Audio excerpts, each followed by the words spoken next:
But of course, he had a different set of priorities. Greg sat back, wondering if he had time for a drink. He didn't have a clue how long the run was going to take. He didn't use the circuit often. The last time had been almost a year previously, tracing a money sink set up by Simon White's accountant. Whatever he asked for, Gracious Services invariably produced an answer. Their only failure to date had been confirming whether or not Leopold Armstrong had died the day the PSP was overthrown. They weren't alone. New Conservative Inquisitors had drawn a blank. Even the combined ranks of the Mindstar Brigade vets had been stumped.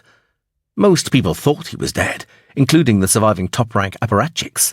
Possibly trying to create a martyr, Greg thought. 2 years was an impossibly long time to remain hidden if he was alive.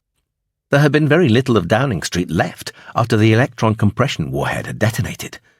The explosion created a deep glass-walled crater 100 meters across, flattening every building for 500 meters beyond its rim.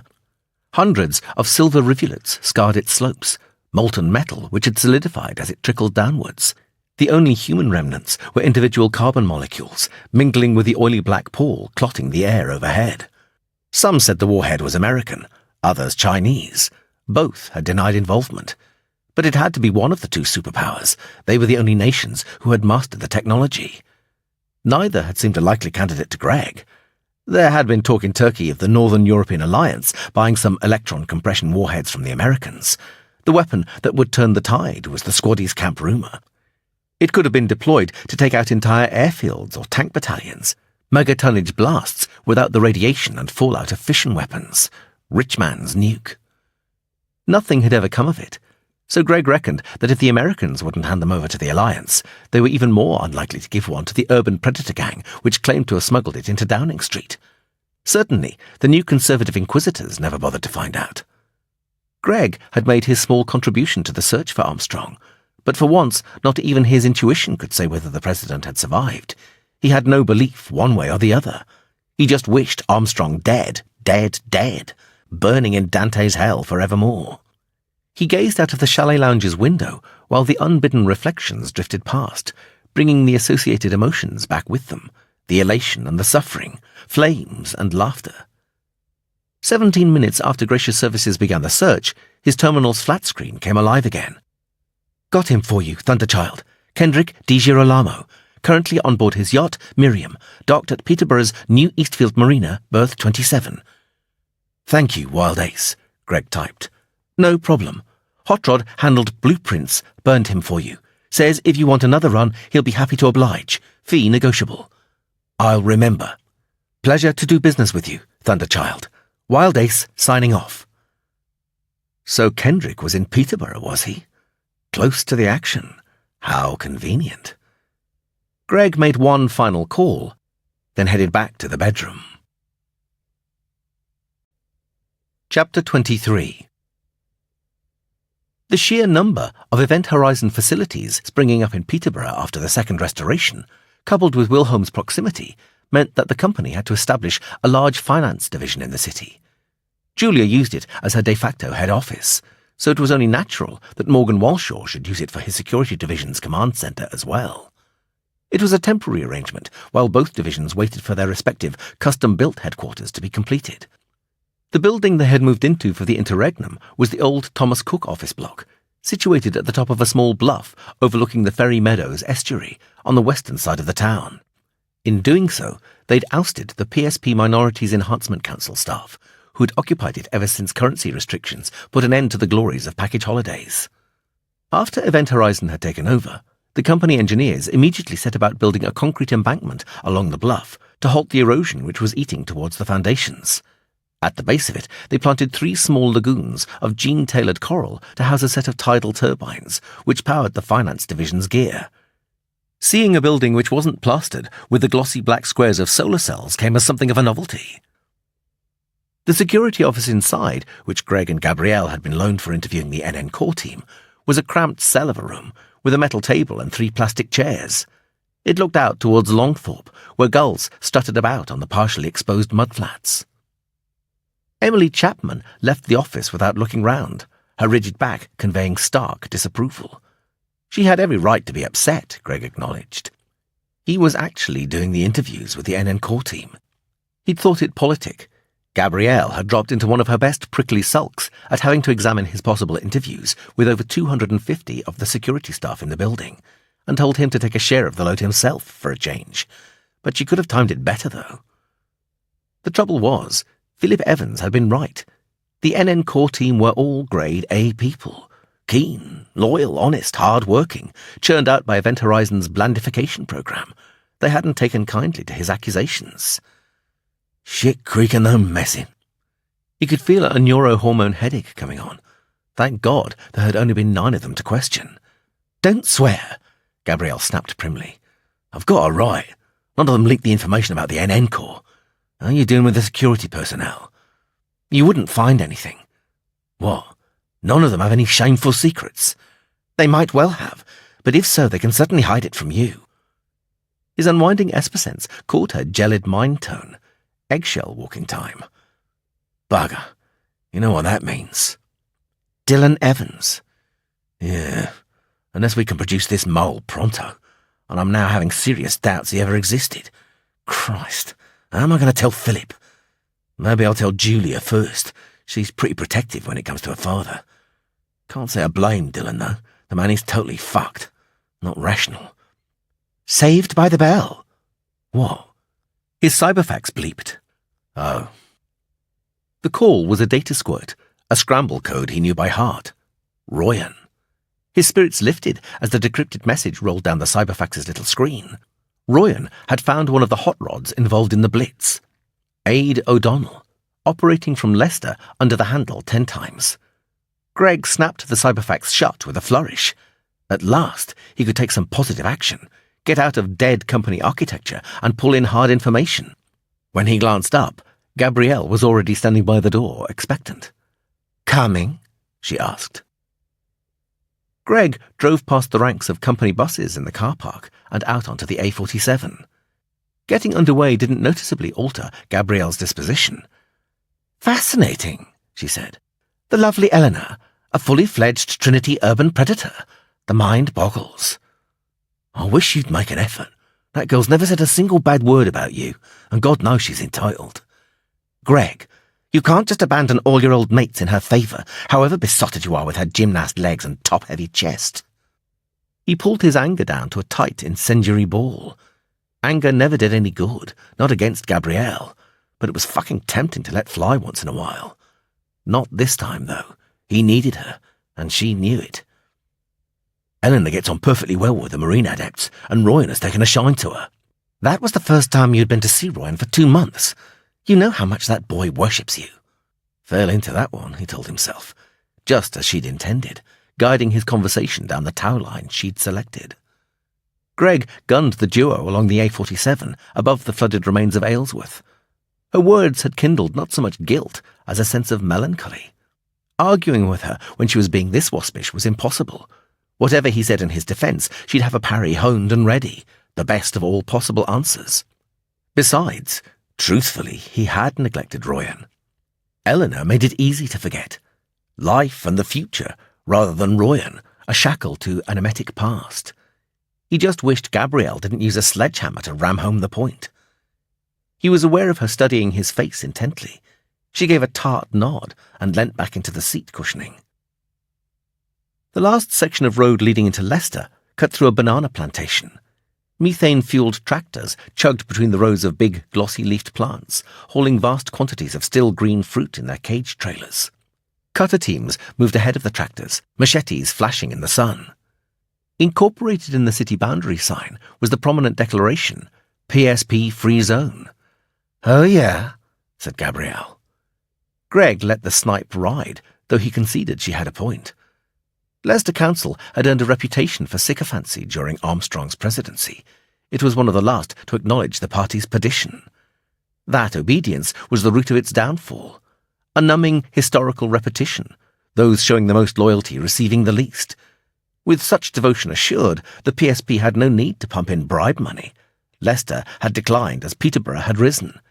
Now the city's new Conservative-dominated council was striving hard to obliterate the image of the past in an attempt to attract hard industry investment.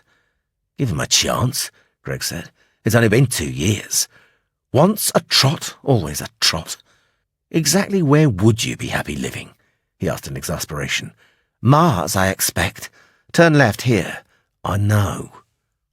He turned off the Uppingham Road and nudged into the near solid file of bicycle traffic along Spencefield Lane. The big old trees whose branches had once turned the road into a leafy tunnel were long dead.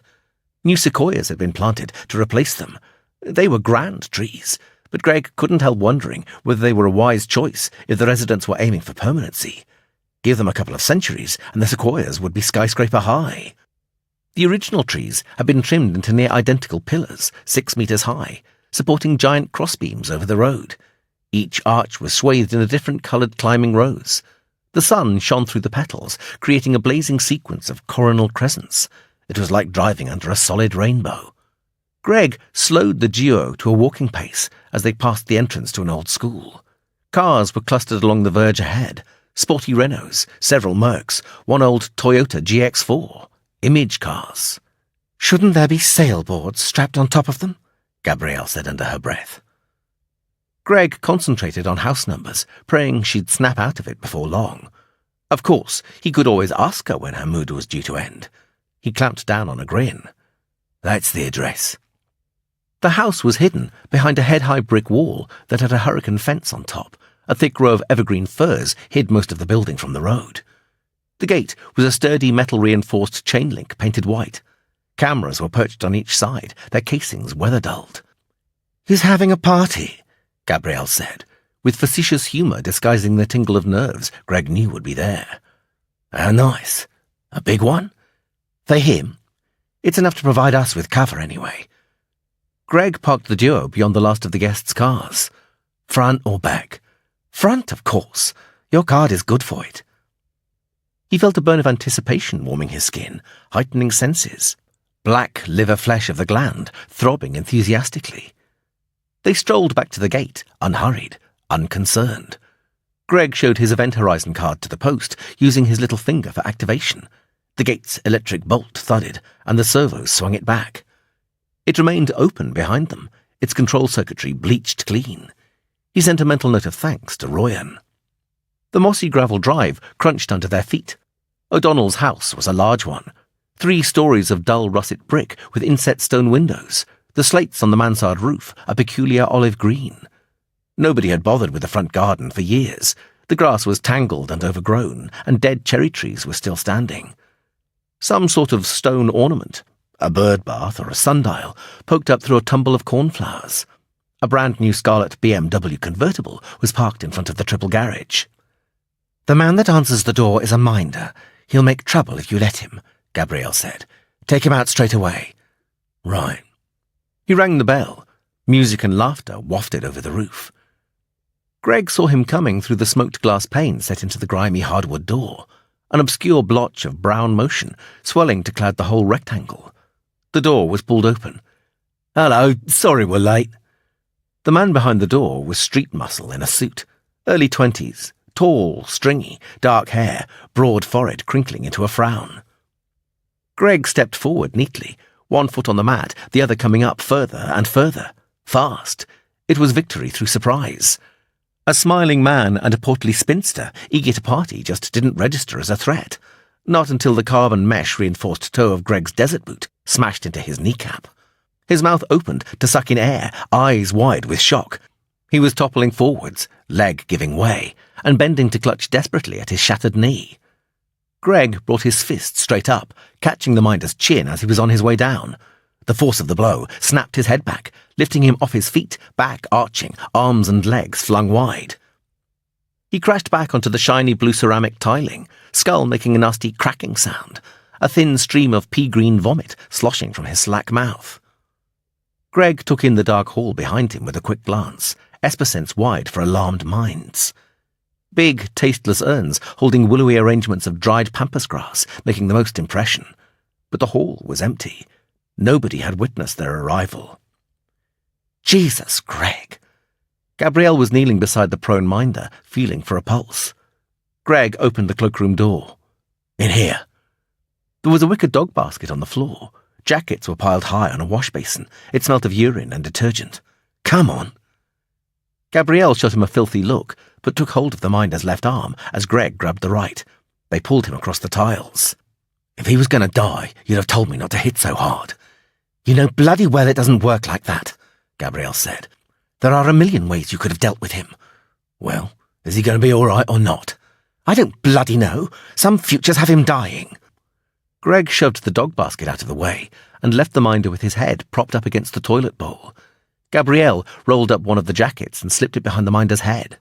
He was still breathing. "How many futures?" Greg asked. "Some." Greg recognized the defensive tone and relaxed. The minder would survive. "There's a rear belt holster," Gabrielle said reluctantly. Greg knelt down and felt underneath the minder. Sure enough, he was carrying a mule kick, a flattened ellipsoid in grey plastic, small enough to fit snugly into Greg's palm, with a single sensitive circle positioned for the thumb and a metal tip that discharged an electric shock strong enough to stun a victim senseless. "We'll need it later," Gabrielle said cryptically. Greg dropped it into his jacket pocket and followed her back out into the hall. The house would have given any halfway competent interior designer nightmares. To Greg, it looked as though it had been decorated by someone watching a home shopping catalogue channel and picking out all the furniture and fittings which had the brightest colours. There was no attempt to blend styles. The lounge had 2 three-piece suites, one upholstered in overstuffed white leather, the other done in a bold lemon and purple zigzag print. A harlequin array of biolume spheres hung from the ceiling on long brass chains, imitating a planetarium solar system display. Dark African shields hung on the wall, along with spears, tomahawks, broadswords, and longbows. The weapons were interspersed with antique rock concert posters, mostly from Leicester's De Montfort Hall. Bowie, Bebop Deluxe, Blue Oyster Cult, David Hunter, The Stranglers, one for The Who at Granby Hall in 1974. If they were real, and they looked it, they must have cost a fortune. The party was in full swing on the other side of the lounge's sliding patio doors. 30 or so people were clustered around the back garden's baby swimming pool. Led Zeppelin was blasting out of tombstone-sized Samsung speakers. A petite blonde girl in a lime-green one-piece swimsuit shoved the patio door open. Robert Plant's fearsome vocals slammed into Greg's eardrums. She came in dripping water all over the deep white pile carpet. He caught a whiff of bittersweet air. Quite a few of the partygoers round the pool were puffing away on fat Purple Rain reefers. "Hi," the blonde said when she saw Greg and Gabrielle. "We're out of champagne again." "Can I help?" Greg asked. "It's all right. I know where it is." She looked at Gabrielle. "You want a suit for the pool?" "No, thank you." "We'll get something to drink first," Greg said. "Have a rap with Aid. Is he out there?" "Sure," said the blonde. "Over there by the grill in the lube's stupid hat. Hey, can you cook?" "Sure." "Try and get him to let you do the steaks, okay? He's off pissed already. We're going to be eating coal if it's left to him." "You got it. How do you want yours?" She pulled long wet strands of hair from her face, uncovering a dense constellation of freckles. Hazel eyes sparkled at him. "Juicy," she purred. "Already done." She peeked surreptitiously at the people outside. "Catch you later," she promised. There was a corrupting wiggle in her walk as she headed for the kitchen. "Would you like me to wait?" Gabrielle inquired, oozing salaciousness. "We have to stay in character." "Nice for some. Let's get this over with." "How do you want to play it?" Gabrielle stared thoughtfully out at the party. "Sucker him in here first, then arm twist him into taking us to his gear cache. We'll apply the real pressure there." "Is that here in the house?" "Yes, in the basement. Quite a setup. Our 10 times is an ambitious lad." They went out through the patio door into heat, noise, and a smell of charring meat. None of the guests paid them any attention. They were all concentrating on the pool. Somebody had rigged a pole across the water. 2 naked girls were sitting astride it, facing each other. One was white with sunburnt shoulders. The second was Indian. They were whacking each other with big orange pillows. The crowd roared its approval as the white girl began to slip. She fell in slow motion, abandoning the pillow and gripping frantically at the pole, sliding inexorably towards the horizontal. A flurry of blows from the Indian girl speeding her progress, aided and abetted by wild shouts of encouragement from the side of the pool. At the last minute, she let go of the pole and grabbed the Indian girl. They both shrieked as they hit the water. The white flower bloom of spray closed over them, sending up a plume which soaked some of the spectators. Groans and cheers went up. The girls surfaced, giggling and spluttering. Furious little knots of partygoers formed, passing money back and forth. "Jenna next," someone called. "And Carrie." "2 to 1 on Carrie." "Bollocks. Evens. I'll take that." The 2 new girls began to edge towards each other along the pole. Aid O'Donnell stood on the cracked ochre flagstones at the shallow end of the pool, white chef's hat drooping miserably, a wooden spatula in his hand. According to Royan's data squirt, he was 24, but his sandy hair was already in retreat. Both cheeks were sinking, becoming gaunt. His skin was pasty white, reddening from too much sun. He wore an oversized azure cotton shirt, speckled by sooty oil spots from the barbecue, and his loud fruit-patterned Bermuda shorts told Greg who had chosen the house's furniture. O'Donnell grinned gormlessly round the faces of his friends as the girls poised, ready. Then his eyes met Greg's and froze. The wooden spatula slashed downwards. "Go!" O'Donnell shouted. The girls began pummeling at each other, the blows from their saturated pillows sending out clouds of sparkling droplets. Partygoers began cheering again. The blonde in the lemon swimming suit was walking round the pool, filling glasses, a magnum clasped in each hand. The Indian girl clambered out of the pool, cinnamon skin glistening, and shook her long black dreadlocks. She pressed up against O'Donnell, her high conical breasts leaving damp imprints on his shirt as she kissed him. He handed her his glass, which she tossed down in one smooth gulp. O'Donnell pushed her away and walked round the pool towards Greg and Gabrielle. They retreated into the lounge. O'Donnell followed. "Are you with someone?" he asked. His voice was firm, ready to deal sternly with gatecrashers. "We're here to see you, Aid," Greg said. "This is a private party, pal. Guests only." "Private party. Big house. Lots of expensive friends. You're coming up in the world 10 times, Gabrielle said. O'Donnell's jaw muscles hardened. He slid the patio door shut, muting the music and catcalls. Greg sensed the cold apprehension rising in his mind. O'Donnell's eyes kept straying to the door leading to the hall. "Sorry 10 times, Greg said. "Your hard case couldn't make it. It's just you and us." "Will you quit with that handle?" O'Donnell hissed edgily. "These people don't know who I am." "What do they think you are?" "Programmer on a commission to Handsworth Logic." He brightened.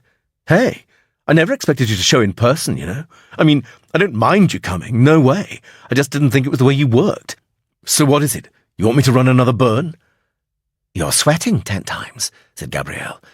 "This is all new to you, isn't it? The high life, money, girls." "We'd never have guessed," Greg said, looking pointedly round the lounge. "Hey, look, what the fuck is this?" O'Donnell demanded. "And what have you done to Brune?" "Dunno. Didn't stop to check," said Greg. "What does it matter? Ace hot rod like you can afford plenty more like him." O'Donnell's apprehension now blossomed into outright worry. A little muscle spasm rippled across his bony shoulders. The pillow fight outside had degenerated into a wrestling match. One girl ripped the bikini top off the other. The spectators whooped approval. O'Donnell licked his lips. "Hey, come on. Who are you people?" "We're from Event Horizon," said Greg. O'Donnell's already pale face blanched still further. "Oh, shit." He took a half-step backwards, ready to turn and bolt, then stopped at the sight of the Walter 8-shot in Greg's hand. "You're not used to this, are you, 10 times? Gabrielle asked with silky insistence. "A solo hot rod. Your combat is all mental. Well, this time the feedback is physical. You want my advice? Play ball. Don't annoy us. There are another 7 who took part in the Blitz. We'll just work down the list until we get some cooperation." "I didn't have any choice." "Tell us about it," Greg suggested. "Downstairs." "Down? Where?" "Your terminals," Gabrielle said. "Shit, how?" O'Donnell clamped his mouth shut as Greg flicked the Walther's nozzle towards the door. Out in the hall, O'Donnell stopped and sniffed the air. Then his eyes found the smear of viscous liquid on the tiles. A small pulse of anger coloured his thoughts. "Through here," he said, pointing dully at a recessed door. "You open it," Gabrielle ordered, "seeing as how it's keyed to your palm print. I'd hate my colleague to receive that 1,000-volt charge." O'Donnell swallowed hard, almost a gulp. As he turned to the door, Greg slapped the back of his head, knocking his face against the flaking varnish. The cook's hat fell off. "Shit!" There was real fear in O'Donnell's voice and mind. He looked at them to plead, a bead of blood seeping out of his left nostril. I wasn't gonna... Honest... Shit, I wouldn't have. Shit, you've got to believe me. Sure, Gabrielle crooned. Behind the hall door were 15 steps leading down to another door made of bronze-coloured metal. It slid open at O'Donnell's voice command. Impressive, Gabrielle murmured. The basement had been built as a wine cellar. The scars where the racks had been ripped out were still visible on the rough brick walls. A metal air conditioning duct, which had ensured the bottles were kept at a perfectly maintained temperature, ran along the ceiling. The basement was a hot rod's crypt now, smelling faintly of acetone. There were 5 terminals sitting on a low pine table, all different makes, each hardwired with customized augmentation modules. Hundreds of Memox crystals were stacked neatly on narrow oak shelving. 4 big cubes clung to the wall facing the table, 2 on either side of a long flat screen, which was lit up like a football stadium scoreboard. The Gracious Services circuit detailing burns in progress, hackers online, requests, available umpires. Greg searched and sure enough saw Wildace's name. Expensive too, Greg said. According to the circuit, you've only been solo for 6 months. Means you've been scoring pretty good 10 times. How'd you do it? What are you going to do to me? Greg shoved the mule kick against the matte black surface of the Hitachi terminal on the table. There was a flat crack as the power tubes discharged. A zillion precious, delicate junctions were smelted into worthless cinders. The smell of scorched plastic filled the air. O'Donnell yelped as though he'd received the jolt. Oh, shit fire! Do you know how much that cost me? He stared aghast at the ruined Hitachi. Don't know. Don't care, Greg said indifferently. Now, where's the money coming from? They give me targets. Pay good. They? They, him, her, shit, I don't know. We've never met. Got a name? A handle? Wolf. How does Wolf get in touch? Through the circuit? O'Donnell shook his head, eyes blinking rapidly. No, that's the sting, man. Wolf calls over the phone. Direct. God, you've no idea how bad that trip was the first time. I mean, that's the whole point of the circuit, right? It protects us as individuals. No hassle, no danger. You pay your dues and you're covered. It's worked that way for 20 goddamn years. Then Wolf comes along and blows it right out of the water. Why me? I mean, what did I do? When did Wolf first contact you? Greg asked patiently. About 10 months ago. But not through the circuit. O'Donnell glanced from Greg to Gabrielle, face screwing up from anger and, strangely, outrage. It was in a pub. I was having a drink with some mates, and the fucking phone goes behind the bar asking for me by name. Wolf knew who I was, where I was, knew about my burns. That is like the most heavy-duty shit a hot rod can get, you know? Greg whistled, intrigued in spite of himself. It'd take good organisation to spring a net like that. Money and expertise. And for what? A team of tame hot rods. Who would want that? And more to the point, why? How does Wolf get in touch now? Call box. I have to check in every 3 days. Dial a number just like you do for Gracious Services. If there's a burn in the offing, I get run around town for an hour until Wolf's happy. I'm not pulling a backtrack. Gabrielle was sitting in the black leather high-back chair behind the table, tenting her fingers and staring up at the pewter-coloured duct, lost in thought. The method of recruiting interests me, she said. This Wolf definitely knew you were an active hacker? O'Donnell nodded sullenly. The bastard read out a whole list of my burns. How complete a list? Dunno. He caught the look Greg gave him. Yeah, all right. I didn't spot any missing. Going back for how long? She asked. Couple of years, ever since I plugged into the circuit. Have you ever had a criminal record? What? No. Don't lie, Greg said. The guilt had glinted in his mind. I'm not, O'Donnell insisted hotly. No record. He flushed hard, not looking at Gabrielle. Got pulled once, mind. Pig said she was underage. Shit, I mean, no way, not that size, Melon City. When was this? Gabrielle asked keenly. 6, 7 years back. The police, did they search your home? For sure. Tore it apart, bastards. They had to drop the charges after that. He sniggered at the memory. My mates went and visited her for me. Straightened her out, but good. She didn't want to talk to no one after that, least of all the pigs. Were you into gear then?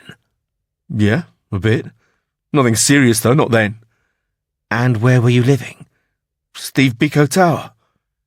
Gabrielle smiled acute satisfaction. Your turn, she said to Greg, as if it was some kind of channel quiz show.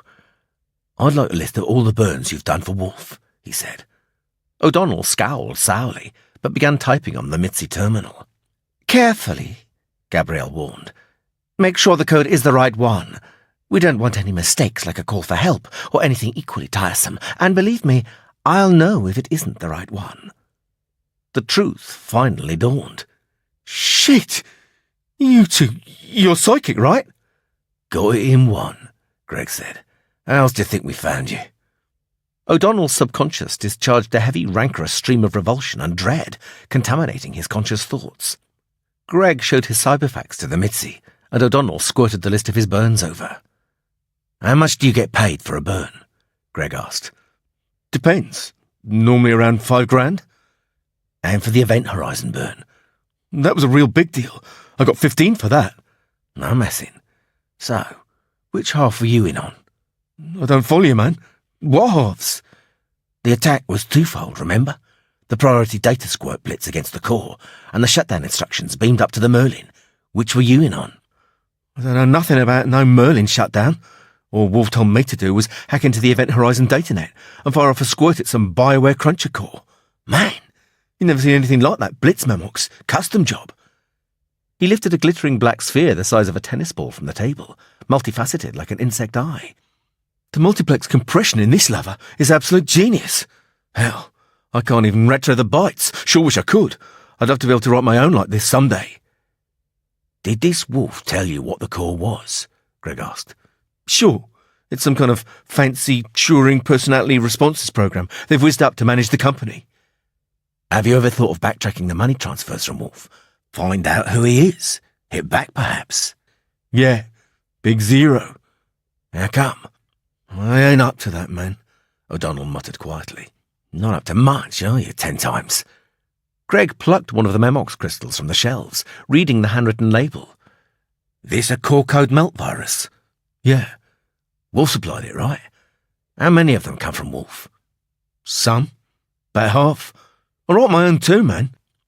O'Donnell was stuffed with righteous indignation. I see what you're getting at. I'm no cyborg, man. I got my own scene outside that arsehole. I'd have made Solo without Wolf. I would. Give me your bank account number, the one your Event Horizon burn money was paid into. O'Donnell clutched at his hair with both hands, pulling hard. Shit, no way, man. I've got everything stashed in there. I only burnt your fucking company once. Greg jammed the mule kick down on O'Donnell's Akai terminal. Blue-white static tapeworms writhed across the heat dump fins, snapping and popping like arid matchwood. All right, O'Donnell shouted. Jesus! He looked down hopelessly at the tiny wisp of smoke rising from the back of the Akai. The restraint of fear was wearing thin. Anger was predominating again. Greg knew he'd have to do something about that. Soon. O'Donnell's fingers trembled softly as he squirted the information from the Mitzi to Greg's cyberfax. Hey, listen. You ain't gonna, do anything to me, are you? I cooperated, man. Really, I did. You know it all now. God's honest truth. Every last bite. That's right, Greg said, and straight-armed O'Donnell with a mule kick, punching the electrode deep into his small, flaccid beer gut.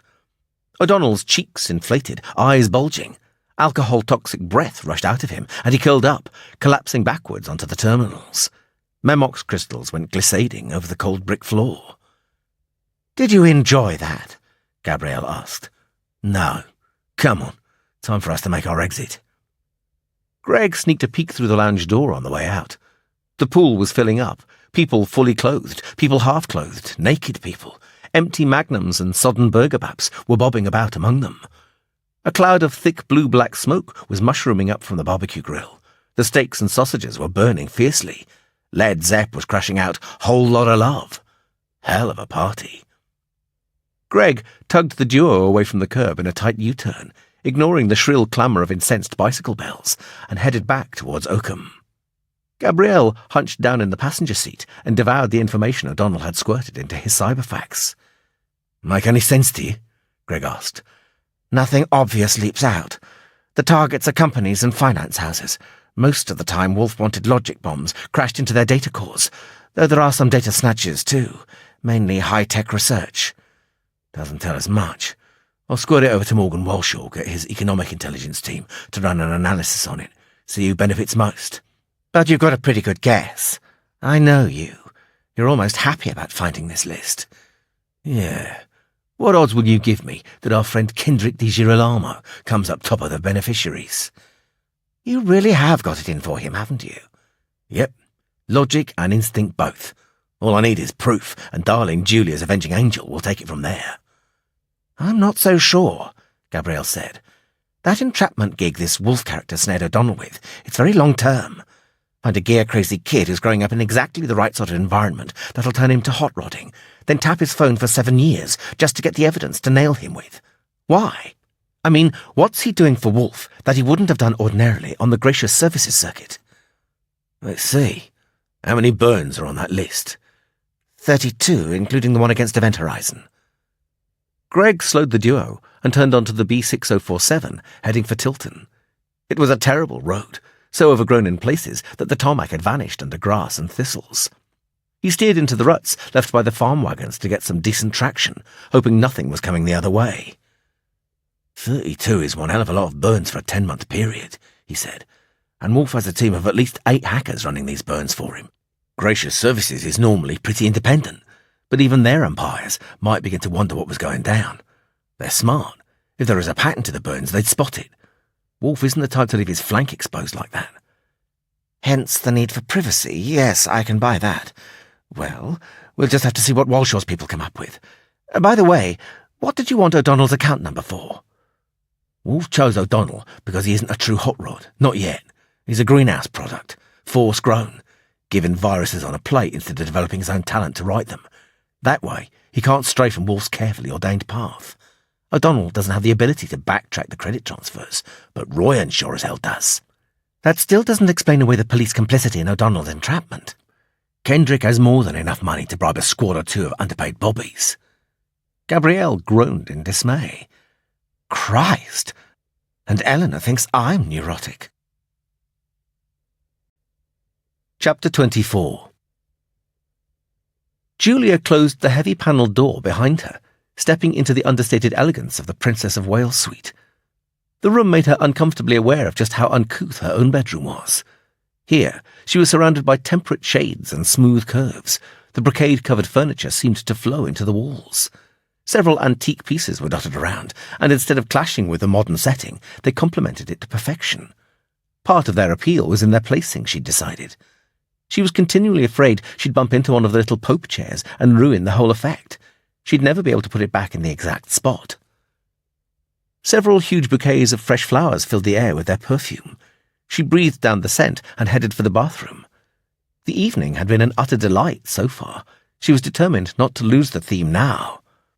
"See you in a couple of months," was her grandfather's parting shot as she'd left Wilholm.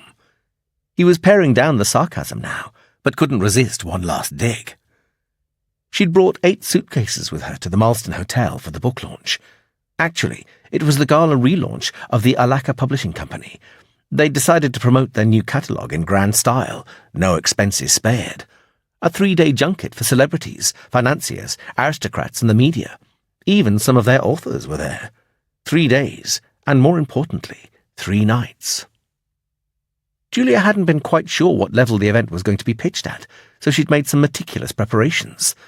The first night dinner dance had turned out to be a formal occasion, so, after much deliberation and consulting Adela, she'd chosen a £12,000 Salito gown. It was midnight black, because it was hard to look bad in black.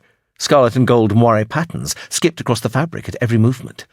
The back was low, and the skin-tight front uplifting. For once, she'd abandoned her St. Christopher and worn a single diamond choker. Her hair had taken Adela and the hotel's in-house crimper 3/4 of an hour to arrange. They'd made it seem slightly ruffled, as though it wasn't styled at all, the most difficult thing to do with hair the length of hers. And it had worked a dream, a miracle. Walking slowly down the stairs to the reception with Adrian on her arm, she'd felt like a queen on her way to her coronation. Every head in the hall had turned to watch her progress. 7-channel cameras had focused on her. "Serene," the nodes had yelled into her mind. Grinning or giving a thumbs up, like some crass ingenue, would have wrecked everything. But she'd kept her composure, and Adrian had walked tall beside her. Alaka's chairman had hurried to the bottom of the stairs to receive his guest of honour. The band had struck up, and she'd been offered champagne by a liveried waiter, all on camera. She grinned oafishly at her reflection in the bathroom mirror, dignity gone, clapping her hands in celebration. The Solito split down its invisible seam, and she wriggled out of it, kicking off her shoes. Choker and panties joined them on the mossy purple carpet. 2 minutes. The time since Adrian had said good night. A soft kiss that had lasted far longer than politeness dictated. His room was 2 doors down the corridor. He'd stayed with her all evening, turning down offers to dance with anyone else, and there'd been a lot of good-looking girls who'd asked him. Most of them were the daughters of the rich and famous that Alaka had invited. Julia had enjoyed their company, girls her own age who weren't so self-conscious and hung up about money as most people. There had even been a couple of them she wouldn't mind meeting again, potential friends. Yes, it had been the best evening for quite some time. 3 minutes. Naked, she looked at herself in the full-length mirror, not totally displeased. Her figure was lanky, but elfin rather than skinny. Her breasts were nicely rounded, even if she didn't have cat's milk beast size, and they didn't sag at all. Reasonably broad, feminine-looking hips, too, and an all-over tan that had taken 2 days on her balcony to perfect. An uncomfortable sensation of emptiness was plaguing her stomach. What had Adrian seen when he looked at her? Her figure or her money and name? She couldn't forget that Bill Yi Somanza hadn't even noticed her before Uncle Horace told him who she was. 4 minutes. Her bedtime lingerie was laid out ready. Adela hadn't been consulted in that department, not at all. Julia had bullied herself into making the decision. Cats wouldn't have had any second thoughts. She drew a deep breath and pulled on the French knickers.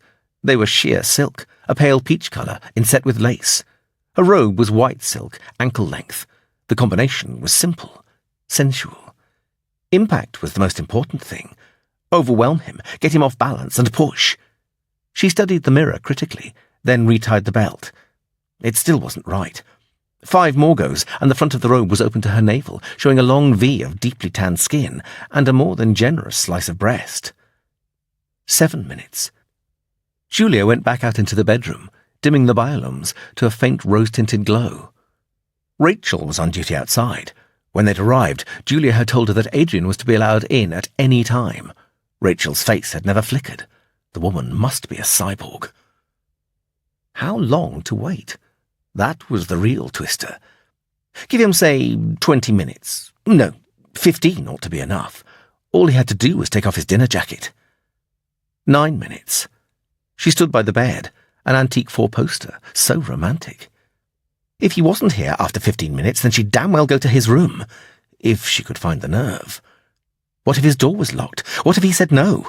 What if one of those little vixens from the party was with him? God, don't even think about it. 10 minutes. There was a light rap on the door. "Come in," she said, furious at the sudden quaver afflicting her voice. She almost let out a whimper of relief when she saw it was Adrian. He was wrapped in his burgundy toweling robe, bare feet, no pyjamas. She blipped the lock, sealing him in. "Julia?" There was a note of surprised admiration in his voice, and desire lighting his eyes as he drank down the sight of her. She couldn't stand it anymore and ran at him, swept up in strong, warm arms, spinning round and round, both of them laughing jubilantly. Chapter 25. On Saturday morning, Greg parked the duo in a side street just outside New Eastfield and handed over a $5 to the local teeny-bopper extortionists before walking out into the plush precinct's tranquil boulevards. He'd used the Event Horizon card to splash out on new light grey slacks, blue canvas sneakers, and a jade-green pure-wool Stuart sweater. His usual jeans and T-shirt would have aggrieved the private police squad which New Eastfield's residents employed. One major contributory factor to Peterborough's post-warming prosperity had been its burgeoning maritime links. The Nene allowed cargo ships to sail right into the heart of the city. They docked at a new port and warehouse complex, which had sprung up in the place of the old shopping precinct and Queensgate Mall. In addition to the commercial shipping, an armada of nearly 7,000 small boats had set out from the Norfolk Broads as the Antarctic ice melted, converging on the city. They'd anchored around the island suburb of Stanground, their moorings evolving into a hugely complicated maze of jetties built out of timber scavenged from the roofs and floors of deluged buildings out in the fens. The boats at the centre were trapped there now, 10 years' worth of rubbish clogging the water around them, embedding them in an artificial bog. He'd heard that around 10,000 people lived in the sprawling boat town. The actual figure was uncertain. Standground's inherent chaos made council hall governance nigh on impossible, an aspect which the residents took full advantage of. The narrow twisting channels were Peterborough's main haven for smugglers, pumping hard currency Eurofrancs into the city's economy. Finally, there was an impressive squadron of pleasure craft. The potential of the city's industrial vigour, coupled with a kind of seedy spice endemic to monstrous overcrowding, proved a powerful attraction to Europe's shipborne rich. People who ran their mini empires of financial trusts and venture projects from floating gin palaces. They were a flock in eternal migration, never in one port long enough to qualify for the taxman's attention. They had their own marina in New Eastfield, north of the Nine's main course. The quays were concrete, substantial, immaculately clean. Every requirement was catered for, from stores supplying 5-star food and maritime gear to a not-so-small dry dock capable of providing complete refits. Greg hit the marina itself around 11. A whole community of clubs, sports complexes, shops, restaurants and pubs along the waterfront, open to permit holders only. Royan had loaded his ID into the membership computer. The promenade was a kilometre long, built from huge granite cubes. 5 quays stabbed out into the deep harbour that had been dredged for the yachts of the mega-rich. A gauzy layer of cumulus cloud diffused the sun into a sourceless light overhead. The humidity this close to the Fens Basin approached steam bath levels. He found Angelica's, a single-storey flat-roofed emporium opposite the centre quay where the Miriam was berthed. It was a food hall selling wholesale quantities of nouveau delicacies he didn't even know how to pronounce. Greg walked down the cul-de-sac side alley and found the delivery bay's metal roller door at the rear. Beside it, embedded in the bricks, was a series of metal rungs. He started to climb. The uniformity of the solar collector roof was broken by 2 satellite dish weather domes and 3 big conditioning stacks, their fans spinning silently. Dead centre was a box structure of slatted wooden panels which housed Angelica's water tanks. Greg crouched down and scuttled over to it. One of the slat panels was hanging loose. He pulled it aside and slipped in. The panel opened into a narrow gap between 2 big water tanks, 1.5 metres wide, 3 long. There wasn't enough headroom to stand up, and he had to hunch down with his hands brushing the floor. What space there was had nearly been used up. At the far end, various photon amp lenses were poking through the slats, their cables feeding a jumble of compact gear modules. Weird little halos of coloured light cloaked 5 miniature flat screens which flickered with the image of the good ship Miriam, half covered with red digital readouts. Right in front of the entrance panel was a pile of drink cans and food wrappers. Greg nearly put his foot in an adult-sized potty that had been connected into Angelica's plumbing by a ribbed, flexible pipe. There was only one smell: ripe human. Between the rubbish and the gear was a thin yellow sponge mattress. Susie was lying on it, wearing blue shorts, soaked a shade darker by sweat. Her mauve spikes had drooped in the torrid heat. She peered at him out of the gloom. "Christ, about time you showed. See what we've been suffering for you." "All in a good cause." He stepped over the potty and squirmed onto the mattress beside her. One of the gear modules poked sharply into his back. "Cosy," Susie smirked spryly. "You want to do it? There's enough room or you ain't into anything too kinky." Greg was suddenly very aware of her tough little body pressing against him. "We'd die of heat exhaustion." "Yeah. Tits the size that new girl of yours was stacked with. Can't say I blame you." Greg nearly started to protest, but thought better of it.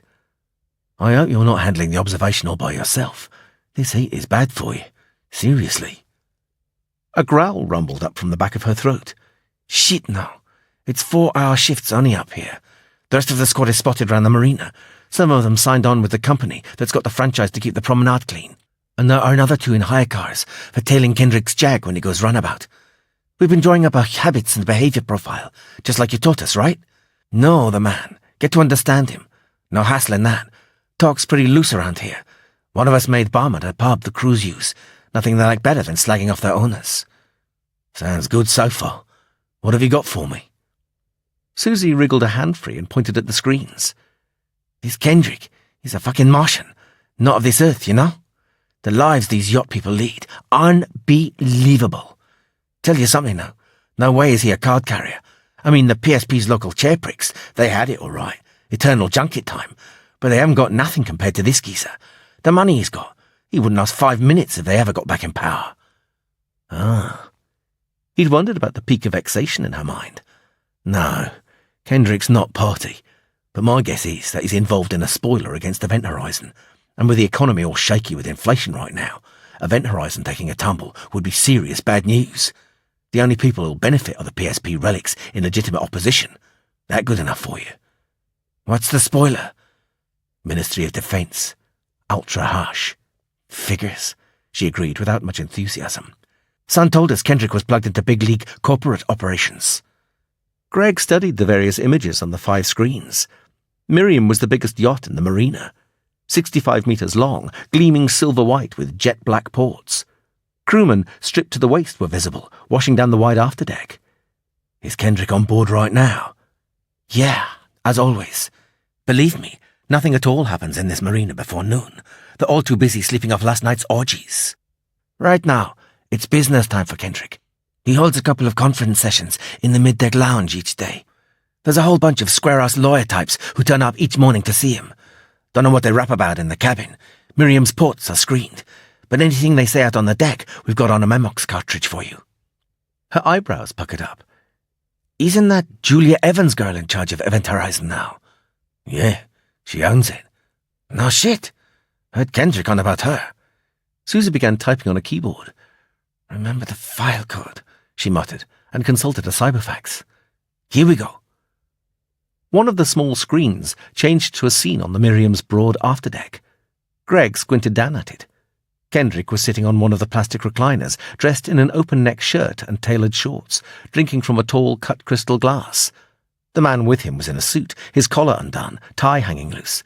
He looked to be in his late 40s, a flat, bulldog face with red skin. Here, said Susie. She handed Greg an earpiece. Missing out badly, the man in the suit was saying in a faint Scottish brogue. Our party is damn near down, Kendrick. It cannot last long. Terrible thing. Food's short. There's no gear, no methane for the farms. People are going to the spivs like never before. There's a hell of a turnover in silver right now. If you could just have a wee word with young Julia Evans, come to an arrangement where till the party goes down, I can chip it out by the ton. Impossible, Kendrick said flatly. His face was dangerously hard. That frigid bitch and I have severed all our business contacts. There will be no resumption. 'Tis a lot of money, Kendrick. Write it out. I'm closing some deals that will make the black currency market utterly trivial, and I certainly shall not forget your forbearance. The man in the suit shook his head sadly and took a drink from his glass. The image froze. Didn't mean much at the time, said Susie. She pecked at the keyboard again. This time it was evening. A gauzy layer of cumulus cloud glowed copper above the Miriam. There was a crowd of about 15 people drinking on the afterdeck, the women in low-cut cocktail dresses, men in suits or blazers. Laughter, clamorous conversation, and the chink of glasses filled the earpiece. Kendrick was standing at the stern with 2 other men, one tall and slim, with thinning blonde hair, the second a handsome African in brightly coloured northern tribal robes. You have got to provide the house with alternative investments, Kendrick, said the blonde-haired man, and fast. I've acquired some options in a Pacific Rim portfolio, the African said earnestly. They'll give you a 16 to 17% return, guaranteed minimum. No, Kendrick said. You won't find anything better, not short term. I'm sorry. I know how hard you worked to put them together, but no. You should have hung on, Kendrick, said the blonde man. We could have squared it with the family of a Zeebrook. Kendrick's handsome features darkened. That deranged little shit, Evans, buying a fucking bank. I've never heard of anything so... He clutched at the polished brass taffrail. God damn that bitch! The blonde man turned to look out over the marina. Look, said the African. The family is going to insist on an equivalent viability from the money released by pulling out of the Event Horizon backing consortium. Kendrick didn't respond. The family, began the blonde man. Put him off, Kendrick snapped. He caught himself and rested a companionable hand on the blonde man's shoulder. 6 months, Clancy. If I haven't come through by then, I'll step down from the family board anyway. Okay? Greg considered the faces on the screen. The two financiers' obvious concern, Kendrick's driving anger, and intuition was totally spurious. A cornered animal had no choice in the way it reacted. "Have you got a record of all the visitors?" he asked. Susie tapped the sensor array with possessive pride. "No sweat. Day or night, anyone on a roof gets tagged. We've got infrared and low level for night work. Not that we need them. That baby is lit up like a football pitch after dark, and we've got an antenna rigged to intercept Miriam's local calls. But there's nothing we can do about her satellite uplinks. Trouble is, the local calls have all been the big zero so far. Social gabbing and ordering booze, that kind of crap." Greg grunted and wiped some of the sweat off his forehead. "Good. If I know who he's been seeing, I might be able to get a clearer idea of exactly what he's planning." "You're figuring on doing an extra parliamentary number against him? Insufficient data."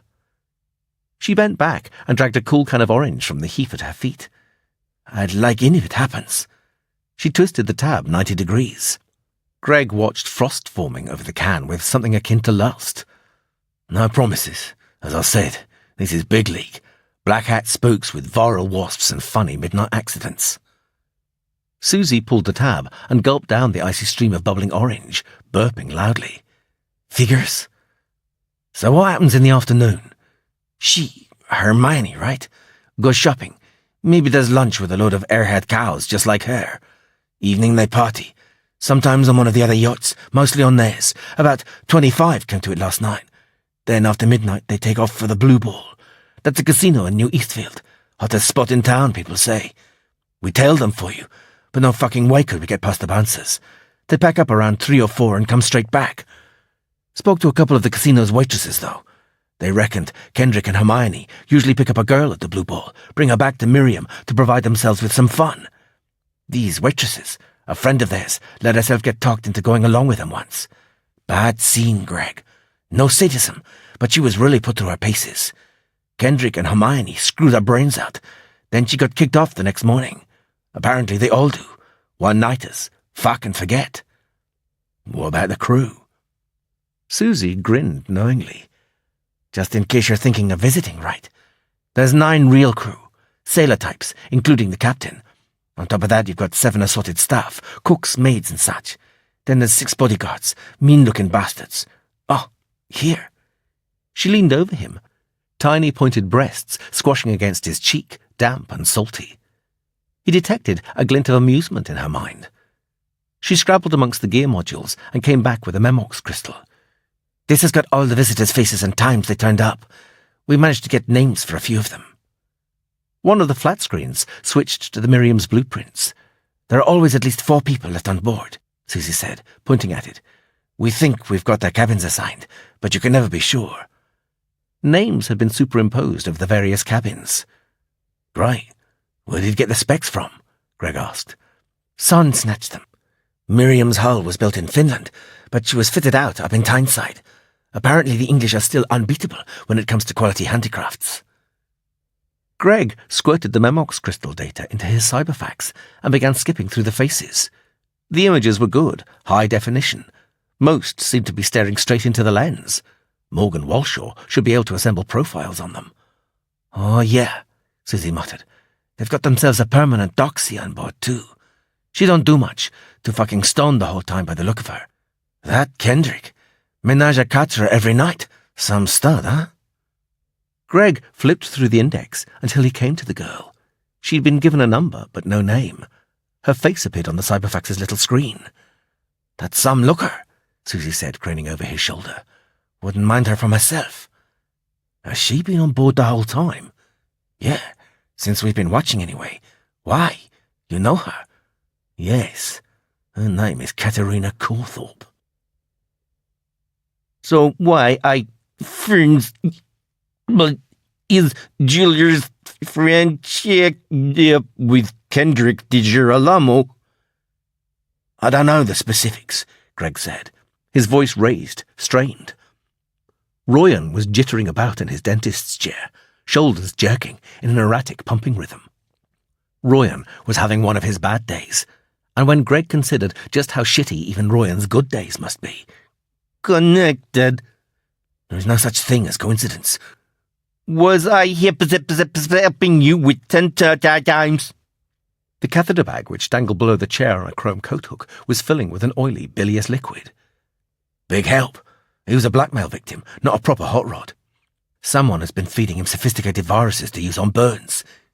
Think he was too quick to go slow, not not enough circuit scored to his handle. Hurts Greg, really hurts me. And how could he answer that? He smiled broadly, feeling a prize turd. Hey, you made a friend in Helena. She's planning on coming back. Beauty and beast. Horrible, nasty, filthy, me. You screw babies make babies together. What shit filth? Go away, Greg. Greg couldn't move, revolted and horrified. He wanted to get out and never come back, break free.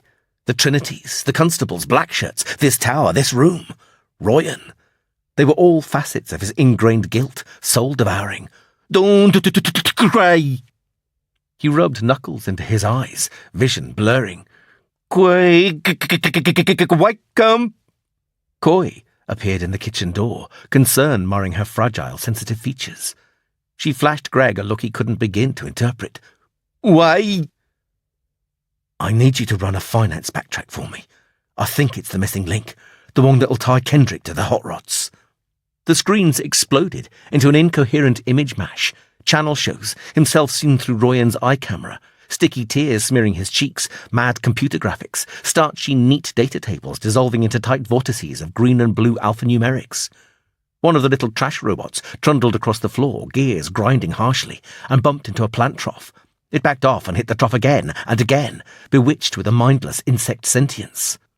Coy was at Royan's side, pinching his nose with one hand, trying to push a feed bottle's nipple into his mouth. He flung his head from side to side. A desperate thrumming sound rose in his throat. Data, leave it. A multitude of red and green LEDs lit up on one of Royan's cranky gear consoles. Greg retrieved the memory O'Donnell had given him from his cyberfax and showed it to the console, squirting. The screens were showing a giant still picture of Trafalgar Square. Greg recognized it instantly. A euphoric classic. The day the PSP fell, beamed out live by every channel in the world. The crowd singing God Save the King, orange flames rising from 100 PSP banners, 10,000 Union Jacks waving in joyful celebration, a residue of smoke from Downing Street boiling through the air. The scene was swelling, individual pixels becoming golf ball-sized, a nonsense mosaic. Royan sounded as though he was choking. Coy had got the nipple into his mouth. He was sucking frantically, treacly globs of mashed apple running down his chin, dribbling onto an already badly stained T-shirt. Behind Greg, the robot suddenly stopped its mad battering. There must have been something in the apple. Royan was visibly wilting. You go now, please, Coy said, bowing from the waist. The lunatic kaleidoscope shrank as the screens began to wink out, one by one. Coy's small, expressive eyes were filled with a sorrow that had no right inhabiting someone her age. Nothing more you can do. Chapter 26. A flock of black storks were flapping lazily overhead as Greg walked up the Miriam's gangplank. The bodyguard teleported out of nowhere to block his path, a hand holding both railings. He was wearing a red and green striped rugby shirt and coffee-coloured shorts. "You're looking for something?" he asked in strongly accented English. "Yes, Mr. de Girolamo." "He's not expecting you." Greg couldn't see the bodyguard's eyes. They were hidden behind wraparound Ferranti sunglasses. His neck was thickly muscled, displaying a vast network of protruding veins. Whatever steroids he was taking, they were playing hell with his blood pressure. "Just tell him Greg Mandel is here to see him." He held up the Event Horizon card. The bodyguard thought it over, then called over his shoulder. Another bodyguard appeared at the top of the gangplank, a black bear of a man, over 2 meters tall, shoulders in proportion, sweat glinting on his broad forehead. The two of them exchanged a brief murmur, Then the first stabbed a meaty forefinger at Greg. You, don't move. He disappeared below deck, leaving his replacement to fold his arms and look Greg up and down contemptuously. Greg ignored the attempted intimidation. If Kendrick was relying on people like this to protect him from a professional snatch posse, then he was in deep trouble. They looked tough and probably knew their combat routine, but put them up against a Techmerc hardliner team and they wouldn't last the opening second. Muddy water lapped quietly against the yacht's hull. Greg had deliberately waited until midday to give Kendrick a chance to recover from his partying at the Blue Ball. You've cracked, Susie had barked when he told her he was going on board. Tell you, I have to get near Kendrick, he said. Why, for Christ's sake? Ask him questions, see how he reacts. Crazy. She crossed herself, eyes rolling, but she helped organize the backup, positioning the Trinities around the marina. Greg couldn't find any fault in her method. Susie had been one who listened. Knowing the squad was providing covering fire gave him a degree of confidence walking into the lion's den. The orders Susie had were simple enough. On no account was he to be taken into the yacht itself. Okay, you can come up, the first bodyguard had returned. The set of his jaw radiated severe disapproval. Miriam was 65 meters of sheer beauty. Whatever his other faults, Kendrick certainly knew the difference between refined style and pretentious glitz. Miriam was conceived as a shrine to the former. Her polished wooden decks gleamed with a rosy sheen under the desert-bright sun. Every immaculate brass fixture was mirror-bright. The low-friction white paint was painful on the eyes. Greg was led round to the afterdeck. It had integral couches with puffy leather upholstery forming an island in the centre, several recliners dotted about. There was a clutch of chrome gym equipment on the starboard side, just outside the lounge cabin doors. Katerina was lying prone on the bench press, using its leg lift, a big LCD counter notching up each pull. She was dressed in tight black neoprene sprinter shorts, green stretch leggings, and the top of a loose mauve t-shirt that had been slashed in half, its ragged hem barely covering her large breasts. Her mane of blonde hair was held back with a broad white elastic toweling band. She was perspiring heavily, drawing breath through her nostrils, an expression of grim concentration on her perfect chiselled features. I do know you, she said through clenched teeth. The weight she was lifting was almost as much as he used in his own regiment. You were at Julie's house. That's me, Greg said. Nice party, wasn't it? You can go now, Mark. Kendrick will be out in a minute. The bodyguard looked like he wanted to protest, but didn't quite know how. Greg flashed him a sunny smile, receiving a dark scowl for his trouble. Despite the Ferranti glasses, Greg could tell the man's eyes were on Katerina as he shuffled off forward. It was understandable given the circumstances. His own gaze kept switching between her fantastic legs and her abdomen, hypnotized by the hard cords of muscle flexing below her smooth, tanned skin.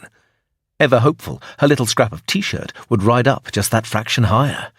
97, 98, 99. Finish, she gasped.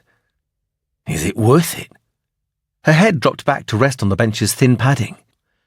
Kendrick likes me to be fit, she said. Her voice was high, childlike and remote.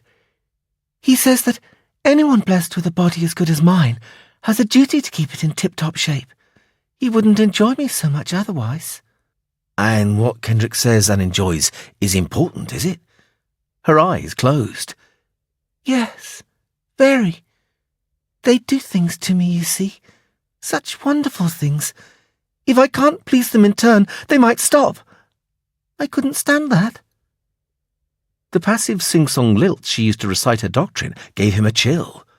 He folded his esper sense around her. Katerina's mind was strange, unruffled, as though she'd been popping tranquilizers. There was little mental activity. She was taking only the minimum notice of her surroundings. It was almost a hibernatory state. But there was no sign of any post-trauma withdrawal, nor any of the jagged rents of chemical-induced damage he'd been expecting. Greg went deeper. Beneath the sluggish currents of her surface thoughts, there was a treasured core of memory, a glowing centre of delicious anticipation and joy. But for all its bright glory, it was a contaminant, tainting every thought. What wonderful things? He asked softly. Katerina's face became dreamy. They love me, she said.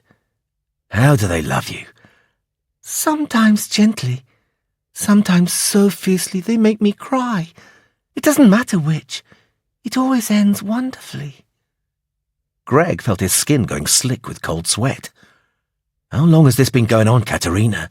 Ever since I came here. Time doesn't really bother me now. I'm too happy. Adrian tried, of course, tried so hard, but it never came with him. Not properly. I'm so lucky they took me away from him. I might never have known otherwise. When did they take you away? She looked out vacantly across the marina, her mind nearly losing the thread of thought. At the party. Uncle Horace's party. Bill Yee was there. That's what Julie promised, so I went. Only they were there too. He was funny and kind. It was exciting. She turned back to look at Greg, an angel's face vandalized by tears. He's so strong, and I'm afraid. Kendrick Di Girolamo slid open the cabin lounge door and stepped onto the aft deck. Hermione followed a pace behind. Mr. Mandel.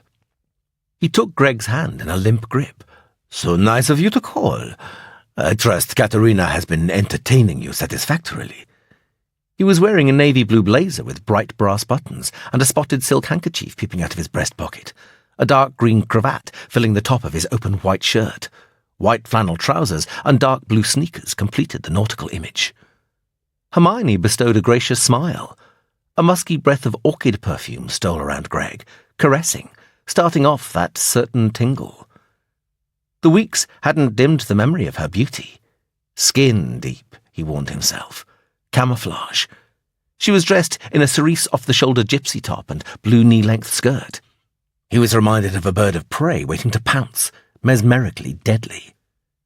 Katerina rose from the padded bench, bare feet slapping on the wooden deck as she came to stand close beside Kendrick. I've done my routine, she said, looking up adoringly at his face. All of it. Everything you said. Greg turned away from her desperate search for Kendrick's approval, studying the new Eastfield skyline. Kendrick gently wiped her tears with his forefinger, an act which resulted in an almost electric jolt firing through Katerina's mind. His touch was awakening her, an incredibly warped version of Sleeping Beauty and Prince Charming. Well done, my dear. I shall attend you in a little while. I have to have a few words with this gentleman first. The desolation on her face was heart-wrenching. Come along, darling, Hermione said. It's just silly man's talk. We'll go and get you ready. You're all smelly after that exercise. A nice shower is just what you need. She took Katerina's hand and led her back into the cabin. Katerina looked back at Kendrick, eyes round, imploring. Hurry! Kendrick blew her a kiss. The door closed. Through the blackened glass, Greg could just make out Katerina pulling off her mauve t-shirt. Hermione's arm slipped possessively round the girl's narrow waist, leading her deeper into the Miriam. Such an exquisite young girl, Kendrick said, watching Greg's face with narrowed eyes. I have always admired your English roses. After one has broken through that cool reserve, their adventurousness knows no bounds. There was a fragment of disappointment registering in his mind at Greg's refusal to show the slightest execration. I'm afraid I can't stop long, Mr. Di Girolamo, Greg said. My friends would worry about what had happened to me. No, Kendrick said. His thoughts were steely. I'm sorry? No, you're not staying at all, Mandel. Katerina let you on board. My mistake. You should not have been allowed within 1,000,000 kilometers of the Miriam. But I was wondering if you could help me. I inquired about you after our first encounter. I know what you are. A gland psychic. A Mindstar veteran. You were not going to ask me anything. You were going to uncover. Event Horizon's Truth-Finder General, sent to pry by your whore daughter-mistress. Greg held his dismay in check. Any answers you give would be entirely voluntary. I can't read people's thoughts. So you claim, and other people fervently hope. It is a particular human weakness you pry on, Mandel. We need to believe we are secure against you. But I have a vast repository of confidential commercial information in my brain. I choose not to believe the word of a repulsive grotesquerie, a failed laboratory experiment. Greg let the neurohormones discharge into his brain, desperately searching round with his intuition. There was guilt here, a strong scent. Kendrick and Julia were tied together, hating each other, feeding off each other. With a shock, he knew she was as guilty as Kendrick, both of them willfully stimulating the other's black obsession, a perverted symbiosis. He was jerked out of his meditative analysis by hands like a pair of vices clamping round his upper arms. The bodyguards were standing on either side of him. "Mark, Toby, throw him off," Kendrick said. "I'm going," Greg told them. He sensed rather than saw Mark's smirk.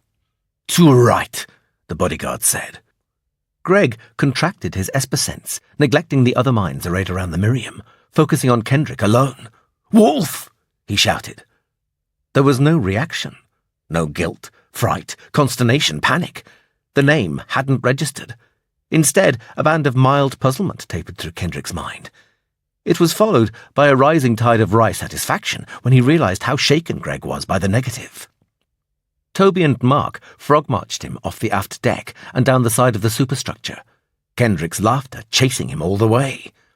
He was dropped abruptly at the top of the gangplank, stumbling. Something with the force of a runaway train slammed into his backside. He tried to curl up into the trusty old paratroop landing crouch, but it didn't seem to work very well.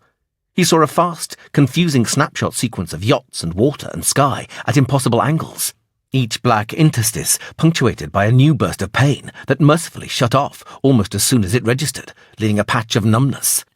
The BioWare node spliced into his cortex, which regulated his gland, was also programmed to blank out nervous impulses above a predetermined pain level.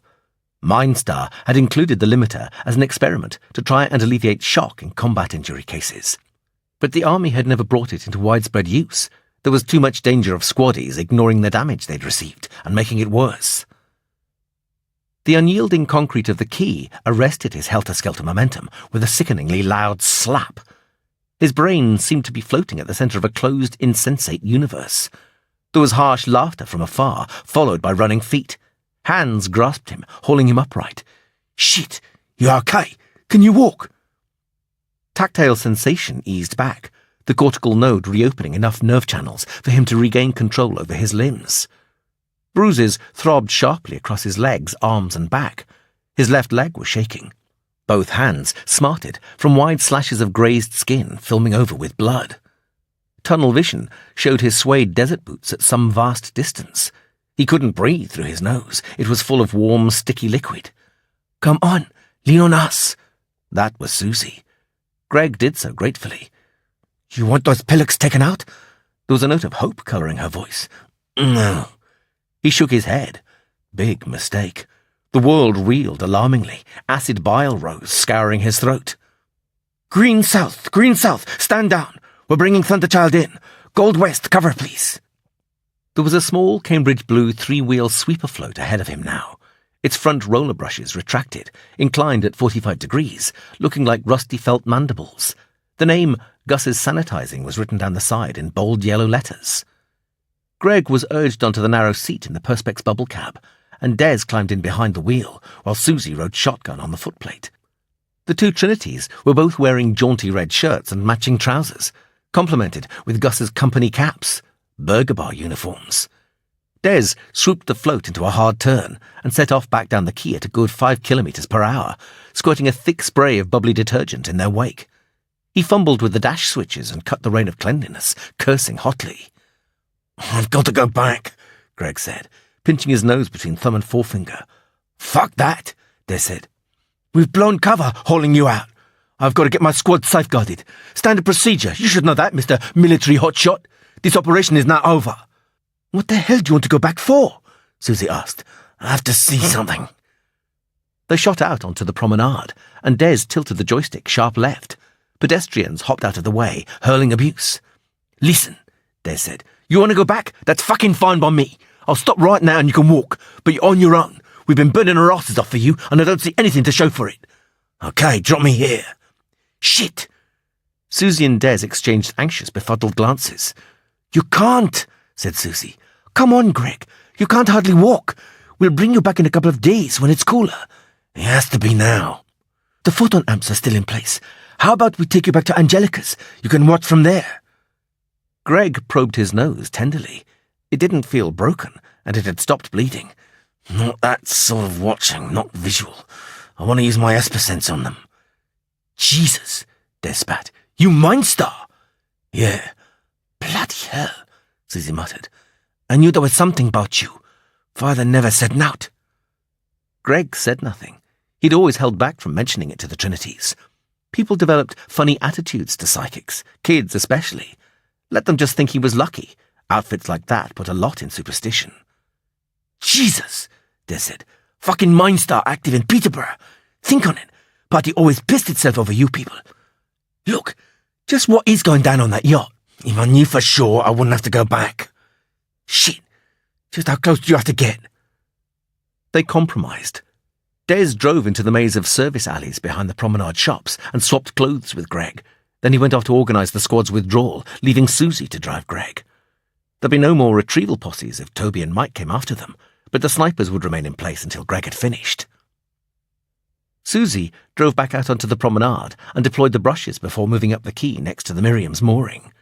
Seagull crap dissolved into creamy puddles, frizzy bristles whisking it away into the float's tanks. Stop here, Greg told her, once they were opposite Kendrick's yacht. She climbed out of the little cab. Don't be too long, she implored, and lifted the engine cowling. Greg relaxed, sinking back into the thin cushioning of the bench, and instructed the cortical node to shut out the sharp throbs of pain his nerves were reporting loyally. The gland, stressed, taut like a marathon runner's calf on the home straight. A sluice of neurohormones bubbled out amongst his axons.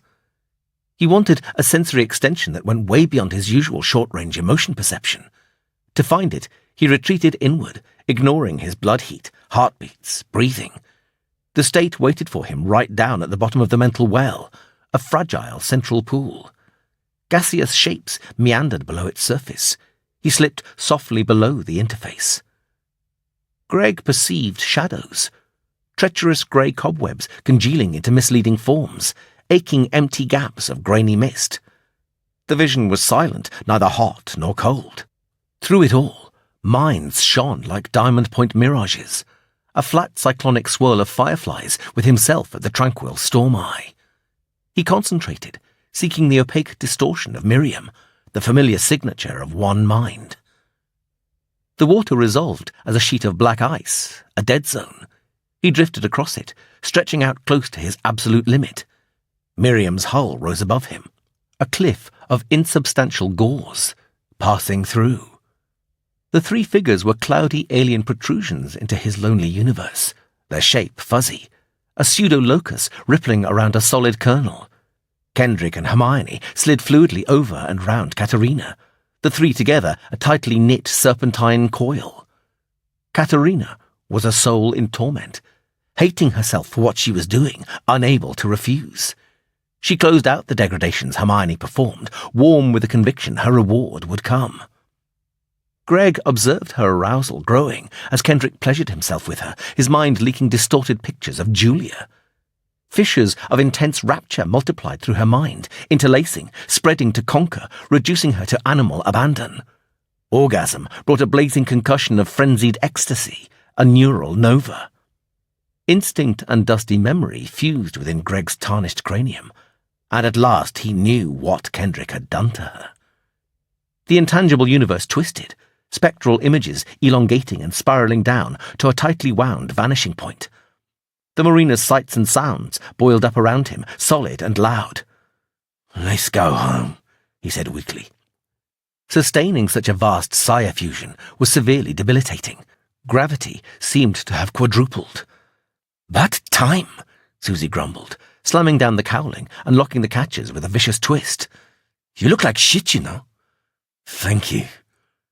The sky overhead was jaundiced, its turbidity fluctuating in time to his heartbeat. "That gland must really take it out of you." Her foot pressed down on the accelerator pad. "It does. Thought so. You were thrashing about like you were having a nightmare. Get what you want?" "Yes. Hey, your nose has started bleeding again." "It'll stop in a minute." Chapter 27. Of course Kendrick wouldn't know Wolf's name, Eleanor snapped irritably. He's the man at the top, the one with the cleanest hands in town. He buys people who buy Wolf. That's why there was no response to the name. There'll be a whole chain of tech mercs between him and the cutting edge of the operation to get rid of Philip Evans. It's like that precaution you use in gear. What do you call it? And keep still. Cut-offs. Greg's voice had a throaty rasp to it. She'd got his hands spread out on the chalet's kitchen bar, spraying his knuckles with Coleman's dermal seal. From her own past experience, she knew it stung, but it was the best on the market. The treacly salve fizzed over his grazes, quickly solidifying into a flexible powder blue membrane which would enhance tissue repair, molting after a couple of days. Eleanor concentrated on keeping her hand steady as she moved the can back and forth, getting an even deposit. Her shoulders ached, and her back was cramped from hunching over him for 3/4 of an hour. She was getting tired, and her temperament showed it. The lion roar of the Triumph bike trailing the duo into the Berrybutt estate had triggered some kind of premonition in her. She'd come running from the shore as Des helped Greg out of the duo. There seemed to be blood all over him. His Stuart sweater was torn. He couldn't walk without leaning on Des. She'd felt resentful as Susie and Des carried him into the chalet, an invasion of her personal space. The chalet was symbolic with all that was good in life right now. They were violating that, harbingers of pain and violence. She knew she'd always associate them with disruption now, no matter how much Greg praised them. They'd seen Greg onto the lounge sofa and departed on the Triumph, Susie, surprisingly, as awkward as she was. Who would have thought the girl possessed that much sensitivity? Eleanor had been thankful for her animal husbandry courses. It let her deal with his injuries without the vapours, keeping a rigid leash on her nausea. She'd frozen his nose and clotted the burst blood vessels inside, painted Numball on his swollen left eye, immobilised his left ankle in a thick sock of quickset medical polymer, and generally cleaned him up. The clothes would have to go, though. She'd throw them on the bonfire tonight. You're right, he said. Tell you, I thought I got it all sussed. I thought Kendrick would light up like a Christmas tree when I mentioned Wolf. It was the proof I'd need to convince Morgan Walshaw, and I've got to convince him somehow. Kendrick is absolutely jungle-crazed about Julia. I know, she said. I reviewed the surveillance memox the Trinity's made. That's not the half of it. Kendrick really is... He broke off, letting out a long, painful breath. That's why I went on board. I'm worried about Julia, what he'll do. Stupid of me, breaking all the rules about personal involvement. So you wind up with me looking like this. Sorry. Not a nice sight for you. She'd never heard him sound so dejected. She leant over the bar and touched her lips to his face. I couldn't live for the kind of man who felt nothing for her. He wouldn't be human. That's been said before. Not by me. She began spraying again. Besides, this is nothing. Superficial apart from the ankle, and that'll be all right in a week. Good. Anyway, my visit wasn't a complete disaster.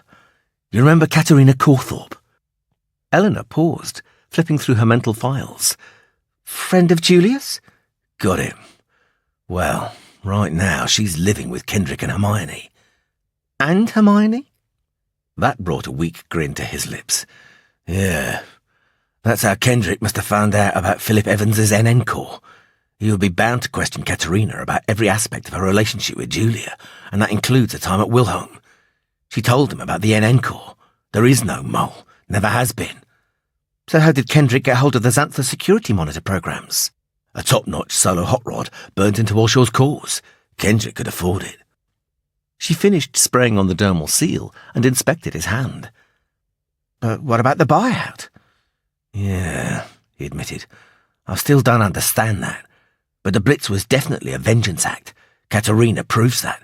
She's the link, the common factor. God, Eleanor, you wouldn't believe what he's done to that poor kid.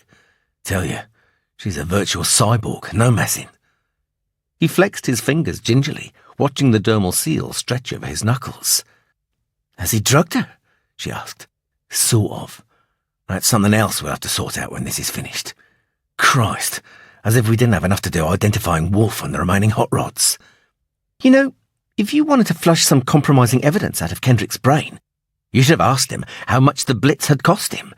Then you'd have seen the guilt, clear-cut and irrefutable. I'll have to bind that forefinger. Bugger. Next time I'll take you along. Someone who can think straight. Her heart fell. Oh, Greg, you're not thinking of going back there, are you? Wasn't this enough? No. I'm not marching up to confront Kendrick again. I've learned my lesson. From now on, the macho routine is all down to Morgan Walshaw and his hardliners. Hopefully, all I have to do is wait for Royan to backtrack Wolf's payments to O'Donnell, find out who the hell he is. Then we can start establishing how Wolf is plugged in with Kendrick. The proof's there somewhere, like you said. Another intermediary between Wolf and Kendrick, maybe two, but I'm convinced it's him at the end of the trail. Does that sound paranoid to you? No, I believe your intuition works, and like you say, having Katerina on his yacht explains how he knew about the NN Corps. She consulted the Event Horizon terminal. The first aid kit's diagnostic was plugged into it, the cube showing a white shadow schematic of Greg's body. His pain points glowed a mild amber. She'd treated all of them. He was relaxed now, growing drowsy from the general tranquilizer she'd given him earlier. She held open his right eyelid, shining the pencil light directly on the pupil, then away, watching the dilation. The terminal said it was within acceptable limits. Have you been overdoing the gland? Used it a bit. Nothing much. She thought he sounded defensive. Not that she could even begin to give a qualified opinion on neurohormone abuse. Just a feeling, though. He appeared enervated, more than the cuts and sprains could account for. Why did men always try and disguise their weaknesses? I think you might be slightly concussed. A hospital checkup wouldn't hurt. No need to bother them. I'll spend tomorrow resting. Promise? All that's scheduled is a trip to Wilhelm Manor to check out Gabrielle's prediction of a second attack against the NN Corps. She peeled to the diagnostic pickup from the nape of his neck, where it was interfacing with his cortical node, and coiled up the fibre optic lead. The compact unit slotted neatly into the moulded foam of the first aid kit, a well-worn aluminium case, army green with a big red cross painted on. Surplus to requirements, Greg had told her. There was a comprehensive range of dressings and medicine inside, all top quality. She'd thought he was a hypochondriac when she first saw it. That's all right then, she said. Providing your new billionaire girlfriend doesn't excite you too much. Please, give me a break. Oh, I almost forgot. Dr. Anisfari called this morning. Charming man. Left a message for you. She licked her lips at the memory. He made a pass at me. Shit. Greg. Sorry. You're kidding. Anisfari. He made a pass at you. Never. He did. Man, I've been known to. Impossible, my dear. Anisfari doesn't like people. Any people. We're not rationally precise data packages. Don't be so bitchy. Or are you just jealous? Neither. Simply observant. So, what did the good doctor want to tell me? There was definitely an outlaw instruction beamed up to the Merlin, shutting it down. 7 seconds are missing from the uplink's log, an hour before the shutdown. He said it was a very sophisticated interruption. They probably wouldn't have spotted it if you hadn't told them to search for it. They're reviewing the Institute's wear memory cores to see if someone snatched the Merlin codes. But so far, they haven't found any trace of a breach. He says whoever did it must be the best hot rod in existence, covering their tracks like that. The Institute Wear has premier-grade Data Guardian programs. The security programmers thought they were unbreakable.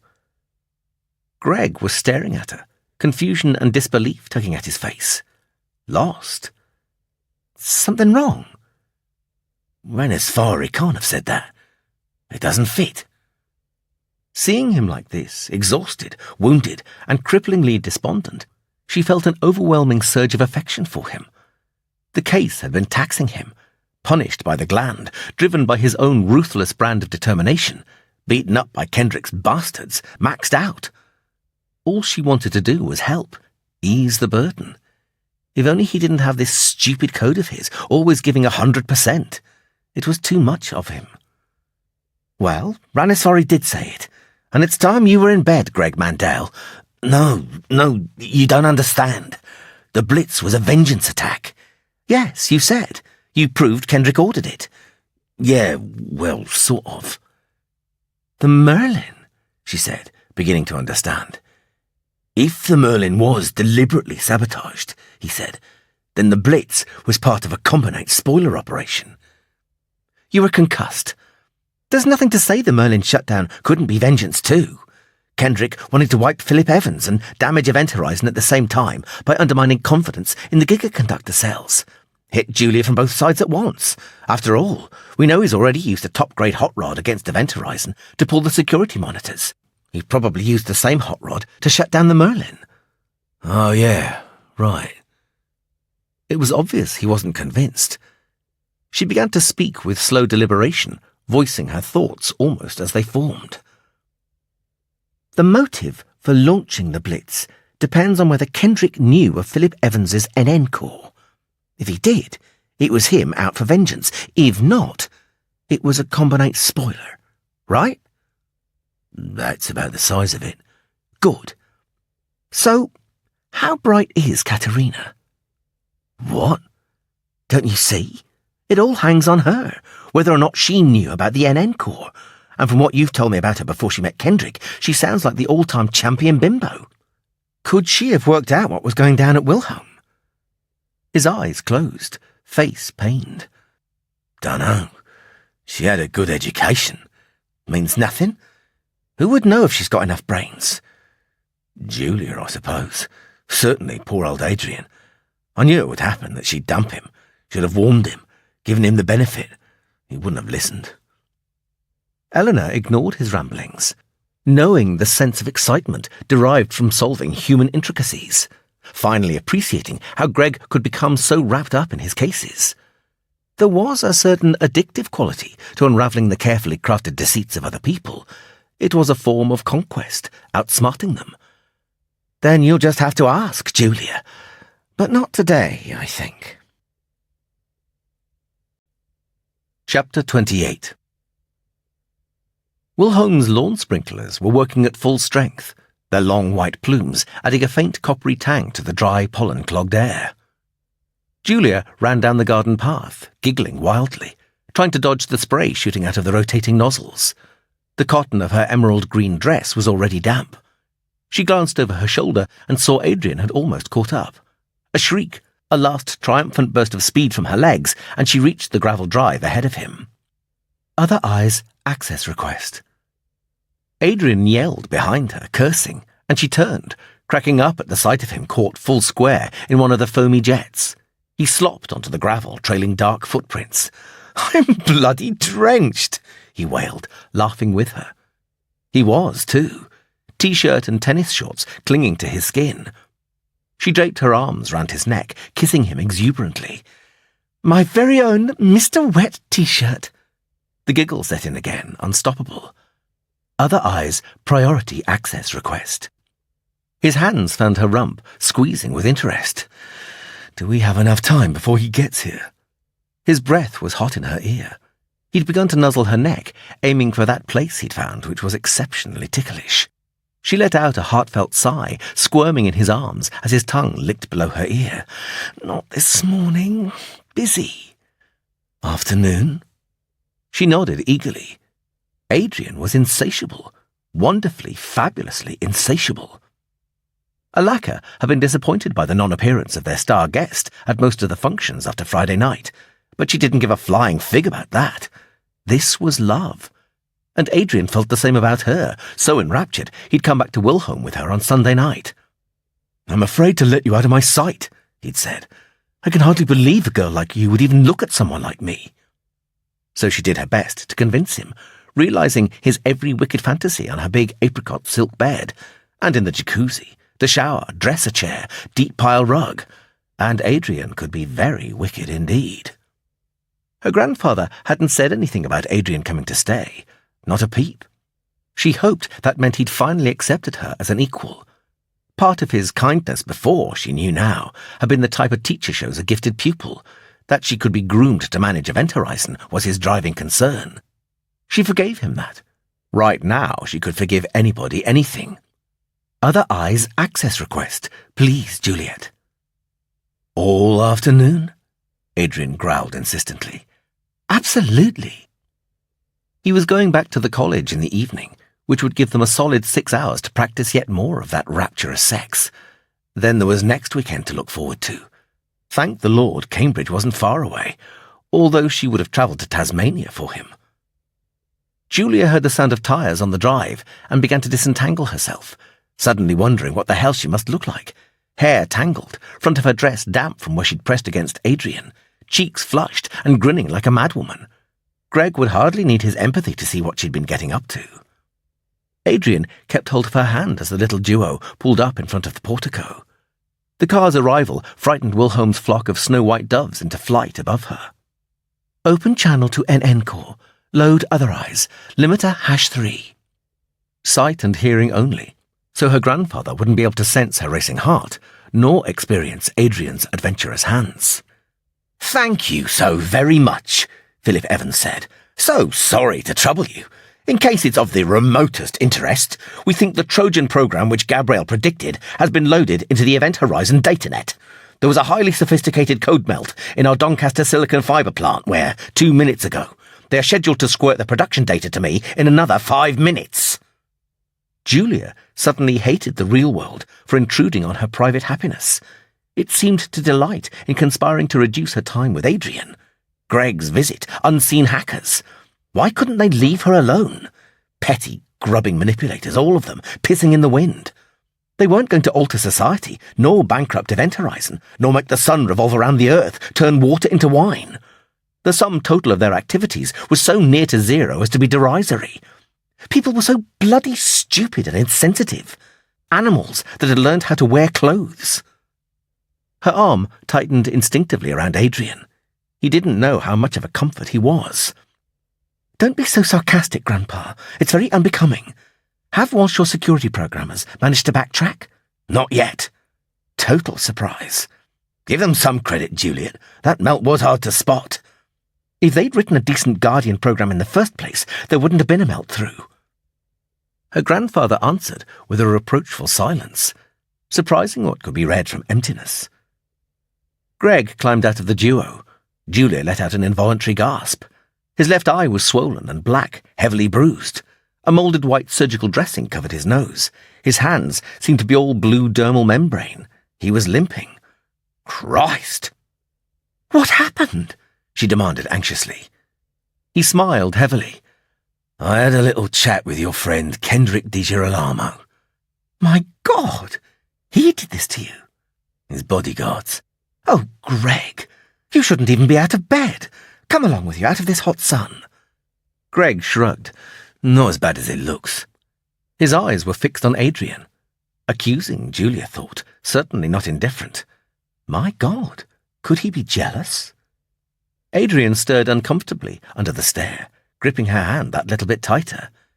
Adrian, isn't it? Greg asked. Yes, sir. They reminded her of 2 stags, scraping hoofs before they locked antlers. Disturbing to think she might be the cause, but then again, it didn't exactly hurt her ego. Greg's cut lips quirked slightly, breaking the spell. The name's Greg. Nice to see you again. Adrian relaxed a little at her side. She gave him a huge sunny smile. This conference won't take long, darling. Would you see to Tobias? I've been neglecting him shockingly. Sure thing. He pecked her cheek and gave Greg a quick, curious glance before heading off towards the stables. Another thing about him, he understood the way Event Horizon business dominated her life and made allowance, never making unreasonable demands. There weren't many who'd do that. He was going to make a smashing doctor with that kind of sympathy. Nice lad, Greg offered, as they reached the shade of the portico. There was sweat on his forehead. She slipped her arm into his, steadying his walk, glad to have someone trustworthy to confide in. Nice. Greg, he's gorgeous. And you should see him with his shirt off, totally hunky. Lucky Adrian. Doncaster is squirting now. Julia nearly groaned aloud. How could she have forgotten about Grandpa? He would have heard every word. That bloody Other Eyes was going to have to be rewritten again. Greg was looking at her speculatively. A blush was rising up her cheeks.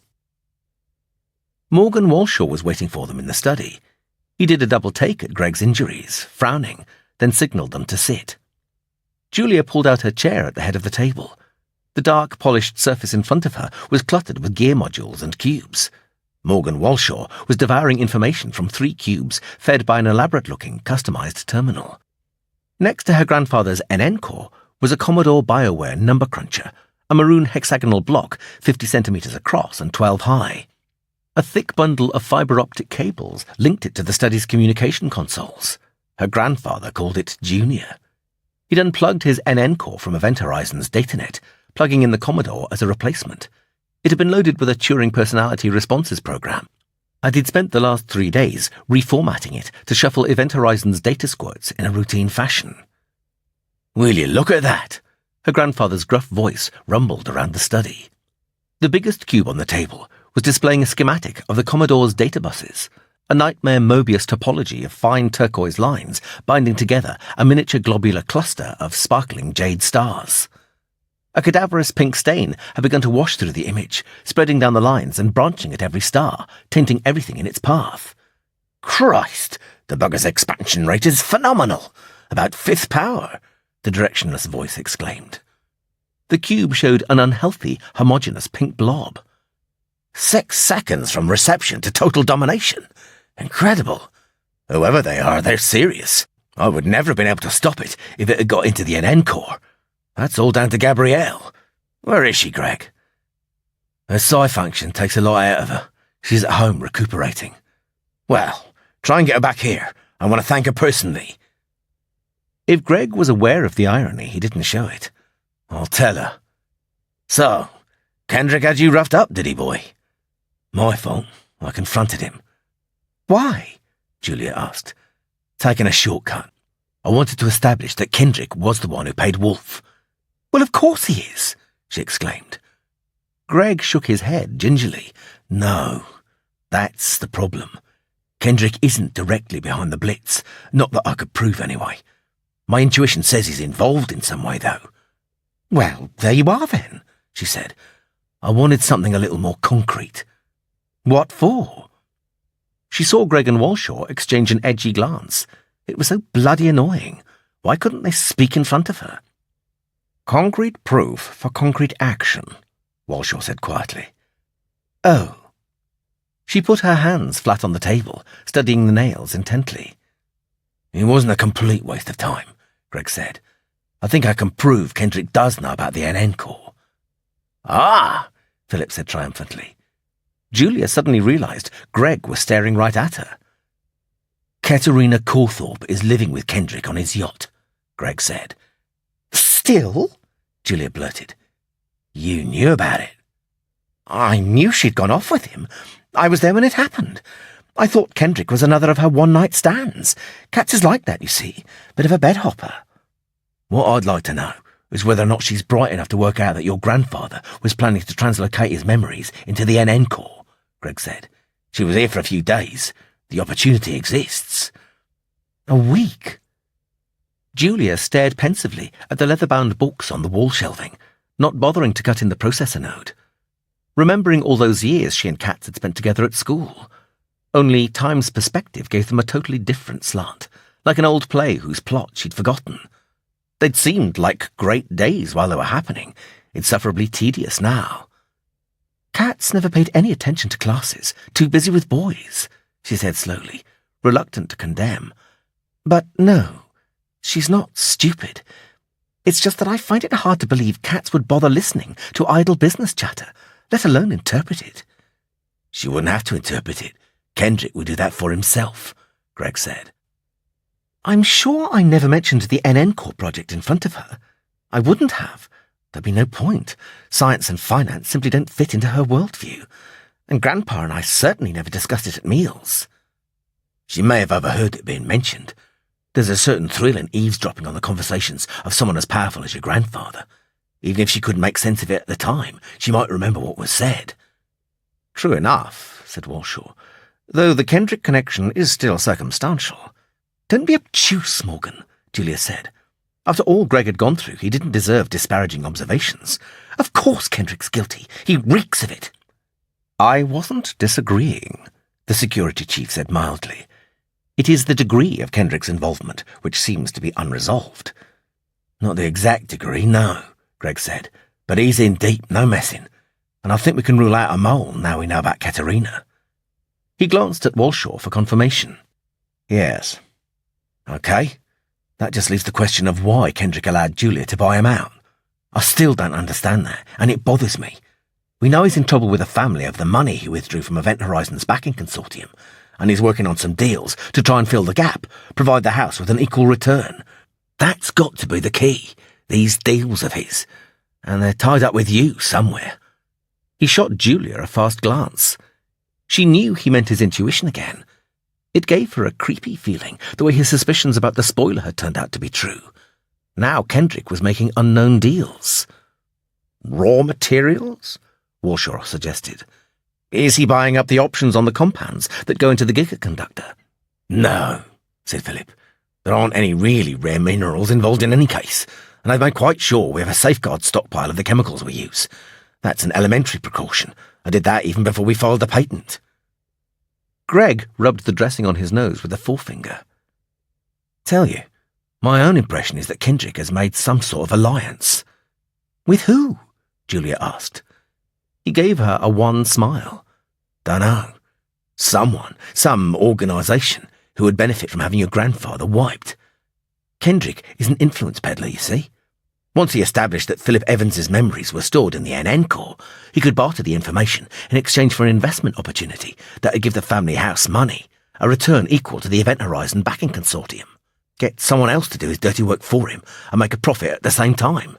That's his style. A combinate? No, I never believed it was a combinate behind the Blitz.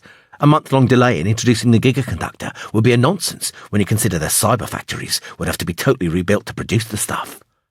What then? Sorry, I can't tell you. That's just the feeling I get out of all this. He shrugged. Kendrick definitely has some sort of scheme in mind. The buyout is proof of that, as well as his hatred for you. Mutual, Julia said automatically. I know. And the way he said it made her glance at him. He'd sounded disapproving. What about this Wolf bloke? Philip said. He's had 2 goes at me now. Seems to me you ought to be concentrating on him, boy. I was coming to that. My contact has backtracked O'Donnell's payments. He squirted Wolf's identity to me this morning. May we know the name? Walshaw asked. Charles Ellis, currently residing at the Castlewood condominium, New Eastfield, Peterborough. She couldn't help the little start of interest. I know that place. Uncle Horace lives there. It's not far from the marina. That proves Ellis is connected to Kendrick, doesn't it? Not necessarily. It's a perfectly logical place for someone that rich to gravitate to, although I admit it's pushing coincidence a long way. Rich? Walshaw inquired. What is he, a tech merc? Apparently not, said Greg. According to my contact, Ellis is a data fence. He normally goes under the handle Meteor. Wolf is a totally new venture for him. What do you propose as your next step? Walshaw asked. His grey eyes had narrowed, contemplating Greg with reserved, vaguely threatening preoccupation. Pay Charles Ellis a visit. He's the last link, the connection between the team of hot rods who ran the Blitz and whoever paid for it. Seeing as how you're so close, I'd like to send one of my operatives along with you, Walshaw said. I know you prefer to work independently, and I respect that, but the stakes are mounting. I wasn't going to object, Greg said. Just make sure he's briefed not to interrupt. He won't. One more thing. Have you had any luck with the analysis of 10 times burns? Greg asked. If you mean is there a single beneficiary, then the answer is no. Walshaw paused, looking concerned. But 7 manufacturing companies have gone under because of O'Donnell, and some of the financials are on a sticky wicket, although they'll never admit a thing. And now we know what to look for. The researchers have spotted several similar victims outside O'Donnell's list. It looks like all 8 of Wolf's hot rods are very active. They've caused a lot of damage in the last year. It prompts the question why. Yes, said Philip. If that kind of disturbance is being repeated by others like him, I'd hate to think of the long-term consequences. Perhaps that's Wolf's goal, Greg said, trying to sabotage Event Horizon's long-term prospects. I don't mean just us, boy. I've run my own analysis on the burns and their fallout. They're totally indiscriminate. If that sort of thing isn't halted soon, it'll add at least another couple of points to inflation, and that's already running too high as it is. A further rise would blow the Chancellor's budget to pieces. You mean even Kendrick would suffer? Everybody suffers, Walshaw said bluntly. Could it be another government? If England's industrial output goes down, who'd step in to make up the shortfall? Just about everybody, Philip concluded miserably. Bloody Pacific Rim would be the biggest beneficiaries, of course. Julia saw the connection without having to kick in her processor nodes. A finance house, she said firmly. Both men looked at her. A finance house would benefit from a change of interest rates if they knew for sure it would happen. That's right, they would. Good girl, Juliet. The Di Girolamo house, Walshaw mused. Why worry? She said brightly. Greg can do his word association thing with Ellis to find out the details. You'll have it all solved for us by tonight, Greg, won't you? Greg sat back in his chair, a tired smile playing over his battered face. How much do you want to bet on that? Chapter 29. Greg kept a cautionary eye on Julia as she walked out to the car with him. There was a confidence about her which had been absent before. She'd always had poise, but it had been stilted and formal. This was a natural grace. No doubt Adrian had a lot to do with it. The kind of stability he offered, putting her at ease with other people. Adrian hadn't changed all her habits, though. He thought her emerald broderie anglaise dress was something Maid Marian would have been perfectly at home in. It had puffball cap sleeves, a lace-up bodice, and a skirt hem riding several centimetres above her knees. Nice legs. The girl's clothes sense was the weirdest. Nobody else her age wore anything remotely similar. But of course, she wasn't like anybody else her own age, just wanted to be. She lifted the front door's iron latch for him, eager to please. Sparrows, goldfinches, and a couple of hoopoes squabbled underneath the sprinkler's cascade, pecking at the grass for worms that had risen in the artificial rain. The direct sunlight set off an uncomfortable itch on Greg's face and hands. "Hop in," he said, as he blipped the duo doors. "I've got something to say to you." Her face lit up with mischief. Greg, really? And Adrian so close by? He sensed that ghostly extraneous thought current leave her mind with lightning swiftness. Her own thoughts were a fast-paced mixture of excitement and contentment. Julia was one happy girl. He flicked the jammer on, screening the duo's interior from the manor security surveillance sensors. "Julia." Her expression dropped at his tone. "What?" "Katerina." "Oh, her? What about her?" "I'm going to be very nice to you, and I'm not going to put you over my knee and give you a damn good wallop, although God knows you deserve it, or worse after what you've done." "What?" She was spluttering, hauteur and outrage gathering within her mind. "Your grandfather was quite right about you. You're a sionistic. You know the moves, but not the governing laws." "I don't know what you mean." "Oh, you worked out very nicely on a surface level, I'll grant you that. What you failed to appreciate were the undercurrents." "Stop talking in euphemisms. It's bloody annoying." "I've seen inside Kendrick's mind," Greg said. "He dreams of you, Julia." "He does?" She was suddenly very uncertain. "He hates you and fears you.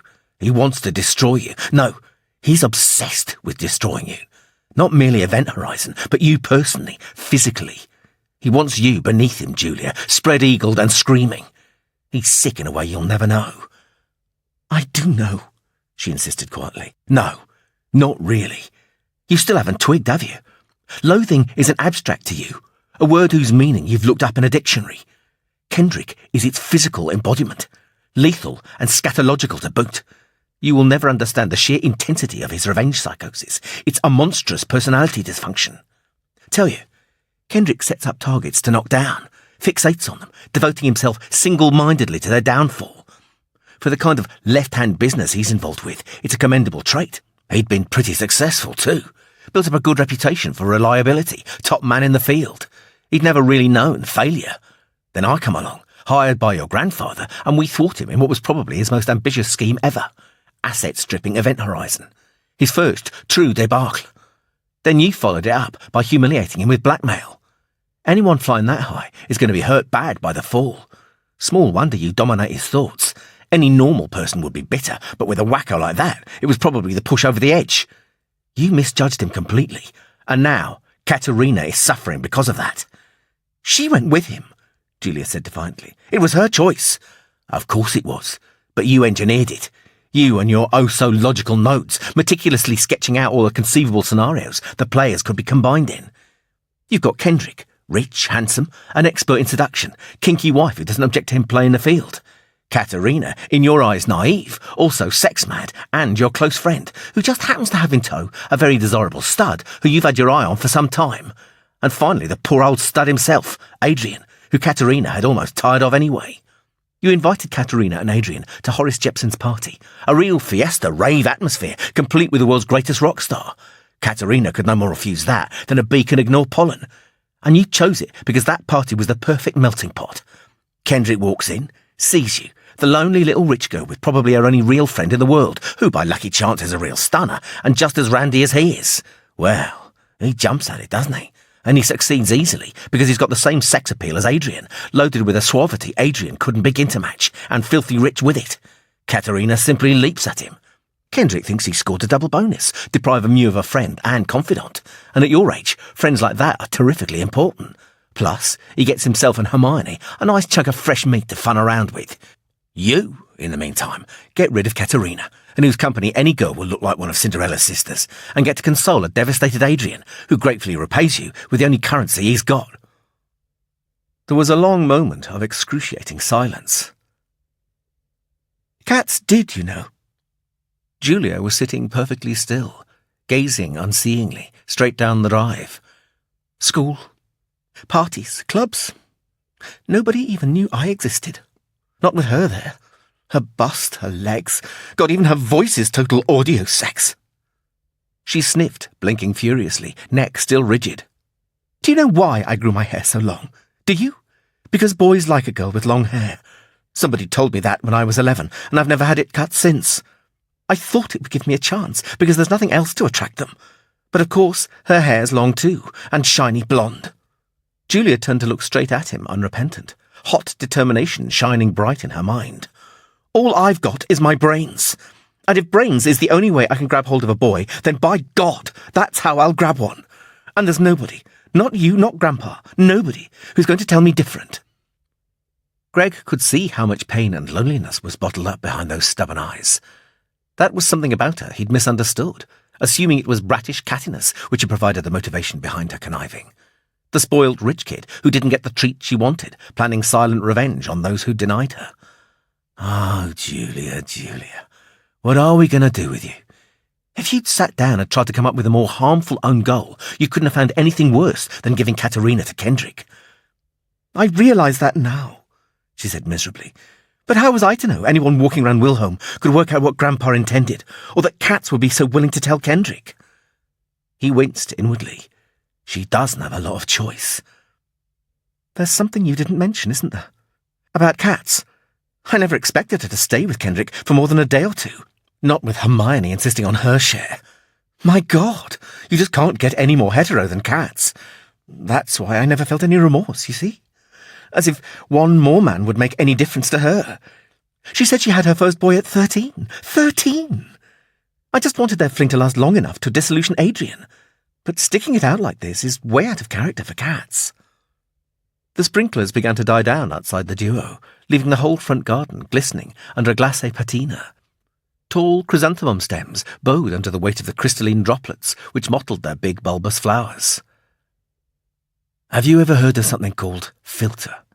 Greg asked. She came as near to embarrassment as he'd ever seen her. I remember someone mentioning the name once. Some sort of drug? She said distantly. It's not quite a drug. Filter is a symbiotic bacterium which lives in the bloodstream, similar biotechnology principle as the gland. Strictly speaking, it's a physiologically benign parasite, the most expensive narcotic ever created, a logical extrapolation from the old ecstasy drug.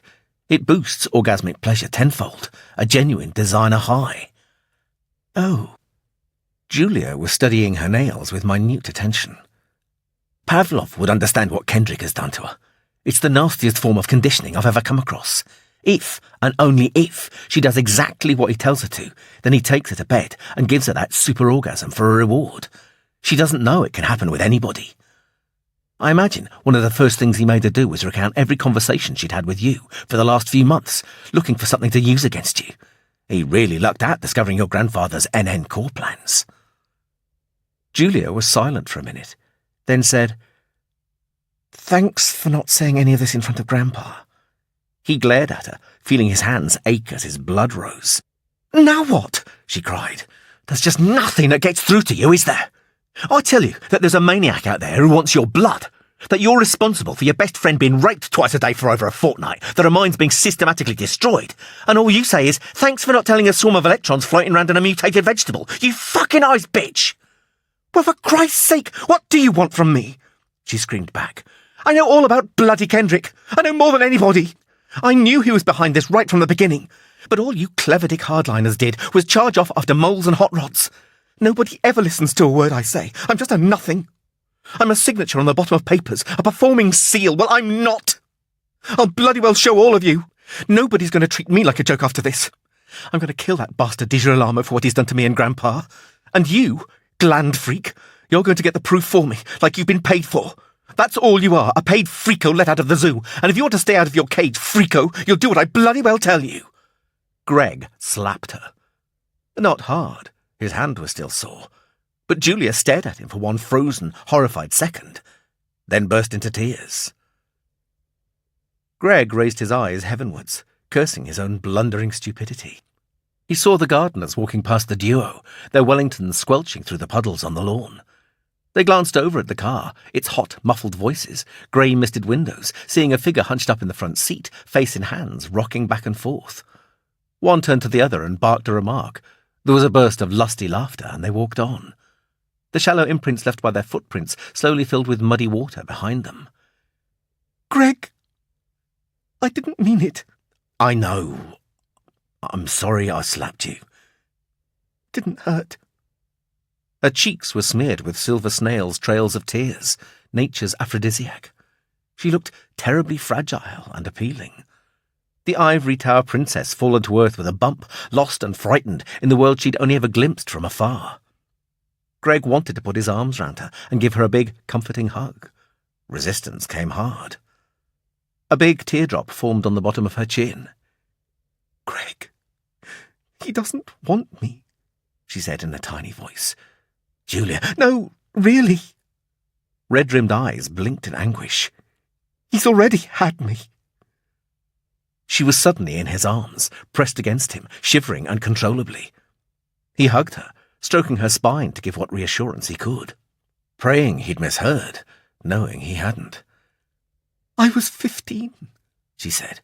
"Shush, it's over." "No, I want to say it." He studied her face, seeing the need. His esper sense slid behind the hot skin and damp eyes. She really was terrified of Kendrick. Funny, he'd never noticed that before, but she'd always toughed out any mention of his name. "Then tell me." "It was my 15th birthday party. I'd never been happier. The PSP had just fallen, Grandpa's illness hadn't developed, and me and all my friends were dressed up in such wonderful dresses. Kendrick came with a present for me. Perfume, all gift-wrapped. Uncle Kendrick. He and Grandpa hadn't fallen out then, you see. He gave me the perfume and said that was only half of the present. He told me his nieces and nephews were all going to go cruising on the Miriam for a fortnight, a Di Girolamo family outing, and would I like to come? I pleaded with Grandpa to let me go. Grandpa never can say no to me, and then when I went on board, there was only Kendrick. No relatives, no family cruise. He was waiting for me. My present. I was too young, too stupidly blind with romance to realise. He was so handsome. The older man, rich and cultured and charming. God, was he charming. You can't know what a man like that is capable of doing to the mind of a silly 15-year-old. The whole thing was like a channel drama made by the best director in the world, alone together on a yacht, surrounded by sea, shorelines and golden sunsets. I loved every second of it, believed every word he said. He hadn't married Hermione then. I thought I was the one. I was going to marry him. I was going to have his babies for him. I didn't believe God could create a monster like Kendrick, not on this world, the good earth. She finished with a limp twitch of her lips. Greg carefully brushed some tangled wisps of hair from her face. God, she choked, you must think I'm bloody worthless. I think you're quite beautiful, actually.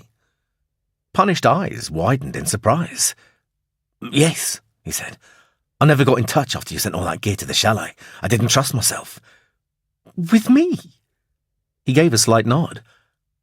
"Oh." She wiped the back of her hand across her face, spreading her tears around. Greg smiled and pulled a paper hanky from the glove compartment. They drew apart a little, but the spark of intimacy remained. It would always be there, he knew, carried to the grave.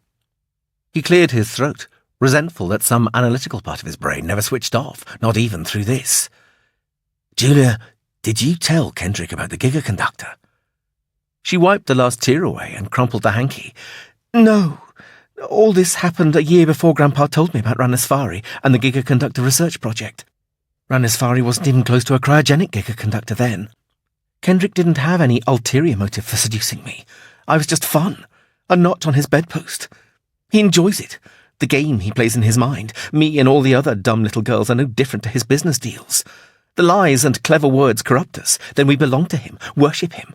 He gets as much satisfaction from our beguilement as he does from the sex. He's a power junkie." He looked away, trying to lose the terrible image of Julia, a younger, smaller, more delicate Julia, lying below Kendrick. "You will get the proof, won't you, Greg?" she asked urgently. "I'm so scared of him. I've not told anybody that before, but he frightens me." "I'll provide the proof Morgan Walshaw insists on. No messing." He kneaded his temple with thumb and forefinger. "There's a couple of things I want you to do for me." She regarded him with comic seriousness. "Anything?" "Firstly, go back into the house and have a word with Walshaw. I want your personal protection stepped up. You're not the only one Kendrick frightens. Before yesterday, I hadn't realised exactly how warped that man is. He is quite capable of having you killed, especially now he realises that his games are over. It's gloves off time, I'm afraid, Julia." "Right." "Secondly, Katerina. I'm going to put a stop to that." "I don't understand." "Snatch her from the Miriam and then shove her through detoxification treatment, but that's going to cost." "Money doesn't bother me." "Right. I suppose it'll have to be in America or the Caribbean. I haven't looked into it. Hell, I don't even know if you can detoxify a filter user. If not, then it'll be a good research project for Event Horizon to undertake." Julia nodded in relief. "I promise, Greg. Whatever it takes. Event Horizon has a clinic in Austria. They can do anything there." Greg didn't share her glibness about that, but at least she was genuinely intent on making amends. "Fine. I'll snatch her back tonight." "Tonight?" "Yes. I don't want to leave her on the Miriam a minute longer than necessary. I'd develop nightmares. I'll bring her to Event Horizon's Finance Division offices. Your people can take her from there." "I'll come." "No, Julia." "Yes. The Finance Division is just as secure as Wilhelm, and I want to see her. After all, I'm the one who put her there, and I've had a taste of what she's been through." He nearly started to say no again, but there wasn't a logical argument against her going. Besides, he could see Julia wasn't going to be moved. Philip Evans wasn't the only one she could wrap around her little finger. "All right, but you get Walshaw to make the travel arrangements and turn up around midnight prepared for a long wait." "Do you want the company security hardliners to help you?" "No, I'm not familiar with their capabilities. I do know all about the people I'm going to be using." "What people? Techmercs?" she asked with frank curiosity. "Tell you sometime." She gave him a timid smile. "That's a date." Greg turned the jammer off, and Julia opened her door. "Julia." She froze with her legs out of the car. "Don't try so hard, girl.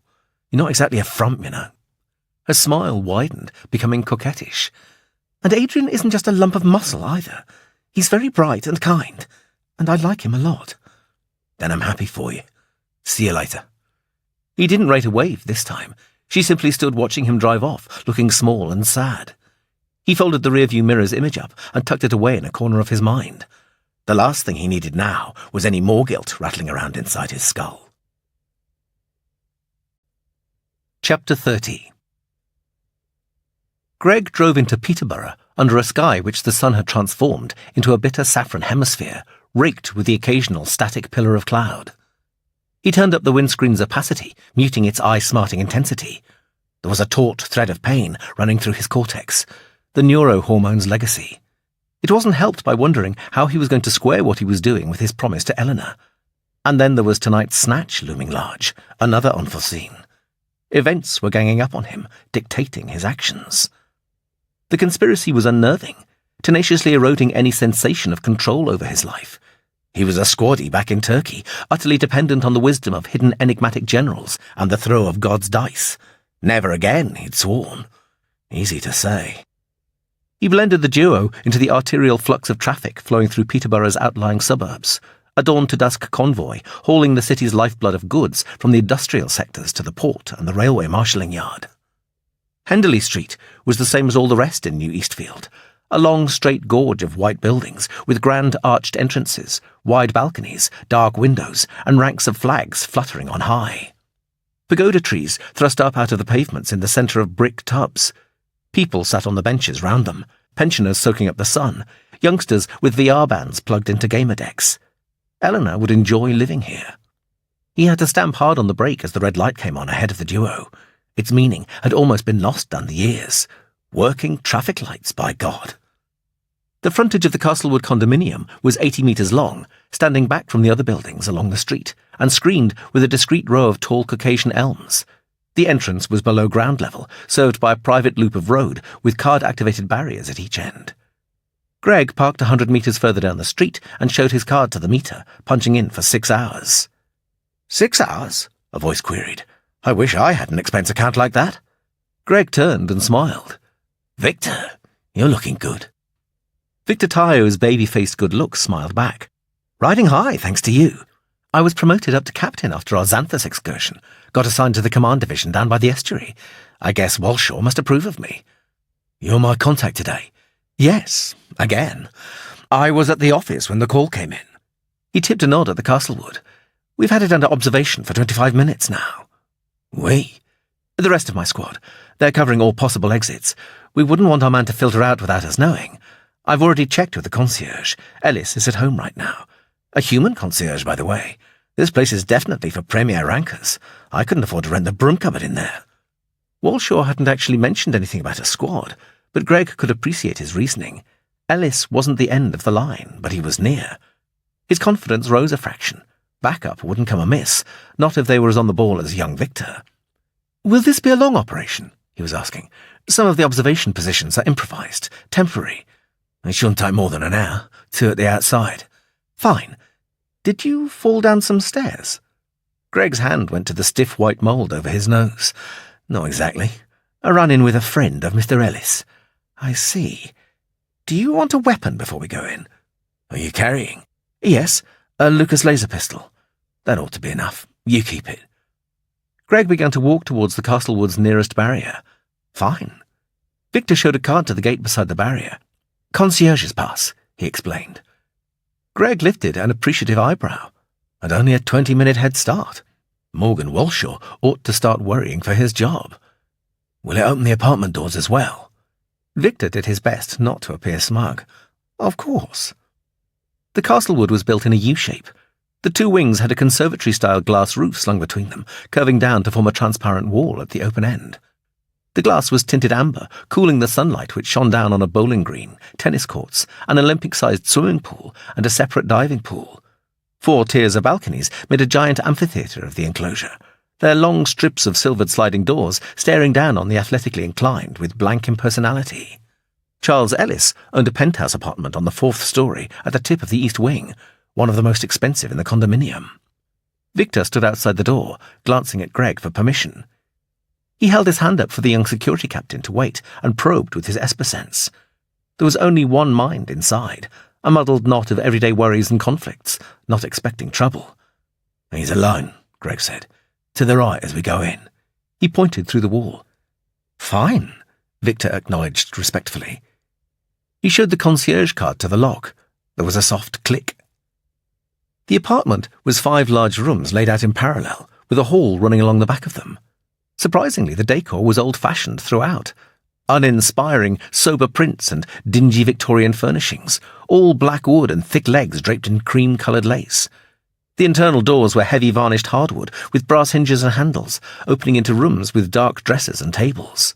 Chairs were gilt-edged, upholstered in plain, shiny powder-blue fabric, marble-top tables with bronze legs. The lounge where they found Charles Ellis had 6 glass-fronted teak wall cabinets exhibiting hundreds of beautifully detailed porcelain figurines. There was a profusion of styles, with animals predominating. Whoever owned them was obviously a dedicated collector. Rich, too, though Greg was no real judge, but money had its own special telltale radiance, and it haunted those shelves. He could feel the love and craftsmanship which had been expended in the fashioning of each exquisite piece. Ellis was a small man in his early 50s, barely over 1¼ meters tall. His body and limbs didn't quite seem to match. His torso was barrel-shaped, going to fat, but his legs and arms were long and thin, spindly. He had a narrow head with tight-stretched skin, thin, bloodless lips, and a prominent brow overhanging nicotine-yellow eyes. Lank, oily hair brushed his collar, leaving a sprinkling of dandruff. He hadn't shaved for a few days, his stubble patchy and grey. His unbalanced frame was wrapped in a paisley smoking jacket with a quilted green collar. He was sitting in a high-backed Buckingham chair, watching a news channel on a big Philips flat screen. Thick velvet drapes hung on either side of it, like theatre curtains. The flat screen was showing a rooftop view of some desert city, indefinably African. Its streets were awash with refugee trains, twisters of black smoke rising from shattered temple domes. A chrome-silver fighter flashed overhead, discharging a barrage of area-denial submunitions. Tiny parachutes mushroomed in midair, lowering the shoal of AP shrapnel mines gently onto the beleaguered city. Charles Ellis turned his head towards Greg and Victor, disturbed by the draft as they opened the lounge door. His facial muscles twitched, pulling the skin even tighter over his jawbone. The flat screen darkened as he rose from the chair, curtains swishing across it. He had to push hard with his bandy arms to lift himself. "How did you get in?" he asked. "Door was open," Greg said. "You're lying. What do you want?" "Data." His expression was thunderstruck. "How did you know? Nobody knows I deal in data." Greg gave him a lopsided apologetic smile. "Somebody does. Cover him." Ellis swayed backwards as Victor produced his Lucas pistol. "No violence! No violence!" It was almost a mantra. Greg walked across the room and looked down on the Castlewood's dark blue diving pool. The lounge was on the corner of the building. 2 sides of it were glass. The balcony ran all the way round, 1/3 of it under the condominium's weather-resistant covering. "Whoever you are, you're an idiot," Elias said. "You have absolutely no conception of what you've gone and walked into. The kind of people I associate with can tread you back into the mire that gave you birth." Greg smiled right back at him, baring his teeth. "I know. That's why we came, for your top-rank friends." Whatever Ellis was going to say died on his tongue. "Wolf," Greg said. Naked alarm rocked Charles Ellis's already fraught mind. "Meteor." It produced the same response. 10 times. "Never heard of them." "Wrong. I'm psychic, you see." Ellis's face hardened, forestalling the onrush of fear and suspicion kindling behind his eyes. "In fact, you are Wolf, aren't you?" "True," the mind before him blurted helplessly. "Thank you," said Greg. Ellis looked at him with revulsion and hatred. "Do you know what these are?" Greg asked Victor casually. He rested a hand on one of the 3 grey football-sized globes that were sitting on a leather-topped Edwardian writing desk. A Hitachi terminal was plugged into each of them, with flat rainbow ribbons of optical cable. "They're Cray hologram memories. You can store half of the British Library in one of these." Greg tapped the Hitachi's power stud. LCDs flipped to black across its pale brown surface, forming a standard alphanumeric keyboard. The cube lit with the Cray's data storage management menu. You'll note that they're kept in isolation, not plugged into the English telecom grid, so nobody can hack in. After all, buy it some money, especially when you know how to market them as well as Meteor here. "What are you going to do?" Ellis's voice was a grizzled rasp coming from the back of his throat. "Whatever I have to." Greg read the menu codes and accessed the first Cray. 62% capacity used up, he observed. That's one fuck of a lot of data. Now, I could go through a whole list of names I'm interested in and see which your mind flinches at, but that would be very time-consuming. So I'm just going to ask you to tell me instead. Who paid you to organise the blitz on the Event Horizon datanet? Ellis shook his skeletal head, jaw clenched shut. "No!" Greg showed his card to the Hitachi's photon key, using his little finger to activate it. The percentage figure began to unwind at an impressive speed as Royan's data crash cancer exploded inside the Cray. He hadn't been totally sure it would work on lightware.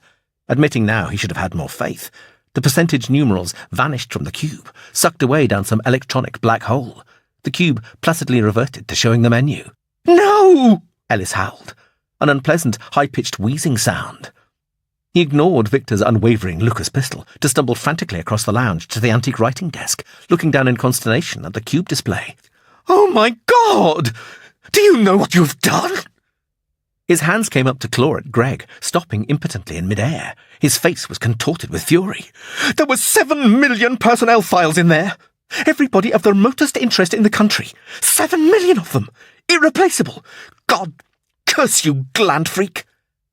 Kendrick de Girolamo, Greg said calmly. Stark horror leapt into his mind at the name. It was very strange. A circle of bright orange flame suddenly burst from Ellis's head to crown him with a blazing halo. For one fleeting moment, his mind inveighed utter incomprehension, wild eyes beseeching Greg for an answer. Then the flickering mind was gone, extinguished in an overwhelming gale of pain. The corpse was frozen upright, steaming blood spewing fitfully out of its nose and ears. Its corona evaporated. There was no more hair to burn, the skull blackened, crisping. He heard the iron snap of bone cracking open from thermal stress. Realization penetrated Greg's numbed thoughts as the reedy legs began to buckle, pitching the body towards him. "Down!" he screamed, and he was dancing with the corpse, slewing its momentum to keep it between himself and the silvered balcony door as he flung himself onto the fringed Wilton rug. They crashed onto the worn navy blue weave together. There was a drawn-out sound of glass smashing as Victor tumbled to the floor behind him. Greg was flat on his back, the throat-grating stench of singed hair and charred flesh filling his nostrils. A wiry hand twitched on his thigh. Not his. Ellis's dense, curved weight pressed into his abdomen. "Jesus!" Victor bawled. "Jesus! Jesus! Shut up! Keep still!" The air heaved, alive with raucous energy, creaking and groaning as it battled to stabilize itself. A pile of paper forms took flight from the Edwardian desk, rustling eerily as they fluttered about the invisible streamers of boiling irons. The end of the discharge came with an audible crack, which jumped the carpet fibres to rigid attention, dousing them in a phosphorescent wash of St. Elmo's fire. Greg sent his esper sense whirling, perceiving the star sparks of mines swirling through the concrete beehive maze of the Castlewood, seeing the galvanized ember of victory fleeing. "Okay, they've gone," he croaked through the backlash of neurohormone pain. Even that sliver of sound seemed distant. Victor was kneeling beside him, a rictus grimace on his face, rolling Ellis's body off. The back of the skull had cleaved open, a fried jelly offal spilling out. Victor wrenched aside and vomited, coughing, dry retching and sobbing for an age. When his convulsions finished, he was on all fours, his hair hanging in tassels down his forehead, skin sallow and filmed with cold sweat. Jesus! What did that to him? Greg looked at the wall opposite the balcony door. It was crisscrossed by narrow black scorch marks. Glass fragments from the cabinets were heaped on the carpet. Figurines glowed a faint cherry pink on smouldering shelves. "Maser," he said. "Probably a Raytheon or a Minolta, something packing enough power to penetrate the silvering on the glass." "Bloody hell! What now?" Greg wriggled his legs from under the small of Ellis's back and propped himself up on his elbows, gulping down air. Looking anywhere but at the ruined flesh at his feet. The world was a mirage, wavering nauseously. "Cover up. Call your squad. This apartment has got to be scrubbed clean. There must be nothing left to prove we ever visited. You'll have to take the body out tonight. Cleaning truck, something like that. And get these crays to Walshaw. Lord knows how long it'll take to go through their contents, though." "No police?" "No police. We need the crays data. Besides, I'd hate to try and explain what we were doing here. Let Ellis become another unperson. Nobody's going to ask questions." "Oh, yes." Victor was dazed, moving and thinking with the Saturday night drunk's shell-shocked apathy. "Call your squad now." "Right." He tugged his cyberfax out of an inner pocket. "Your nose is bleeding." Greg dabbed at the floor with some of Ellis's tissues, while Victor yammered out increasingly urgent instructions. Flies were beginning to feed on the open skull. Greg pulled a white lace tablecloth over Ellis and collapsed into one of the low chairs, exhausted. "On their way," said Victor. "You want to flit, find a doctor or something?" "No, I think I'll just sit here for a minute. Oh, and be sure to have this place swept for bugs." His nose had stopped bleeding. Victor hovered anxiously, head swivelling round the apartment, missing the body each time. "Bloody hell, what a cock-up!" Not your fault, but it proves one thing. What's that? Greg gave him a battle-weary smile. I'm close. Yeah, but Greg, what have you got left now? A name. Confirmation. That Di Girolamo character you mentioned. Yep. It was beautiful the way Ellis's mind funked out. You should have seen it. If you say so. This is all way above my head. Surveillance and backup, Walshaw says. You sit there and take it easy for a while. I'll see to the clean-up. Sure. Greg drew his cyberfax out of his leather jacket's inside pocket, taking care not to make any sudden motions. His brain sloshed from ear to ear each time his head moved. He flipped the cyberfax open and keyed the phone function with difficulty. His fingers were stiff, devoid of feeling. The cyberfax bleeped for an incoming call. Unsurprised, he let it through. Knowing. Gabrielle's face appeared on the little screen. No, she said with ominous resolution. I'm sorry, but you have to. There's no one else. No, Gregory. Look at me. A proper look. Right now, I couldn't even sense a tiger's brain if it was biting me. Tell you, I've got to have psi coverage to get that girl out. You'll be saving lives, Gabrielle. The Trinities will bloodbath the Miriam without perfect intelligence information. Where Katerina is, where the crew are, and what they're tooled up with. You're a bastard, Mandel. No messing. See you at the briefing. After that, it was the difficult call. Eleanor. Chapter 31. True to prediction, one of the yachts docked at the same quay as the Miriam was hosting a party. A brassy, high-wattage rave. Hysterical guests spilling out onto the quay itself, dancing, drawing syntho, swilling down champagne. Perfect cover. By 2 o'clock in the morning, it still hadn't peaked. At 5 minutes past 2, Greg walked down the quay with Susie, the pair of them holding hands and laughing without a care in the world. He wore a dinner jacket that felt as though it was made of canvas and reeked of starch. Susie had slipped into a 1920s gold lame dress, low cut with near-invisible straps, a blonde bob wig covering her gelled-down spikes. With her size and figure, she looked impossibly young, 14, 15, something like that. He reckoned that as a couple, they fitted the scene perfectly. Anyone would think it was fathers and daughters' night. Thank heavens for cafe society, immutable in a fluid world. They infiltrated the party fringes, anthropoid chameleons. Big Amstrad projectors were mounted on the yacht, firing holographic fireworks into the night. Upturned faces were painted in spicy shades of scarlet and green by carnation bursts of ephemeral meteorites. Susie lingered to watch a girl dressed in a sequin bikini and dyed ostrich feathers limbo her way under a boat hook held by 2 semi-paralytic houris. Greg checked his watch and tugged Susie's arm with gentle insistence, steering her into the wrap of darkness at the end of the quay. 3 minutes before they had to be in position. The snatch had to be performed with exact timing. One mistake, one delay, a hesitation, and they'd be heading down the wrong tow line, and all Gabrielle's planning would come to naught. He tried to emphasize that to the Trinities, drilling it in. The limbo girl failed to make it, overbalancing and winding up flat on her back. The flesh of her overripe body quivered with helpless laughter. One of the houris poured champagne into her mouth, straight from the magnum.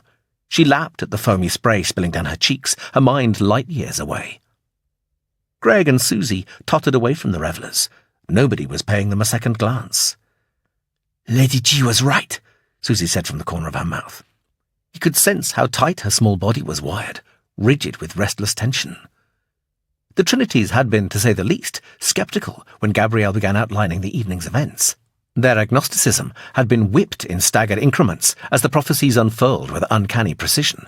The party, which crewman would leave the Miriam for the evening, the exact time Kendrick and Hermione left for the Blue Ball, the fact that Katerina had been left behind. Other couples had drifted into the seclusion of the quay beyond the party, exploiting the penumbra of privacy provided by covered gangplanks. Greg kept his eyes firmly on the Miriam ahead. Susie peeped unashamedly, chortling occasionally. Miriam looked deserted, lit only by the intermittent spectral backwash from the Amstrads. Yet Gabrielle had said there were 7 people on board, 2 of Kendrick's bodyguards, 4 sailors, and Katerina. She'd even reeled off their locations. Greg wished he could use his Esper sense to confirm, but that was a definite no-no. The anemia which the neurohormones had inflicted on the rest of his body had lifted during the afternoon, and physically he was shaping up, but another secretion would cripple his brain. They reached the Miriam's gangplank and folded into the midnight shadows it exuded. He checked his watch again. "How about we go for total realism?" Susie whispered, with a giggle in her voice, as she twined her hands round his neck. 12 seconds, he answered. The gangplank was one long pressure pad, according to Gabrielle. "Oh, Daddy, give it to me good," she yodeled. He could feel her shaking with laughter and a crazy burn of exhilaration. Right on time, a voice said, "Hey, sorry, folks, but you're going to have to move along." Greg was facing the key so he couldn't see the speaker, but he recognized Toby's baritone rumble. Besides, Gabrielle said it would be him. He carried on smooching with Susie. There was a faint vibration as Toby walked down the gangplank. "I said—" Susie's arm-score stun shot spat a dart of electric blue flame. Greg heard a startled grunt and turned just in time to catch Toby before he hit the gangplank, asking himself why the hell he bothered. Susie was racing up the gangplank. Greg followed, dragging Toby. The bodyguard's breathing was ragged, slitted whites of his eyes showing in the fallout from the silent, twinkling light storm overhead. As always, Greg experienced the conviction of operating under divine protection. With Gabrielle's guidance, he'd become omnipotent. Susie ducked into the darker oval of an open hatch, fumbling her photon amp into place as she went. Greg pulled his own photon amp out of the dinner jacket's pocket, that reassuringly familiar pinching as the band annealed to his skin. Miriam resolved into cold, hard reality around him, nebulous leaden shadows stabilizing into sharply defined blue and grey outlines. 02:12:29 flashed the yellow digits. At 2 hours, 12 minutes and 35 seconds GMT, the crewman will exit the cabin lounge door onto the afterdeck, Gabrielle had said, her voice raised above the Trinity's scoffing. Greg dumped Toby on the glossy polished decking and ran for the afterdeck, black leather shoes squeaking. 02:12:35. At 12 minutes and 41 seconds GMT, he'll move into your line of sight. 02:12:38. Greg stopped and assumed a marksman stance with his arm score, lining it up 1 metre wide of the corner of the superstructure. 02:12:41. The crewman obviously knew something was amiss. He came round the corner of the superstructure fast, crouched low. The photon amp showed a monster crab scuttling right at him, metre length of pipe instead of claw. He fired. The crewman's name is Nicky. Metallic clangor, as the crab's erratic momentum skated him into the railing, pipe skittering away anarchically. "Bye, Nicky," Greg whispered. "Radar cancelled," Susie's voice squawked in his earpiece. "God, this place is exactly like Lady G described it. Wild." Greg finished up at the stern, scanning the glum water of the marina and its flotsam carpet of decaying seaweed. Oily ripples slapped lazily at Miriam's hull. "On the taffrail, you'll find a control box with 6 weatherproofed buttons.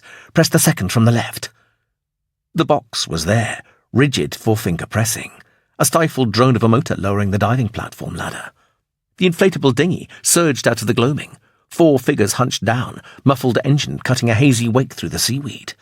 It turned a finely judged arc and rode its bow wave to a halt at the foot of the ladder. The first 3 figures swarmed up the ladder, dressed in combat leathers and helmets. Des and 2 of his troop, Lynn and Roddy. They ignored Greg and crossed the deck to the half-open cabin lounge door. Des slid it right back, and the 3 of them rushed in. Greg leant over the taffrail to see Gabrielle puffing her way up the ladder. She was wearing a balaclava and a heavy night camouflage flak jacket, restricting her movements. It was the largest the Trinities had in stock. He put his hand down and diplomatically helped her over the railing. She tugged the balaclava off, wiping the back of her hand across her perspiring forehead. "We're too old for this, Greg, you and I. Believe me, if you weren't such a bloody ignorant, stubborn bugger." A resigned smile lifted her lips, shaking her head. "Crazy." Greg smiled fondly. "Tell you, I have a horrible feeling you may be right." "That's my boy." A sudden frown wrinkled her plump features. "Damn." She thumbed the comset in her breast pocket. "Lynn, it's not that hatch. Go to the next one." "That's right. The crewman is standing behind the cowling." "Come on," Greg said. "Time for you and I to rescue the damsel." "You know, Teddy's done a good job with those kids," Gabrielle admitted grudgingly as they moved into the lounge. Greg negotiated the unfamiliar obstacles and found the central companionway, a tube of impenetrably black air which even the photon amp had difficulty discerning. "Are we all right for some light?" he asked. "Yes. 1 moment." Greg heard her shut the lounge door, then the biolume strip came on.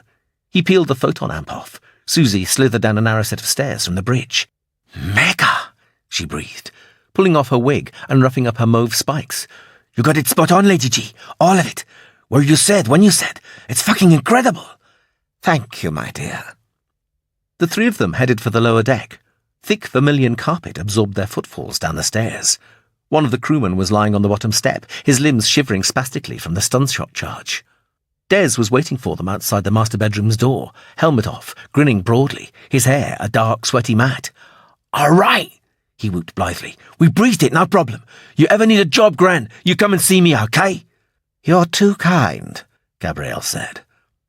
Des missed the mounting testiness, but Susie winked at Greg, rolling her eyes for his denseness. Lynn and Roddy clattered up the stairs from the crew quarters below. Shall we get on with it? Gabrielle said, hurriedly forestalling the compliment Lynn had opened her mouth to begin. She took an infuser tube out of her flak jacket and handed it to Susie. You'll need this. Susie turned it over, mildly curious. What for? She's a big girl. Des and Roddy exchanged a glance. Is she armed? Lynn inquired. No. Greg knew that mood well enough. Gabrielle at her most obdurate. There'd be no budging her now. He opened the bedroom door. There was a subdued pink light inside. Whoo, boy! Susie groaned in porky dismay. Des and Roddy piled in behind her for a look. Katerina was sprawled across a huge circular waterbed, wearing an Arabian harem slave costume, strips of diaphanous lemon chiffon held together with thin gold chains. It was a size too small, strained by the curves of her breasts and hips. The chiffon was so flimsy they could see her large areolas through it, dark purple-brown circles with aroused nipples. Katerina batted drowsy eyelids at the 5 faces staring down at her. I'm ready, was all she said. Roddy let out a low, admiring whistle. Makes it all kind of worthwhile, doesn't it? Des sniggered. For God's sake, find something to wrap her in, Greg said, annoyed at their abrupt lapse of discipline. Hardly surprised, though. The porno starlet stage setting sapped any sense of urgency. He let out a hiss of breath, silently cursing Gabrielle for not warning him. Susie, help me get her up. Katerina looked up with innocent bewilderment as they each took an arm and tugged her into a sitting position. I remember you, she said to Greg. Will you make it happen too? Not tonight. But this is the paradise place. The hurt and the wonder always happens here. Bollocks, what's she on? Asked Susie. Filter. Stuff's blowing her brain apart. Katerina turned her head to focus on Susie. Can you make it happen? No way, girl. Come on, let's get you out of here. Something in Susie's inflexible tone must have finally penetrated Katerina's befuddled brain. I don't want to leave. Not here. Not the wonder. Not ever. Susie brought up the infuser in a no-nonsense manner. Katerina's bare foot lashed out, catching Susie full in the stomach. She went down with a silent oof, curling around herself and fighting for breath. Greg was suddenly left holding a screaming, scratching, biting, kicking she-demon. Gabrielle was right. Katerina was big and strong and utterly deranged. Tapering lavender nails slashed at his eyes. A knee thudded into his pelvic bone. A tornado of golden hair filled the air. He felt soft flesh, hard flesh, hampered by not wanting to hurt her, an inhibition rapidly dissolving. Des made a grab for Katerina's shoulders, succeeding only in ripping her mock slave costume. All three of them tumbled to the floor in a frenziedly bucking heap. Then Lynn waded in, trying to pin Katerina's arms down. Roddy managed to grab hold of one leg. Finally, a wheezing Susie slammed the infuser on Katerina's neck with unnecessary force. For one horrendous moment, Greg thought it wasn't going to have any effect, but a look of outright surprise shot across Katerina's enraged face, and she subsided into a limp bundle, shrouded in wispy scraps of lemon fog. Goddamn ungrateful bitch! Susie spat between shudders. Her face was chalk white. Greg thought she was going to kick the unconscious body. Probably wouldn't have stopped her. She doesn't know what she's doing, he offered an apology. Hey, you all right? Her hands were still clasped tight around her abdomen. Yeah, bitch! Roddy wrapped a toweling robe around Katerina, and Des carried her out in a fireman's lift. Gabrielle stood to one side as they filed out of the master bedroom. Told you so, she said. The 7 of them rowed the dinghy back to Event Horizon's finance division offices, stealing quietly across the Neen's scummy water, making good headway against the outgoing tide. City noises thrummed around them. Sirens, horns, the trill of gas-powered traffic, peals of jukebox music from riverside pubs. The stuff of the dinghy's electric outboard was lost without trace. Des dodged the big freighters anchored in the middle of the river outside the port. They were waiting for the early morning tide to provide the draft they needed to take them down the channel to the wash. Rust-streaked metal giants, sprinkled with tiny navigation lights, their bows a check pattern of hoarfrost with their liquefied gas tanks nestled against the hull. Greg could hear a steady plop, plop, plop as chunks of the mushy rime fell into the water. Once the freighters were left behind, it was a straight ride up the Nene to the Ferry Meadows estuary. The Trinities loosened up, schoolboys returning from a day outing. Their hive-buzz chatter percolated about the inflatable. Miriam crewmen I have zapped. Des even had a beacon to aim at. Philip Evans had chosen to celebrate his company's triumphant return to solid land with a 35-metre-high sign perched on top of Event Horizon's finance division offices. Its core was a macrame plait of colourful neon tubes orbited by stylised holographic doodles, expanding geometric graphics, cartoon characters, origami birds, and, at Christmas time, a traditional Santa replete with sledge and reindeer. Monumentally vulgar, but mesmerising at the same time. The deep-throated gurgling of the tidal turbines grew steadily louder as they drew near the little quay jutting out from the steep concrete embankment below the ugly cuboid building. Victor Tayo was waiting for them, huddled in a parka against the fresh pre-dawn air rising off the estuary. He offered a gentlemanly hand to Gabrielle, then grappled a semi-conscious Katerina ashore. She groaned as her bare feet touched the cold concrete. "Why are her hands tied?" Victor asked reasonably, as Greg stepped ashore and took some of the weight. "'Cause there wasn't enough rope for her fucking neck," Susie growled out of the dark. Victor peered down at the inflatable dinghy with its oblique cargo of well-armed hardliners and an underage girl in a revealing gold party frock. Bloody hell! Des gunned the throttle, and the little craft surged out into the darkness. "See ya, Greg," Susie called. "And take care of Lady G. She's out of this world." Walshaw and Julia were waiting in a big corner office on the 3rd floor. Rachel Griffith stood outside. It was a monastically simple room. The walls and ceiling were painted a uniform white, contrasting against the all-black fittings. Greg knew it was Walshaw's office without having to be told. An extension of his personality, comfortable, efficient, and uncluttered. The furniture was unembellished. 2 chairs in front of a broad desk, a settee against the wall. Honey-yellow louver blinds shut out a view of what Greg's sense of direction told him would be the estuary. The air was warm and slightly damp, stale, the way it got after people had been breathing it for several hours. Walshaw was sitting behind the desk when they walked in. Greg was surprised to see the surface covered in little balls of scrunched-up paper. Julia was rising from the settee, knuckles screwing sleep out of her eyes. She was wearing a V-necked lilac dress with a pleated skirt. A tangerine woolen cobweb shawl was drawn around her shoulders. She allowed herself a rueful grin. "Midnight, he says. It's gone 3. Then Victor Tayo and one of his squad members carried Katerina in between them. She'd begun to hum tunelessly. Julia stared at her old school friend, humour and toughness leaching from her face. Whatever zombie incarnation she'd been girding herself for, it wasn't a match for the mental husk reality provided. Katerina was lowered onto the settee, utterly uninterested in her environment. Julia sent Greg a silent, desperate plea that this was some awful nightmare, not real. Walshaw frowned disapprovingly at the grubby rope wrapped round Katerina's wrists. Greg pointed to the fresh scratches on his face. "See if you can find some padded cuffs," Walshaw told Victor. "And tell Dr. Taylor to stand by. She'll probably need sedating." Victor nodded crisply and departed, happy to be out of the office. Julia sank down onto the settee, peering timidly at the beautiful empty shell slumped quiescently beside her. "Cats? Cats, it's me, Julia. Julie. Can you hear me, Cats? Please, Cats. Please?" Katerina's lost eyes swam round. "Julie," she sighed inanely. "Julie. Never thought it would be you. They bring so many others for me, but never you. It's late, isn't it? I can feel it. It's always late when they come for me. We'll be good, won't we, Julie? You and I, when he watches. If we're good, then I can go to him afterwards." "Yeah," Julia stammered. Her eyes had begun to brim with tears. "Yeah, Cats, we'll be good. The best. Promise." She pulled her shawl off and tucked it clumsily around her friend's trembling shoulders. "I'd like you to leave us alone now," she said without looking round.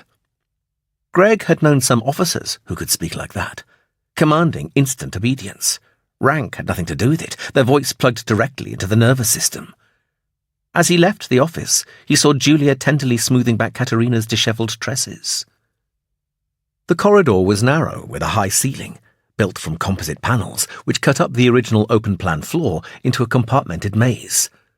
A pink-tinged biolume strip ran overhead, its unremitting luminescence showing up the threadbare rut running down the centre of the chestnut carpet squares. Walshaw closed the door behind him. Rachel moved down towards the lift, giving them a degree of privacy. "I've been doing some checking this afternoon," Walshaw said. "There's a clinic on Grenada which claims it can cure filter addiction." "Successfully?" Greg asked. 40% of the patients recover. I was wondering, Miss Thompson, isn't it? Gabrielle was resting with her back flat on the wall, head tilted back, eyes closed, her breathing shallow. Greg recognized the state. He'd seen it in the mirror often enough. That relentless enervation which siphoned the vitality out of every cell. "Morgan, to someone of your age and X rank, I'm Gabrielle, okay? But no, I can't tell if it works with Katerina. That's too far into the future." "I don't think Julia will give up," Greg said. "Not now." "No, I don't suppose she will," Walshaw agreed. "You know Kendrick Di Girolamo is going to have to be eliminated, don't you?" Greg said. Walshaw reached up languidly and began massaging his neck. "Eventually, yes." "No, not eventually. You've seen what he's done to that girl, and that was just for fun. The guy's an absolute loon. Tell you, I've seen inside his mind. Homicidal psychopath isn't the half of it. Julia needs head of state-level protection while he's on the loose, no messing. Julia has been badgering me to do the same thing. She's even more intent than you, if anything. Hardly surprising, after what she went through with Kendrick. Paedophile shit." Walshaw turned his head very slowly until he was staring directly at Greg. "What?" "Kendrick and Julia. He seduced her." "You didn't know?" "She hates Kendrick." "Not always," Greg said. He couldn't ever remember seeing Walshaw so thrown before. Not even the Blitz and the possibility of a leak in the Gigaconductor project had upset him this much. Another of Julia's secret admirers. "So that's what is behind this sudden urge for blood," Walshaw said tightly. "It's not just the wronged girl's Lex Talionis. Kendrick is dangerous, believe me." "I do." For a second, the security chief looked heartbroken. Greg was suddenly glad he didn't have the use of his gland at that moment. There were some secrets people were entitled to keep. He guessed Julia had become a surrogate daughter to Walshaw over the years. That strange character flaw of his, the need to have someone to provide him with a purpose in life. "Kendrick can't be eliminated right now, dangerous though he undoubtedly is," Walshaw said. "Your episode with Charles Ellis at the Castlewood condominium confirms there is someone else involved, the organizer of the Blitz. Kendrick couldn't have arranged for the sniper at Ellis's penthouse because he didn't know Wolf, which makes Kendrick our last link with the organizer, and we have to find out who that is." "But Wolf knew Kendrick," Greg said. "Weird." "Not really," said Gabrielle. "The organizer is their link, a one-way data bus who passes on all Kendrick's intelligence to Wolf, but there's no return flow. Wolf has nothing Kendrick needs to know, and Kendrick would have told the organizer that you'd confronted him, that you knew about Wolf, so the organizer fixed for the sniper. Morgan here is right, Greg. We can't get rid of Kendrick. He's your only hard lead left. In fact, he ought to watch out. The organizer must realize that too." "Shit," Greg muttered in frustration. "Kendrick won't take us to the organizer, not now. He's too smart. They'll never contact each other again." Gabrielle opened her eyes. "Snatch him," she said flatly. "That's your only option.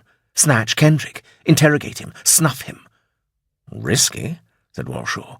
"A quick, clean kill is one thing. Snatchers have a tendency to get messy no matter how good the hardliners you use.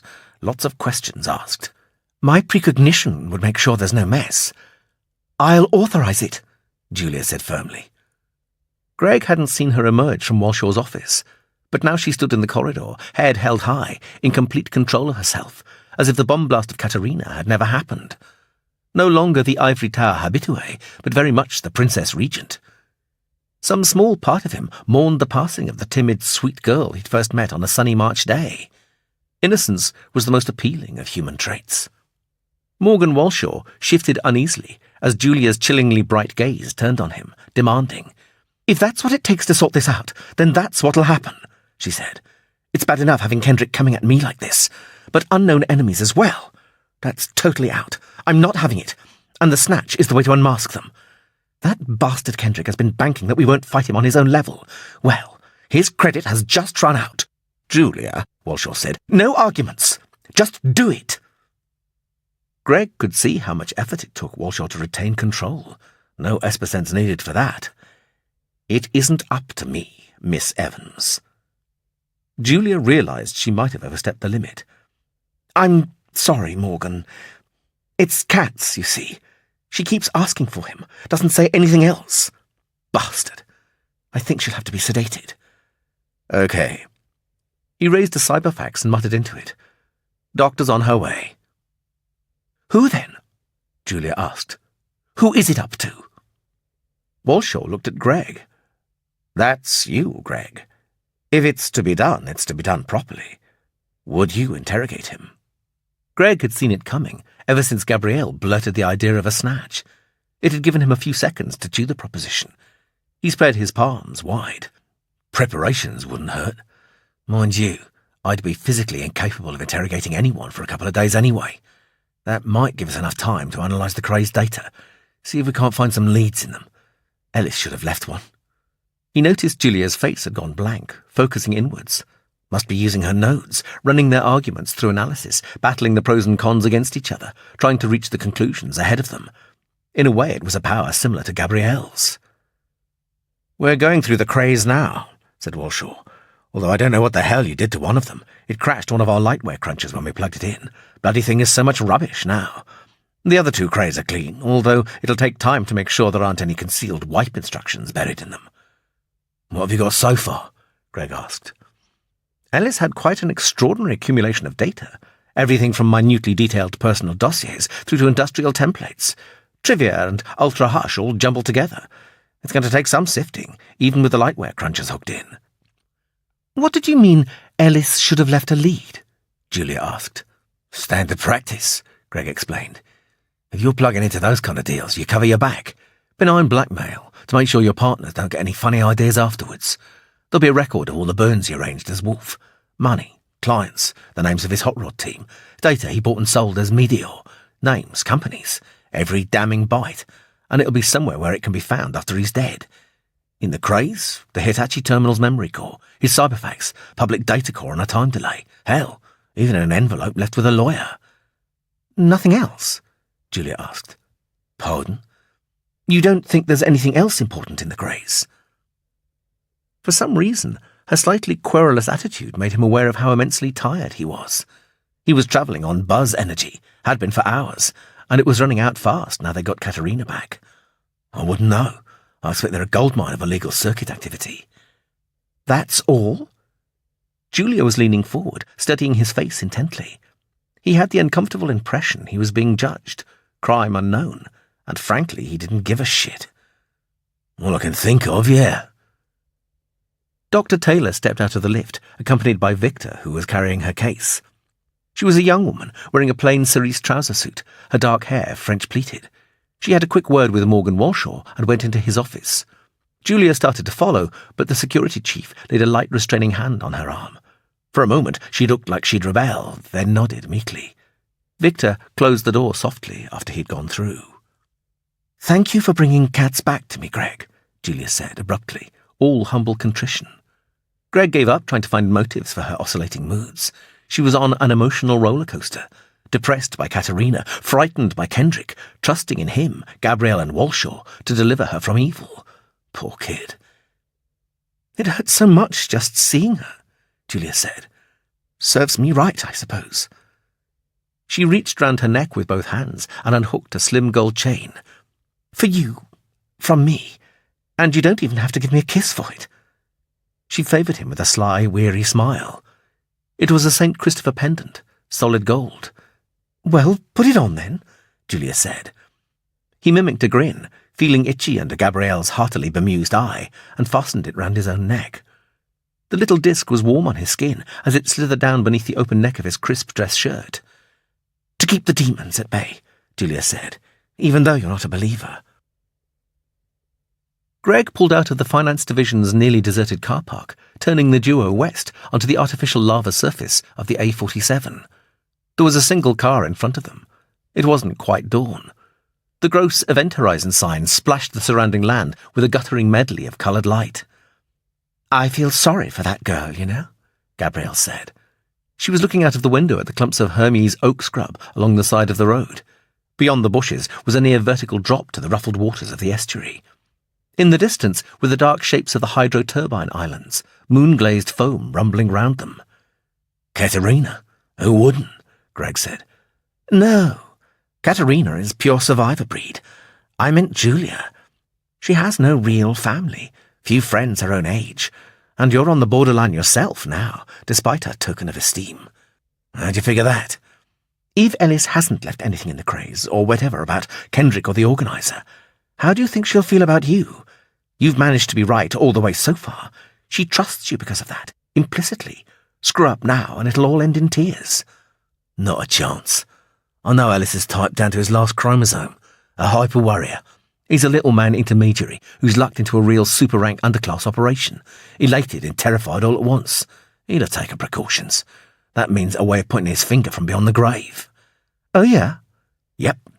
Ellis's major problem was that he never got round to telling his paymasters he was insured." Greg slowed as the car in front turned off onto the slip road for the bridge ahead, then accelerated again as the cutting walls rose on either side. Gabrielle said, "I still don't think Ellis would take such—" The front near-side tyre blew out. The duo veered violently to the left, straight towards the near-vertical slope of the cutting. Greg saw sturdy grey-white saplings impaled in the headlight beams, lurching towards him. The steering wheel twisted, wrenching at his hands, nearly breaking his grip. He jerked it back as hard as he could, with little or no effect. The duo's 3 remaining tyres fought for traction on the coarse cellulose surface. It was slewing sideways, screeching hard. A flamboyant fan of orange sparks unfolded across the offside window. That alpine steep incline was sliding across the windscreen, rushing up on the side of the duo. Horribly close. They'd spun nearly full circle, and Greg could feel the tilt beginning as the car began to turn turtle. Then there was a bone-shaker impact, a damp thud, and they were disorientatingly motionless. Silence crashed down. Soon broken. "Shit fire!" Gabrielle yelped. She was staring wild-eyed out of the windscreen, drawing breath in juddering gulps. "I didn't know!" She whipped round to look at him, frantic, frightened, entreating, which was something he'd never ever seen in her before, and that alarmed him more than the blowout. "I didn't know, Greg. There was nothing. Nothing, fuck it. Do you understand?" "Calm down. "Nothing." So what? You're tired and I'm knackered. It's only a bloody tie gone pop. Small wonder you didn't see it. Non-event." Even as he spoke, he could feel some submerged memory struggling for recognition. Something about the tyre performance guarantee. Puncture-proof? That bonded silicon rubber was tough stuff. Thankfully, Gabrielle subsided into a feverish silence, eyelids tightly shuttered, mind roaming ahead. Did she suffer visions of her gland pumping furiously? He'd never asked. Greg concentrated on his hands, still clenching the wheel, white-knuckled. They wouldn't let go. What appeared to be a eucalyptus branch was lying across the windscreen. Its purple and grey leaves shone dully in the waning rouge emissions from the office block's sign. Looking out of his side window, he could see the bridge nearly directly overhead. They'd only just missed crashing into the concrete support wall. "Greg," Gabrielle said in a low, frightened moan. Upright shapes were moving purposefully through the dusky shadows outside the sharp cone of light thrown by the duo's one remaining headlight. Greg stared disbelievingly at them for one terrible, drawn-out second. "Out!" he shouted. His door opened easily enough, and he was diving out, racing for the back of the duo. A mini avalanche of loose earth and gravel had digested the rear of the car. His hands flapped across his dinner jacket, hitting every pocket, panicking, trying to remember where the fuck he'd left the arm-score stun shot. There were 3 of them approaching. 2 men, 1 woman. Walking down the middle of the road with a glacial panache, cool and unhurried. A confidence that had tilted over into sublime arrogance. The arm-score had gone, swept away by the tide of pitiful sloppiness he was screwing his life with. Given it to Victor, Susie, left it in Walshaw's office. He stuck his head above the duo's roof, ducking down quickly. The ambush team was closing in remorselessly, empty silhouettes against that idiotic phallic sign and its happy floating Disney projections. They were still carefully avoiding the headlight beam. Gabrielle's door was jammed up against the earth of the cutting. Her frantic shoving couldn't budge it more than halfway open. The gap wasn't nearly large enough for her bulk. One of the men levelled a slender, long-barrelled rifle at her. Greg squirreled away his profile. Leather trousers tucked into calf-high lace-up boots, last-century camouflage jacket, blind plastic band of a photon amp clinging to his face, designer stubble, small ponytail. "Mine," the man said. An arrow streak of liquid green flame spewing from the end of the rifle, and Gabrielle was jerking about epileptically. Greg turned and ran for the slope of crumbling earth, clawing at the dense, treacherous scrub, lassoing his legs, keeping low. The eucalyptus saplings were neatly pruned, a bulbous flare of foliage on top and bare slim boles, providing a meagre cover. He grabbed hold of them in a steady swinging rhythm, hauling himself upwards, feet scrabbling for purchase. The embankment seemed to stretch out forever. It was an animal flight, blind instinct, equating the slip road at the top of the embankment with the grail of sanctuary. Pathetic, some minute core of sanity mocked. "There!" came the triumphant shout from below. The shot caught him 3 meters short of the summit, where the saplings and scrub had given way to a bald mat of grass which bordered the slip road. The pain seared down his nerves like a lava flow. He saw his arms windmilling insanely, fingers extended like albino starfish. As he fell, there was just one question looping through his brain. Why hadn't Gabrielle known? Chapter 32. Greg woke to find he couldn't move. His toes and fingers were tingling, not so much pins and needles as pokers and knives, the aftermath of a stun-shot charge. Arms and legs ached dully. Guts knotted tight, rumbling ominously. A livid collection of aggravated bruises and scrapes. His cortical node prevented the worst peaks of neural fire from stabbing into his brain, but the cumulative effect was atrocious. He opened his eyes, seeing greyness distorted by octagonal splash patterns. His whole body was quivering now, drumming against whatever hard surface he was lying on. The tingling bloomed into a sandpaper rasp, which the cortical node hurriedly muted. Consciousness seemed like nothing but constant suffering. He instructed the node to disengage his nerves altogether. Sensation fell away, leaving him alone in grey nothingness. He closed his eyes and slept. At the second awakening, his thoughts were clearer. He'd stopped bucking, still on his back and unable to move. Genuine tactile sensation had replaced the tingling. The surface he was lying on was vibrating faintly. Heavy machinery somewhere not too far away. A stifled, monotonous hum backed the supposition. He opened his eyes again, focusing slowly. Gabrielle was lying beside him, shuddering in the throes of stun-shot backlash. Her mouth gaped, drooling beads of saliva. Greg tried to reach out to her, found his hands were immobilized under his back. There was a rigid bracelet about each wrist, bolted to the floor. It was the same for his ankles. Bloody uncomfortable. They were in a small, empty compartment. Metal walls, metal floor, metal ceiling, painted grey. The only light was coming through a grill in the door. Greg blinked at that door, haunted by its familiarity. It was rectangular with curved corners fastened by bulky latches. The last time he'd seen that particular arrangement was on board the Miriam. Ah, shit. And underway, too, by the sound of it. Thinking logically, they'd have to be heading down the Nene, or up. No, the river wasn't deep enough to take the Miriam west of Peterborough. The Wash and the open sea, then. Next question, why? Not just to dump them overboard. There were far simpler ways to dispose of bodies. Besides, Kendrick had gone to a great deal of trouble snatching them alive. Nothing pleasant, 100% cerd. Greg? Gabrielle's voice was tiny, fearful. Greg, it's gone. Was. His own voice wasn't much better. No, wait. Think before you speak. Remember, they'll probably be listening. Bugger that! My precognition won't work. I don't know what's going to happen to us. You really gave your gland a workout snatching Katerina, remember? We all have to throttle back occasionally. Nature never intended our brains to take the size strain. Shut up and listen, arsehole! There is absolutely nothing. I can't see a second into the future. I don't even know what you're going to say. He could hear the fright bubbling through her voice. She was holding back a long, terrified scream. Hear it, but not sense it. The corrosive throb of overdriven synapses had faded. He must have been out for several hours. He'd recuperated enough to use the gland again. It began to discharge a murky cloud of neurohormones. But that secret gate into the Psi universe remained firmly shut. He couldn't even perceive the glow of Gabrielle's mind, not 50 centimetres from his own. Impossible. His skin crawled, goosebumps rising at the black sense of deprivation. Mortal again. After 15 years, it was hard. Me too, Greg said. Not a peep. The breath came out of her in a whoosh. She let her head rest on the decking, staring into a private purgatory. What have they done to us, Greg? They haven't done anything to us. You were using precognition right up until the duo crashed. We didn't eat anything dodgy. We certainly weren't infused with anything. What then? Must be something which affects Psi directly. What? She shouted. I don't fucking know. Ask Kendrick. He's the one into pilfering new discoveries before they even make it out of the laboratory. Gabrielle closed rheumy eyes in anguish. Funny. I always thought I didn't want to see the end coming. Now I'm sure it is coming. I'd like to see it. Not knowing is too much like cold turkey.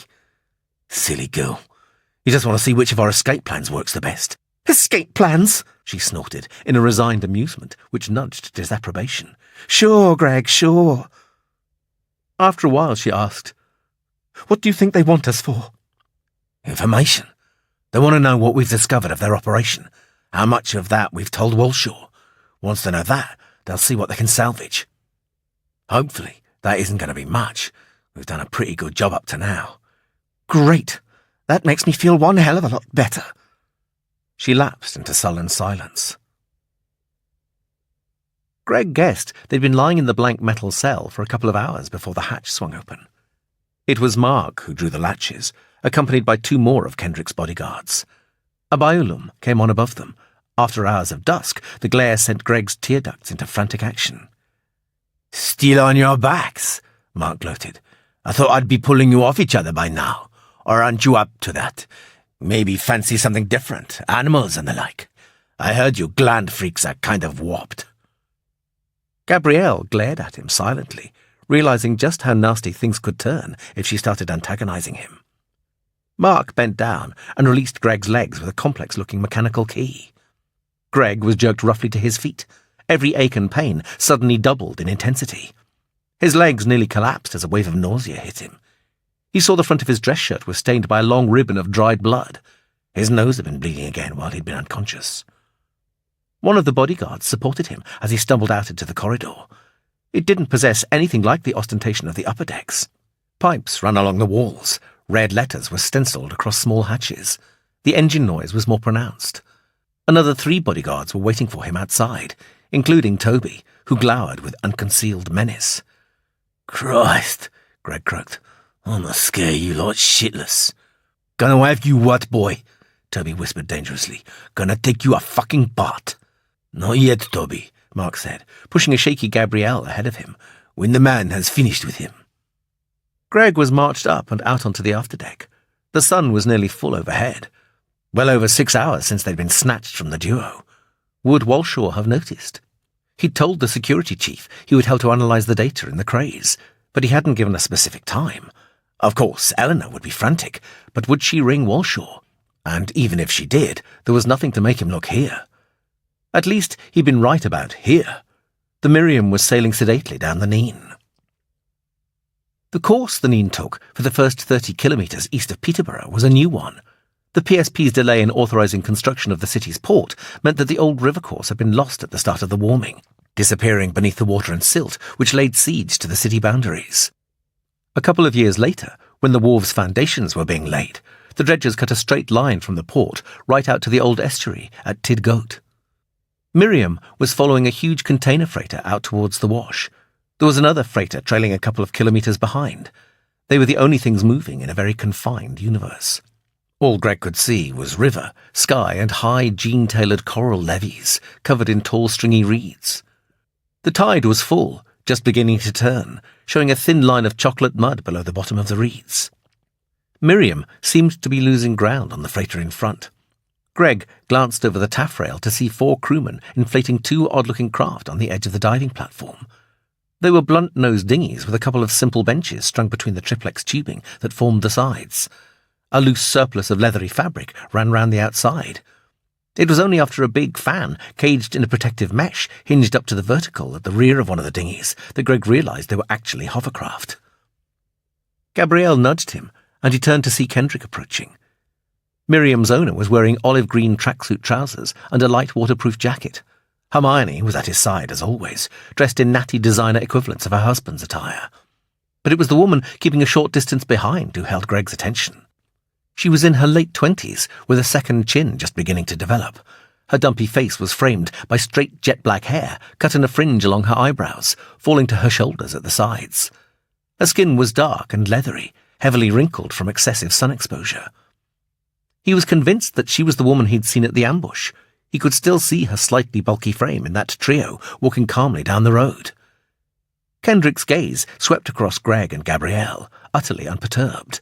A cattleman checking his stock. "Put them in with Rod and Laurie," Kendrick said to Mark. "You and Toby come with us." "Yes, sir," Mark replied. "Postponed," Toby muttered in Greg's ear. "That's all." "Right, get them down there," Mark was saying. Kendrick and Hermione began to descend the ladder to the diving platform. The crewmen were holding the fully rigged hovercraft steady in Miriam's wake. "You'll have to take our cuffs off," Greg pointed out. "Maybe we'll just throw you down," said Toby. "Take 'em off," Mark said. "And you two, don't think about jumping." Greg just managed to climb down the ladder, frightened his weak, trembling hands were going to lose their grip. He flopped down in the bottom of a hovercraft, exhausted and horribly woozy. Gabrielle sat on a bench next to him, breathing heavily. One of the crewmen cuffed them both again. "Are you all right?" Gabrielle asked, her face anxious. "Yeah." He heard the fan start up, an incessant droning whine. There was a surge of motion, then the deck tilted up as they climbed to the levee wall. The dizziness returned. When they were down the other side, he struggled into a sitting position against the tough plastic of the gunwale, trying to take an interest in the journey. The sour-faced woman was perched on the rear bench, her waterproof zippered up against the occasional scythe of spray. Her hair was blowing about in the slipstream. One of the Miriam's crewmen was up front, steering from behind a little perspex windshield. A bodyguard was sitting behind him, giving Greg and Gabrielle the occasional impersonal glance. At least Toby wasn't on board. He managed to get his eyes above the gunwale. It had taken centuries to drain the original fenland marshes and turn them into farmland. Generations had laboured to liberate the rich black loam from the water, rewarded with the most fertile soil in Europe. The polar melt drowned them in 18 months. The Fens Basin wasn't a sea, it was mud, tens of metres thick with a tackiness gradient that varied from a few centimetres of weed-clogged salt water on the surface down to near-solid treacle. An ex-fenman living in Oakham had once told Greg that it was possible to tell the age of a fen's house by looking at its doorstep. The older it was, the more the loam would have dried out and contracted beneath it, leaving the doorstep high and dry. Really ancient cottages had a gap below the bottom of the stone and the ground. Greg couldn't see any doorsteps. On the few lonely farmhouses still visible, he was hard-pushed even to see the doors. 12 years of sluggish tidal suction had chewed out their foundations, pulling them down into the absorptive alluvial quagmire. Some of the sturdier buildings had managed to retain their shape, upper floors rising out of the brown glass surface over which the hovercraft were racing. But the majority had subsided into tiny flattened islands, with juncus rushes growing out of the shattered bricks and skeletal timbers. Ragged felt hems of blue-green algae encircled all of them. The hovercraft took a gently meandering course, avoiding the solid protrusions and swollen semi-submerged branches of dead copses in wide curves. Greg and Gabrielle were following Kendrick's craft, slicing through the fine spray its passage whipped up. Behind them, the horizon was marked by a fine green line, the Neen Levee, which meant they were heading approximately south. It didn't make any sense to Greg. There was nothing ahead of them. Nobody lived in the basin. Crabs and gastropods thrived in the nutrient-rich sludge, but no one could earn a living from catching them. An ordinary fishing boat would stick fast in the mud. Conceivably, a very light sail-powered catamaran or trimaran might be able to move about, and the idea of deploying nets or pots was laughable. In fact, hovercraft were just about the only vehicles which could be used successfully on the Fens Basin. From being the most fertile tract of land in Europe, the fens had reverted into a zone of barren desolation, rivaling the Sicilian desert for inhospitableness. The sheer sameness of the quagmire was numbing Greg, bleeding away any last reserves of hope and defiance into the stifling atmosphere. Endless kilometres flowed past, compounding the sense of isolation. Gabrielle had hunched up in her seat, defeated. His attention drifted. Analysing his predicament was suddenly futile, tiresome in the heat and moisture. His thoughts began to freefall, wondering what Eleanor was doing right now, and please don't let Kendrick think she was important. "Greg?" The urgency in Gabrielle's voice made him look round quickly. A town was rising out of the horizon's uncompromising interface between brown and blue. It was like a mirage, its base lost in the black and silver ripples of shimmering, inflamed air. Kendrick's hovercraft was powering straight for it, leading them in. "Hey!" The bodyguard sitting behind the pilot turned, boredom reigning. "What?" "Where are we?" Greg asked. "Wisbeach. Why, does it make a difference?" He should have known. Wisbeach was the harbinger. The self-declared capital of the Fens was the first instance of wholesale evacuation in England. At the start of the warming, excessive rains and record tides had sent the Nene cascading over its banks, and in those days the river ran straight through the centre of the town. Greg had remained glued to the flat screen for a week while pontoons of news channel cameras chugged through the flooded streets.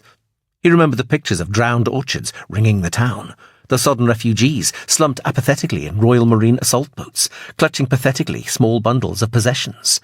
It was something out of the Third World, not England. The novelty of such scenes had paled rapidly in the months and then years which followed, as town after town succumbed to the water. Wisbeach only looked whole from a distance. Close up, it was in a sorry state. The outskirts had collapsed completely, leaving a broad inverted moat of rubble, protecting the town's heart from the larger vagaries of the swelling mud tides. Both hovercraft slowed, manoeuvring cautiously around hummocks coated in vigorous growths of reeds. The narrow channels between them were choked with algae, so thick in some places it resembled a green clay. It was stirred up by the hovercraft's downdraft, freeing pockets of rancid gas. Gabrielle and the crewmen coughed and swore, clamping their hands over their faces. Greg couldn't smell a thing. His throat began to dry, though. 5 metal street lamps marked one channel for them, miraculously remaining upright after all these years. The conical algal incrustations around them were actually solidifying, turning them into cartoon desert islands. From the height of the poles left above the surface, Greg guessed that the street must have been about 1.5 metres below the hovercraft. Further in, the mounds became more regular, the channels echoing the street pattern they covered. Sections of walls had survived here, triangular, cracked, and leaning at crooked angles. The brickwork was obscured by a viscid pebble dash of gull droppings. An eerie, desynchronized harmonic from the electric fans was bouncing back off them, amplifying their natural soft purr to a vociferous, clattering reverberation. Overhead, hundreds of gulls twisted in devious helices. Calling shrilly, the high decibel feedback from the entire flock, a brazen fortissimo rolling across the ruins. Greg realised it was impossible to creep up on Wisbeach. They swept out of the mounds and into a suburb that was still standing, 2-storey houses bordering a light industrial estate. The mud came halfway up the ground floor windows. There was no glass left in them. 2nd-storey windows were shattered, crystalline shark teeth sticking out of mouldering frames. Walls bulged. Roofs sagged alarmingly, shedding tiles like autumn leaves. Gutters were wadded with grass and bindweed. Moving on. The Nene's old course was a serpentine semi-liquid desert, 350 metres wide, flat and featureless.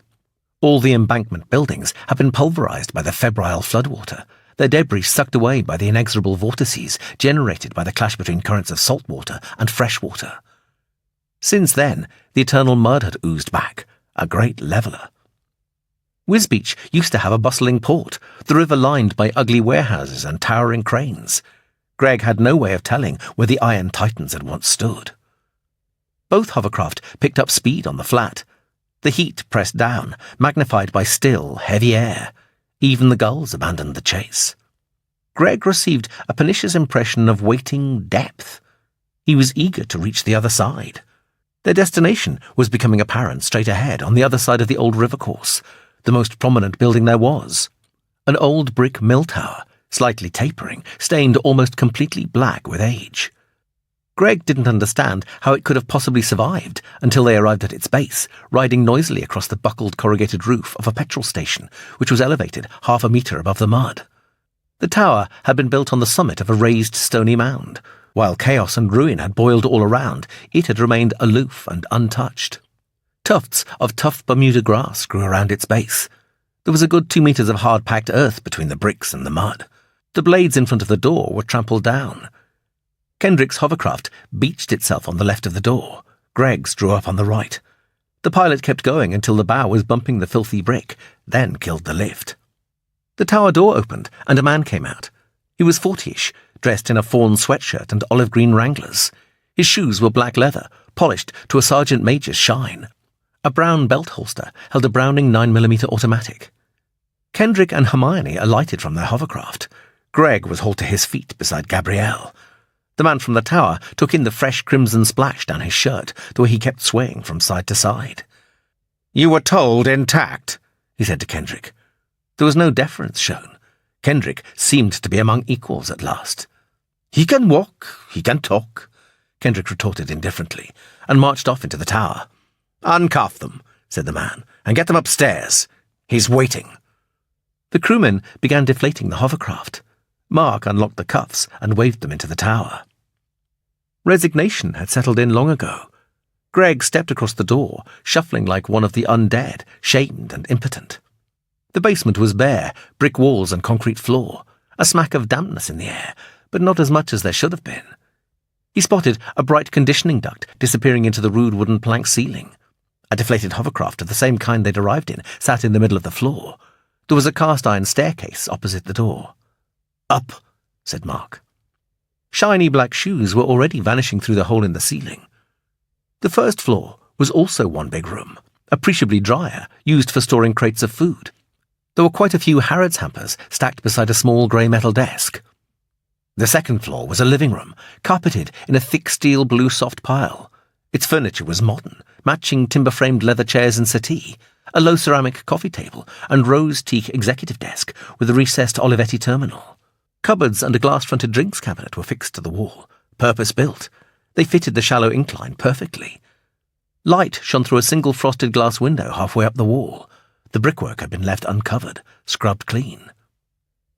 The dumpy woman who'd accompanied Greg on the hovercraft was waiting at the top of the stairs, which was impossible, because she was following him up.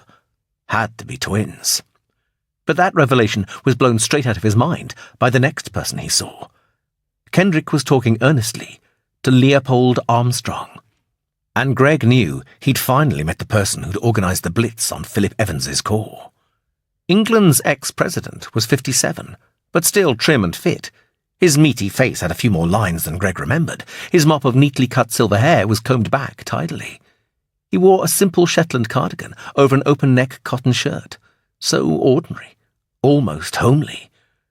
Greg had thought he was beyond any further surprises, but he just stood and gawked until Gabrielle bumped into his back, and her curse was sliced off in mid-flow as she caught sight of Armstrong. He looked both of them over, taking his time. The tip of his tongue moistened his lips. Greg resisted the ridiculous urge to straighten his rumpled dinner jacket. Mark clattered up the stairs behind them and hustled them forward. The little living room was beginning to get crowded. Hermione had stretched out in one of the two leather chairs, feigning lethargy. In addition to the man who'd met them outside, there was another obvious hardliner hovering around Armstrong, just waiting for Greg to try something. "Sit him down, Neville," he said, "before he falls." The man who'd met them outside the tower stabbed his forefinger at the settee, and Greg collapsed into it gratefully. Gabrielle joined him after a second thrust. His name had given Greg the key, placing the face. Astonishing the trivia a mind can hold. Neville Turner, junior Home Office Minister in the PSP government, second in command of the People's Constables, one of the many shadow figures orbiting Armstrong's periphery. Armstrong now held up Greg's Trinity's card, a prosecuting counsel with a blood-stained, fingerprinted knife. "You're a Mindstar veteran," he said. "What on earth are you doing consorting with scum like this?" He was setting the tone, speaking normally, no threats, no gloating dominance charades. The ex-president was concerned only with facts, reality. He didn't possess time to waste on life's inessentials. Only a total paranoid would be frightened of ghosts, Greg said. The Trinity's card was pocketed. You mean Philip Evans? Armstrong asked. I admit the potential of that fancy NN core of his alarms me. He was remarkable when he only had a human brain. A gigaconductor with a transcendent Evans masterminding its marketing strategy would be a definite setback for me. He's so depressingly efficient at that sort of thing. A clever man. Pity we have opposing political viewpoints, but that's life. However, the conflict between Evans and me goes much deeper than that, as I'm sure you're aware. Greg stared at him dumbly. Good Lord, he never told you, did he? Think on it, Mr. Mandel. You've seen Event Horizon's prowlers at work, I believe. Yes. No ultra-hush there. He wasn't giving anything away. Military hardware, Mr. Mandel. Good quality American military hardware, as provided by that vicious profiteering little arms merchant, Horace Jepson. Greg started, and Leopold Armstrong caught it. Didn't you know? Oh, yes, Mr. Mandel. Jepson is a US government convenience. He sells to their allies, discreetly, mark you, and in return, their IRS overlooks Globecast's somewhat irregular tax returns. He shook his head. I don't know what all the fuss about you is. You're not half as good as everyone says. But then Mindstar never did fulfill its promise, did it? You were worried enough, I remember, Greg said. You and your people's constables. Never had much joy catching us, though, did you? Armstrong pursed his lips. Quite. Well, now you have the facts. Make the connection. Greg read the anger in his face. Sharp, focused determination riding him hard. Armstrong was vengeance-seeking, said his native intuition. A strong, clear message. My God, he said wonderingly. Philip Evans blew up Downing Street. Gabrielle threw Greg a quick, startled glance, then twisted sharply to look up at Armstrong. Very good, Mr. Mandel, said Leopold Armstrong. The electron compression warhead was brought into the country by one of his prowlers, smuggled into Downing Street by his security division's hardliners. Kendrick here tells me Evans laughed when the warhead exploded. Thinks of himself as a more successful version of Guy Fawkes, no doubt. Très romantique. He obliterated me once, Mr. Mandel. Just believing I was dead was enough for the country to march in rebellion against the PSP. But now that bastard has exploited his money to do it to me again, to do it to all of us. Immortality, Mr. Mandel. He has bought himself immortality with his imperialist power, his obscene personal wealth. Another 20 years I'm good for, and a lot can be done in that time. But what is a pitiful 20 years to Evans now? He has eternity. He will see me dead again, for real this time. And do you know what the real ball kicker of it is? He won't even care. My actual death will be of supreme indifference to him, because to him, secure in his present incarnation, we are all less than nothing. That, Mr. Mandel, cannot be allowed to pass unchallenged. That is why I risked blowing my cover, all my preparations, because I am not going to allow him to escape death. Death is universal, making us all equal in the end. How about you, Di Girolamo? Greg asked. You believe all this crap? You've got enough obscene personal wealth to translocate your memories, like Philip Evans. You going to die when you don't have to? Armstrong put on a pained expression. Please, Mr. Mandel. Kendrick and I are not going to be driven apart by your desperation. Our mutual interests are too strong. I can't figure you, Greg said to Kendrick. You knew about the gigaconductor, yet you let Julia buy your family house out of the Event Horizon backing consortium. Why? You've kissed goodbye to a fortune.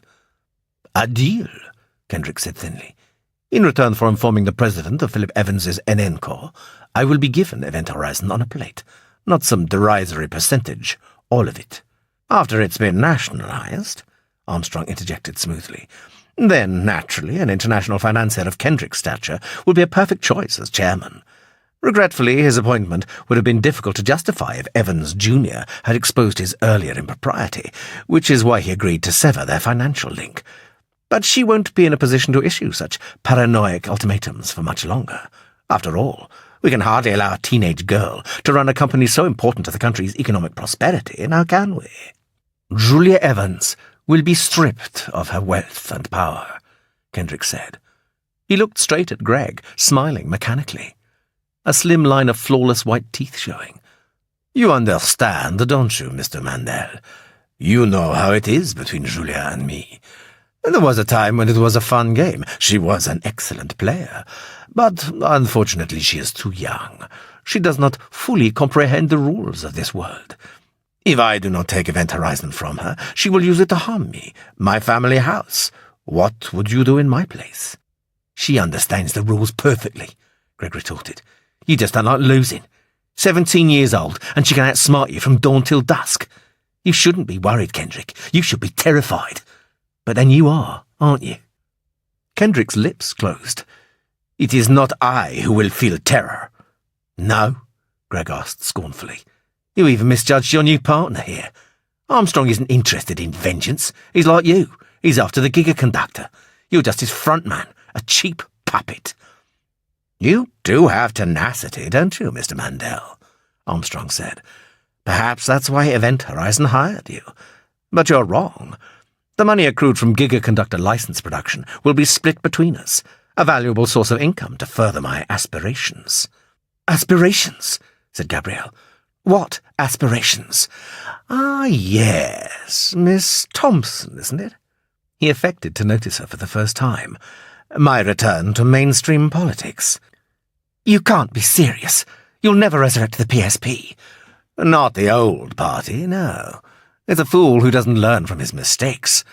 My new organisation will be structured along different lines. 10 times, Greg said. You've been paid for 10 times and the rest of Charles Ellis's hot rod team to screw up all those companies. Indeed. And my people have been quick to point out the inevitable failings of the free market system. There is a large groundswell of resentment building against the New Conservatives and their mismanagement of the economy, one I intend to encourage. Bollocks, Gabrielle snorted. No matter how bad things get, nobody's going to vote for hard-left policies again. You don't understand just how much people hated everything you stand for. Miss Thompson, if you could still see into the future, you'd know that I'm not aiming for the Grand Slam this time. You can only ever do that once. I was very unlucky in that events beyond my control conspired to put an end to PSP rule. The energy crisis, the warming, the credit crash. No government could withstand that combination. Take a look around at other countries. How many of the leaders of 10 years ago remain in power today? We were the ones who were blamed. People don't like to blame their own greed and exorbitant lifestyles. They want someone to hold responsible, and government gets it in the neck every time, from outbreaks of food poisoning to hurricanes. Blame the government. From protesters being whipped to death in the street to seed potatoes being dished up on the tables of party members, Greg said. Those kind of incidents were inevitable to start with, but the abuses were solvable given time. You had 10 years, Greg said. All they ever did was get worse. The people who made up the PSP's local committees were unused to power. If they had been allowed to establish themselves, then we would have seen stability. But of course, Mindstar and that plague of urban predator gangs incited trouble in the cities, goading the constables. He flexed his hands in agitation. We were misrepresented. Gabrielle laughed unsteadily. What's the matter, Armstrong? Did you think the hard left had a monopoly on political agitators? For a moment, Greg thought he would hit her, but the ex-president eventually sighed resentfully. This time I have settled for a more slow-burning form of reformation. There are thousands of my appointees still in place throughout the civil service, primed and waiting. The New Conservatives will soon have to order an intervention as the private and denationalised companies begin to falter, bringing them back into the government fold.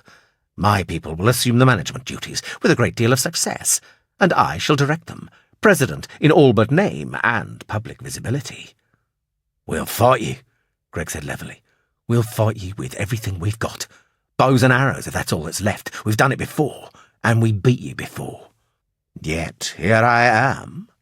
This seems to be the month of miraculous comebacks. He laughed and grinned round at the faces in the living room. I do believe I'm talking to a reactionary. However, I don't intend to spend hours justifying my actions to you, Mr. Mandel, nor debating the pros and cons of centrally controlled economies. You were brought here to answer questions, and that is what you will now do. Greg thought he must have flinched. Certainly he stiffened. No. We don't go around beating confessions out of people here. There are much simpler methods. But understand one thing, Mandel. You are going to die, just as soon as you have provided me with every bite I require. How you die will be decided by your behaviour. The old easy way or hard way. You can have a bullet through the head quick and clean. Alternatively, you can be dumped into the old riverbed, alive and kicking. It doesn't make one fuck of a lot of difference in the end, does it? Armstrong picked up a cyberfax from the coffee table and sat in the last remaining leather chair. Think about it, he said knowingly. Dwell on it. You might find your attitude adjusting. Neville, we'll begin now. Turner opened a drawer in the rose teak desk and extracted a spaghetti tangle of nylon straps and optical fibres. Take off your shirt, he told Greg, with the doctor's examining room impartiality.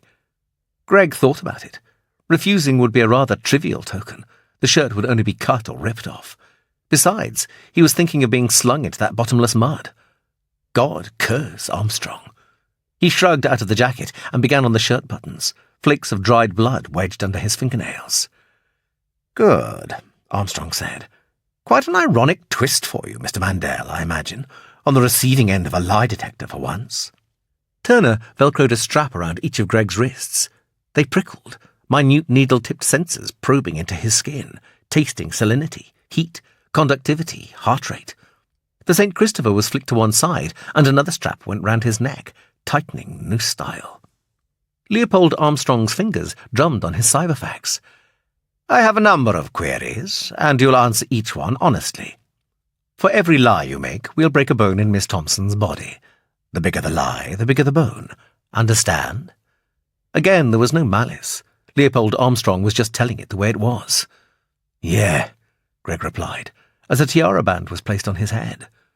Turner pressed an infuser against his arm. There was a beasting of pain, turning to an ice spot. Relaxant, Turner said, and began plugging the optical cables into a gear module, which was already interfaced with the Olivetti deck. The cube lit with scrawling sine waves. He sat in the swivel chair behind the desk and began typing. Data rolled down an LCD display. Name? He asked. The correlation went on for what seemed an age to Greg. The relaxant acted like a gentle influx of rosé wine, pleasantly inebriating, amplifying sounds like squeaking leather and rustling clothes, turning the air warm, drying his throat.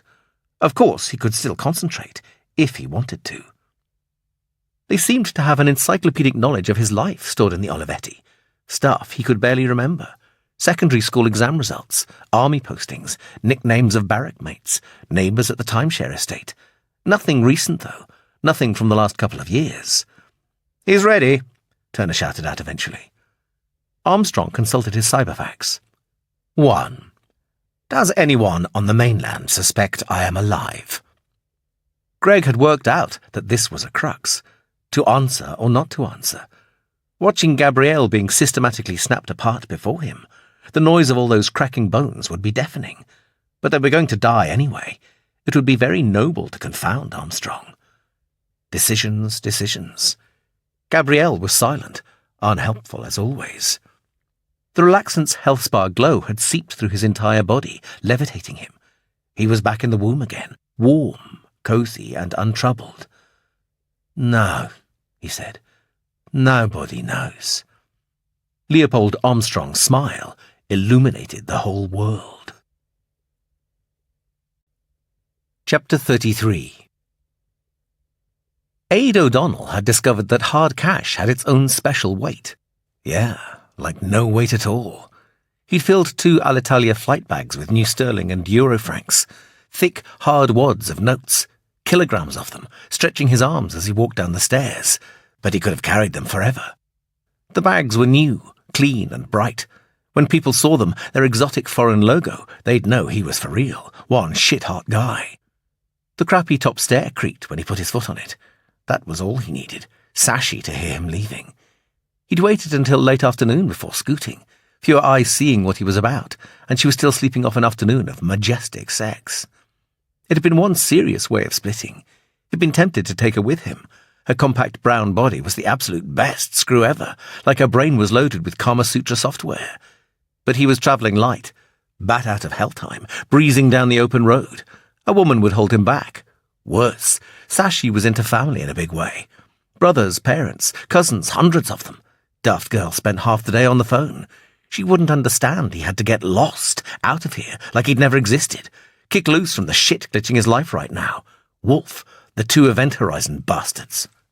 He'd spent a couple of days collecting the money from cash points after that hard guy and the fat slag had turned up, initially terrified they'd pull the money from his Cayman account because of the blitz. Psychics. Fucking psychics. Unhumans. Aid O'Donnell still got cold burn in his balls thinking about it.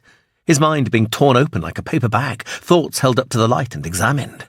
That was heavy-duty shit. Wolf must have gone acid crazy thinking they could get away with a burn against Event Horizon. That company was the biggest scene in England. Even Combinates pissed themselves about Event Horizon. Aid O'Donnell had plugged himself but good into the circuit after the psychics had left, making serious connections.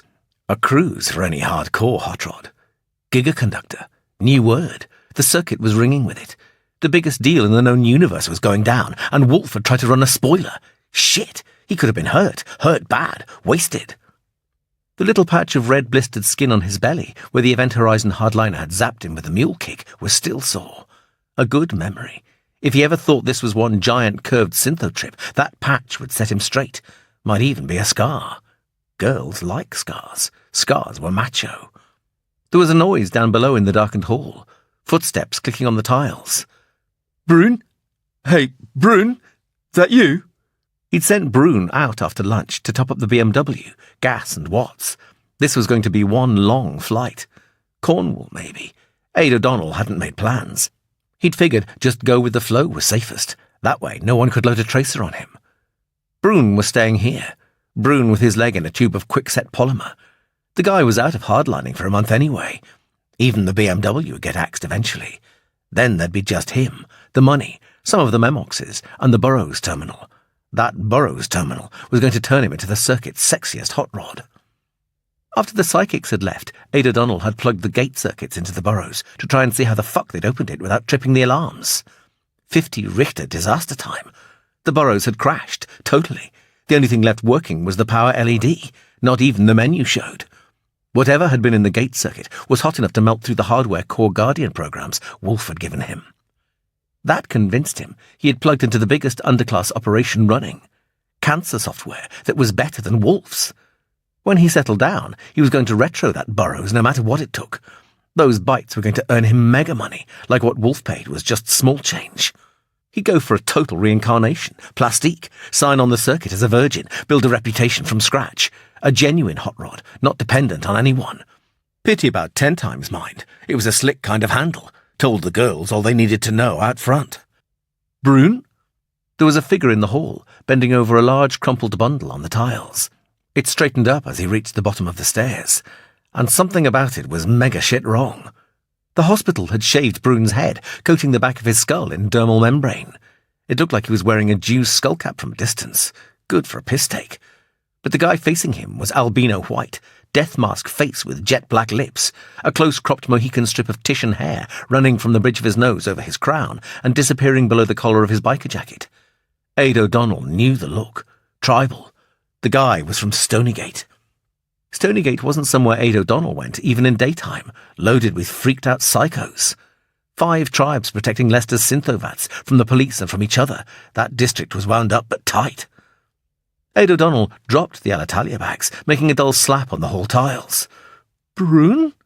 It came out all wavery, like a whimper, and the broken thing on the floor was Brune, a puddle of blood spreading from a jagged rip in the dermal membrane. An ocean of blood, glistening sickly. 10 times? Asked the Stony. Shit, like, no way, I ain't never heard of him. Lying, O'Donnell. They squirt me your fire. Shit, man, I never told those two nothing, not a bite. No crap 10 times. No interested. Aid O'Donnell closed his eyes, didn't want to see the gun or knife or whatever, praying it would be quick. Job for you. He risked a peek, ready to slam his eyes shut again. The Stony was looking at him contemptuously. Say what? Job. Burn. That's it? Yeah. All you want is like a fucking burn, and you waste Brune for that. You syntho-crashed shit. Aid O'Donnell wanted to smash the Stony with his fists, pound him into a pulp. His life was exploding into the all-time downer. People out of his nightmares kept coming for him, like every shitty deal in the world was his fault. There was a tiny click, and a matte grey 10-centimetre blade appeared, a centimetre from Ada O'Donnell's eye, diamond tip reflecting tiny slivers of cold blue light. "Don't gimme lip, I slice you." Sure, okay, no problem. Just cool it, man, right? "Where your terminal?" The temptation to let the Stony open the door was near overwhelming, but he was wearing leather gloves. The charge might not be enough to penetrate. Too dangerous. Down here, Ada O'Donnell sighed. The Stony took in the wine cellar's hardware with a stoic gaze. "Alien," he murmured. Ada O'Donnell crumpled into his chair behind the table that held his terminals. What's the burn? "Wolf say finish Event Horizon. Decor. Suit you?" How? A shrug. "Shit. Be good. I break cover for you." Cover? What the hell did that mean? No way could this arsehole be Wolf in person. This was getting extreme deep, the kind of deep he wasn't likely to climb out from. Hey, listen, how are you going to know if I take out the court? I mean, you're going to leave me alone if I pull this off, right? Friends, they watching. And if it works? You're still jiving tomorrow.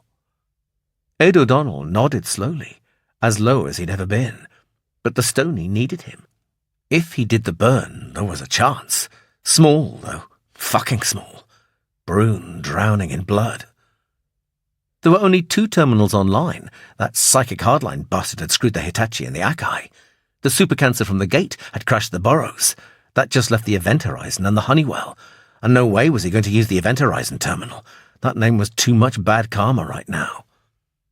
Ade O'Donnell tapped the Honeywell's power stud, slipping its throat mic round his neck, muttering. Typing, eyes locked into the cube. A melt virus got him into Event Horizon's datanet, disguised as a civil engineering contractor's bid for a new flat-screen factory at Stafford. He loaded a memox Wolf had given him for the Blitz, studying company procedure.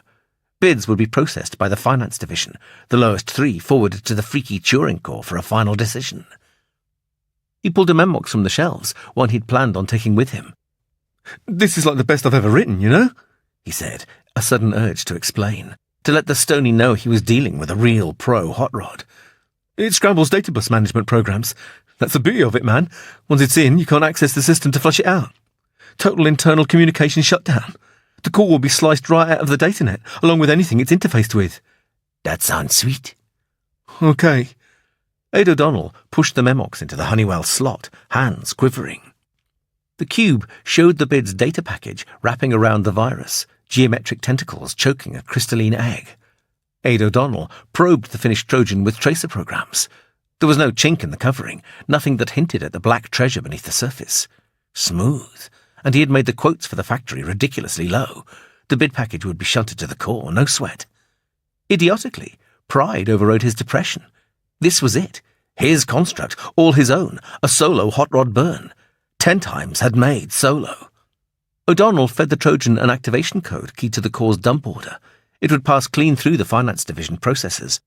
Then, once they'd forwarded it to the core, the fucker would detonate. Digital H-bomb, wipeout time. Index finger tapped. Download. The cube emptied. Might take a while, O'Donnell said. No matter. The diamond-tipped blade clicked softly. Chapter 34. Julia had insisted on relieving the nurse at Katerina's bedside in the afternoon, keeping a solitary vigil over her brain-wasted friend. She hated every second of it, knowing she deserved it. Pushing cats towards Kendrick had seemed so clever at the time, an elegant solution. Everybody would wind up with what they wanted, no tears, no heartache. Greg was right. She'd only thought of the deed, never the consequences. Too shallow and self-obsessed, still a child. Idiot savant. Katerina stirred, turning, her sleep troubled. Dr. Taylor had given her a trauma suppressor.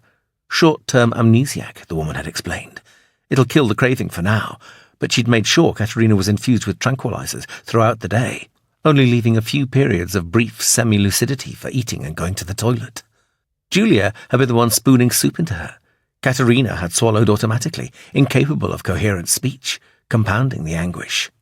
Julia had got 3 of Event Horizon's premier-grade executives working flat out on securing Katerina that Caribbean treatment, trying to buy a place in the detox clinic. They'd been told there was an 8-month waiting list. Julia refused to let that bother her, pulling in the company's favours, bullying the clinic with financial and political pressure. Dr. Taylor had warned her that Katerina's cranial blood vessels were saturated with the symbiont. If its grip was ever going to be broken, then it would have to be done swiftly. She'd buy that bloody Caribbean island if necessary. Anything at all. She just wanted Cats back to her old self, frivolous, vaguely annoying, and utterly carefree. The sun had nearly dropped below the horizon, fluorescing a cloud-slashed western sky to a royal gold, fading to black at its zenith. Julia watched it from the bedroom window, seeing the shadows pool in hollows and nooks across Wilholm's grounds, spilling out over the grass. The fountain in the lily pond died down, spluttering, its light sensors switching off the pump. Julia activated a single wall-mounted biolume, then crossed the room and drew the heavy Tudor curtains across both windows.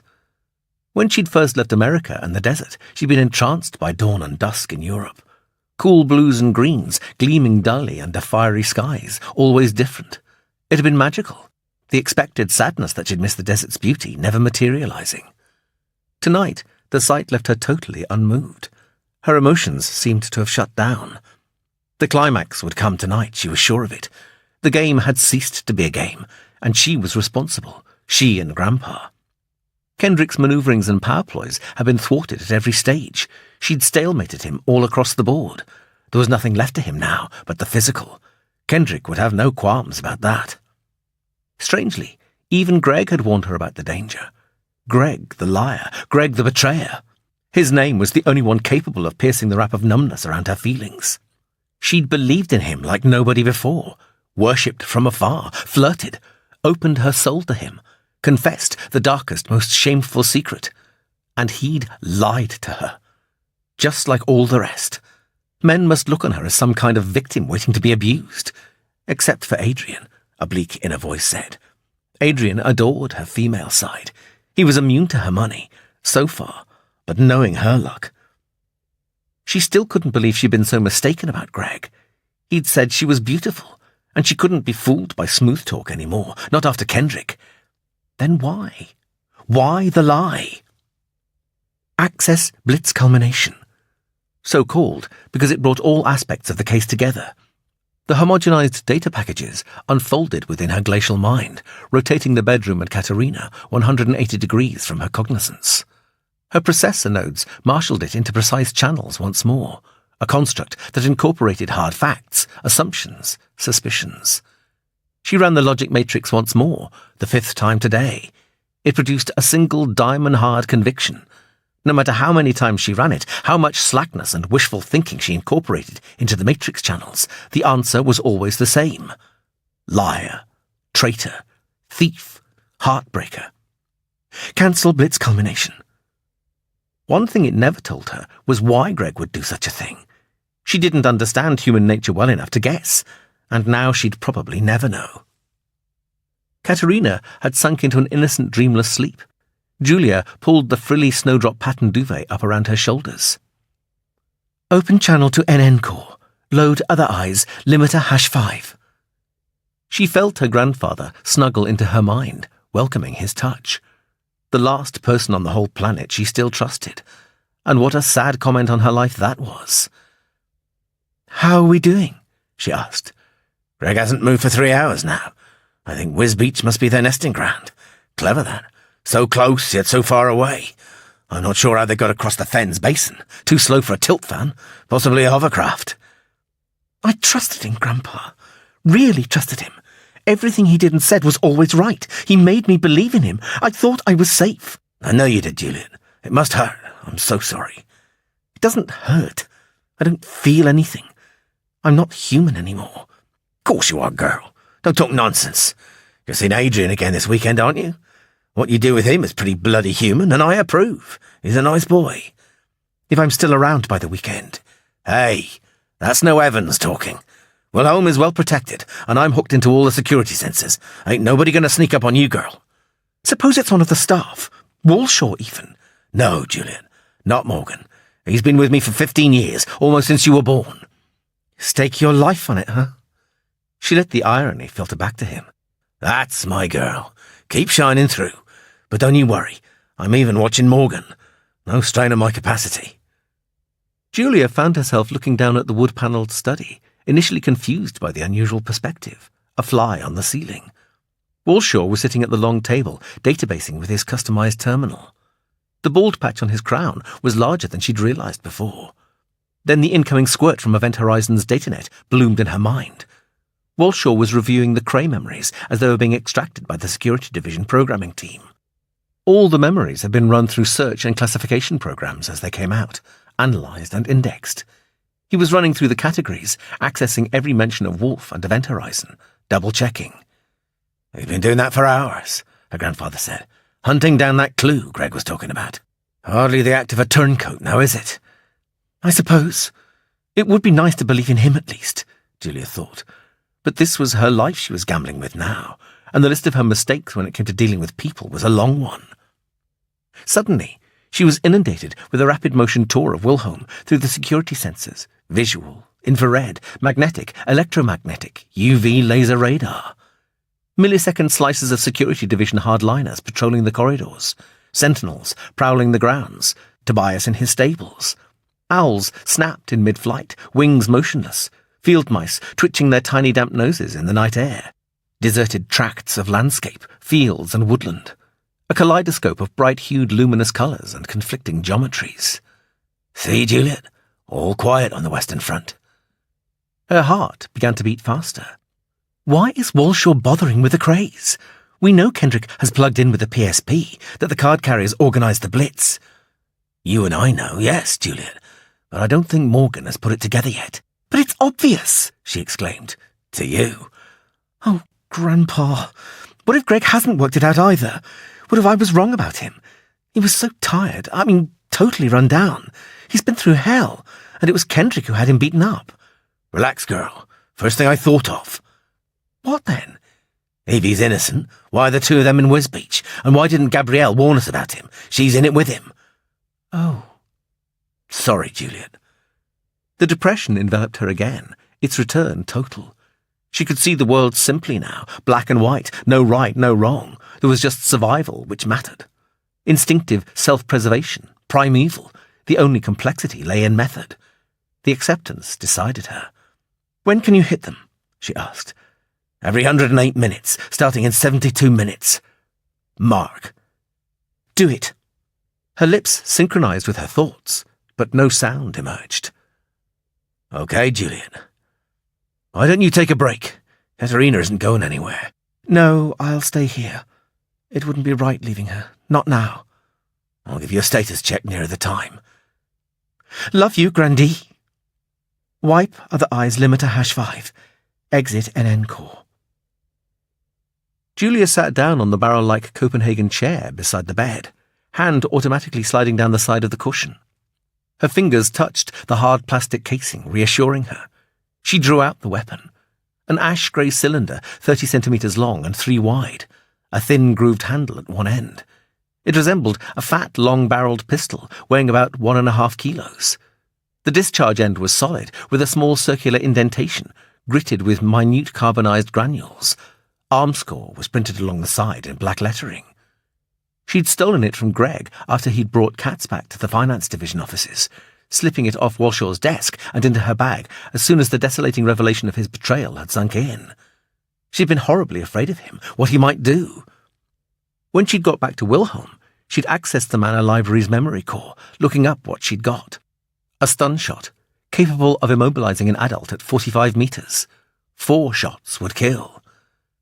The power unit was charged to 95% capacity, giving her almost 200 shots. She'd spent the morning familiarizing herself with it. Safety catch, grip, aiming. Kept at it until she was satisfied she could do it by touch alone. It tended to wobble unless she used both hands. The library said there was no recoil. And nobody knew she'd got it, not even Morgan Walshaw. Her last line of defence, its solidity and weight injecting a primitive kind of confidence into a badly demoralised psyche. She wished it would be Kendrick himself who came. There'd be no inhibition holding her back then, sending all 95% into his jerking, burning body. But it would be some tech-merc hardliner, anonymous, a fast-moving shadow in the dark. Her one advantage was that he'd have to come to her, A slight advantage, but it might make the difference between life and death. The odds were impossible for the nodes to compute, too many variables, thank the Lord. That sort of foreknowledge was something she could do without. Julia sat back in the Copenhagen chair, putting the armscor on her lap, resting her chin on her hands. Looking at Kat's, she realised she'd even been emptied of envy. Her friend's beautiful face meant nothing. In fact, when Kat's grew older, she would have lost far more. You can't lose what you haven't got. Chapter 35. The water fruit field stretched on forever, a perfect example of perspective, parallel rows of creamy white globes merging at some grey distance.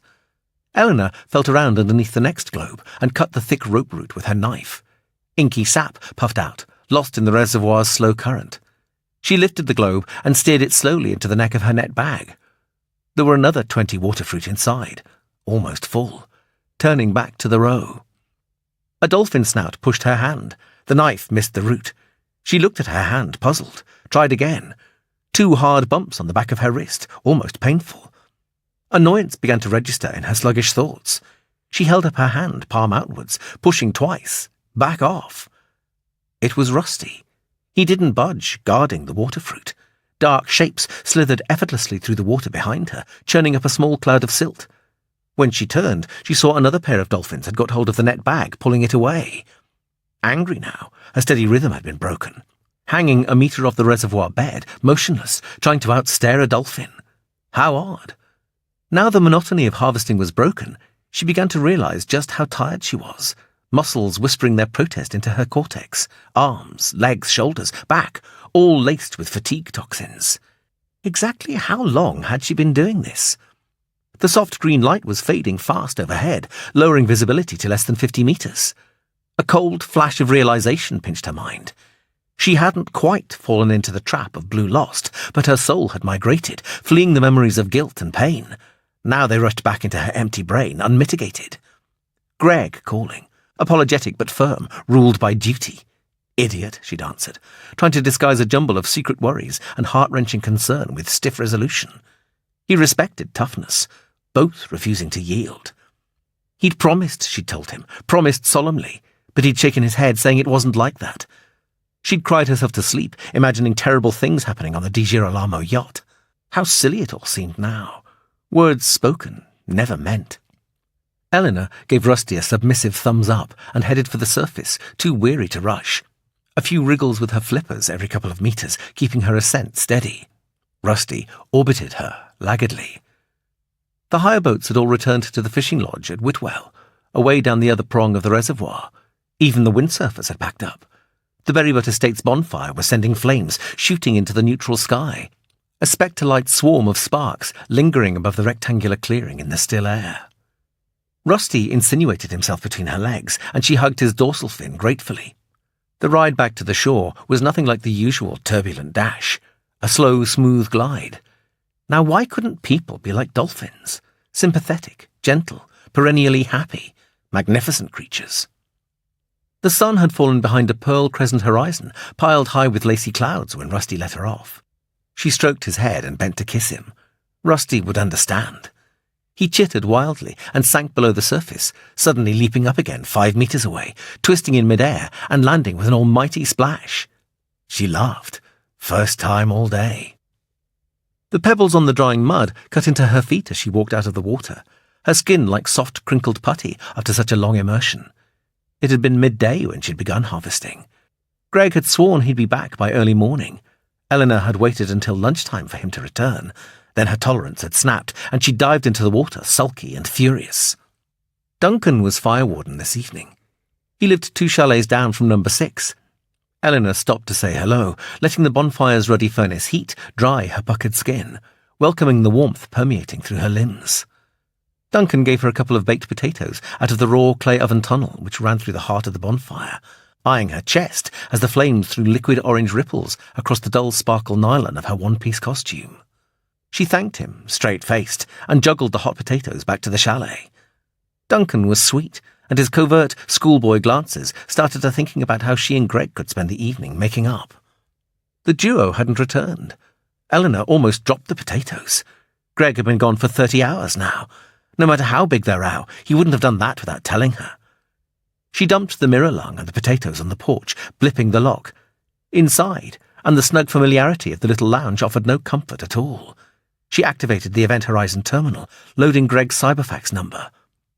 The delay warned her. Connections never took more than a second. After 15 seconds, the flat screen printed, "The unit you have called is currently outside Eurocom's interface zone." Now the dark worry she'd held back really began to mount. She didn't even hesitate before loading Gabrielle's number. "The unit you have called is currently outside Eurocom's interface zone." The heart flutter of panic didn't come from fear. It was not knowing what to do next. Instinct cried out to call the police, but snatching that Katerina girl was incredibly illegal. Eleanor wondered if they'd got caught, flung into prison. She could hardly ask. Then she remembered Gabrielle had been with him all the time.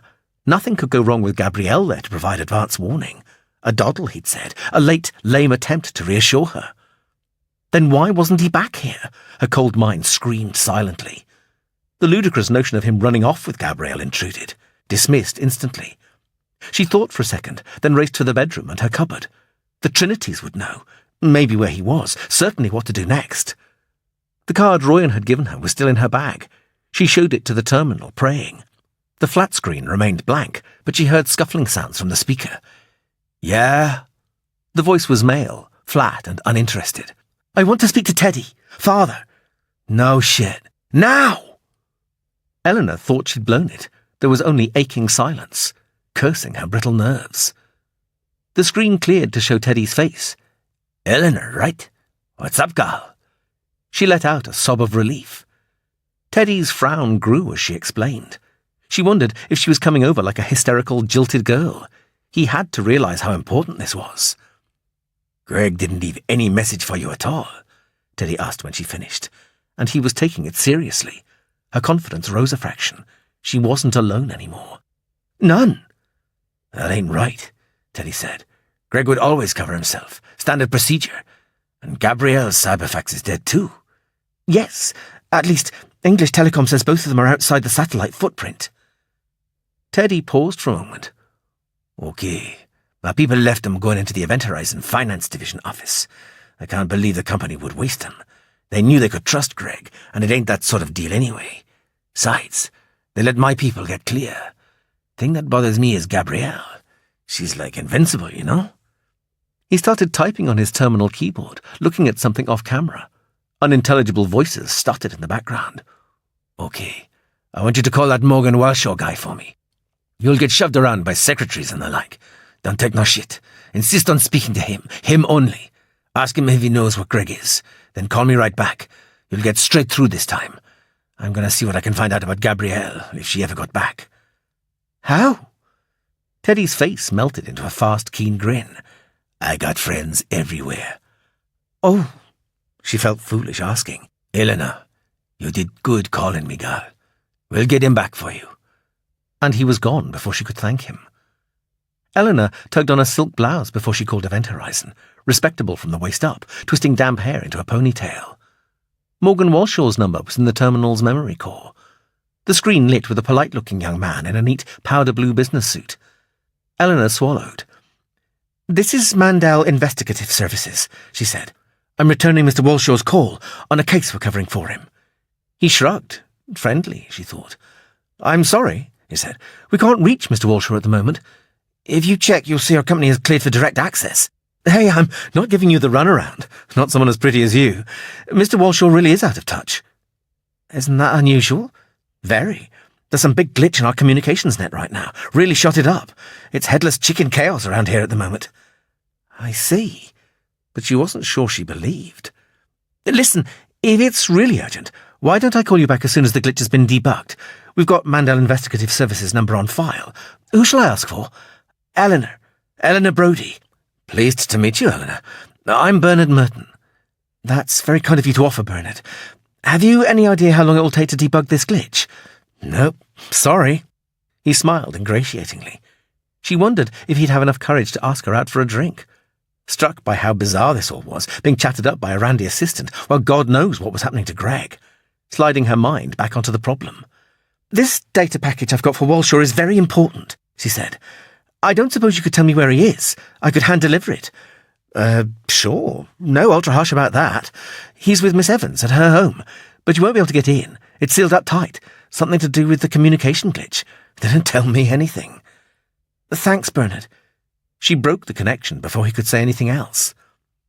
There was a number for Wilhelm in the terminal memory listed as private. Should have done this to start with, Eleanor thought, as the connection was placed. Greg always said go straight to the top for real results. The terminal's flat screen dissolved into a tricolour snowstorm, red, green and yellow specks skipping about. The speaker hissed with static. Eleanor stared at it uncomprehendingly, then cleared the order, ready to try again.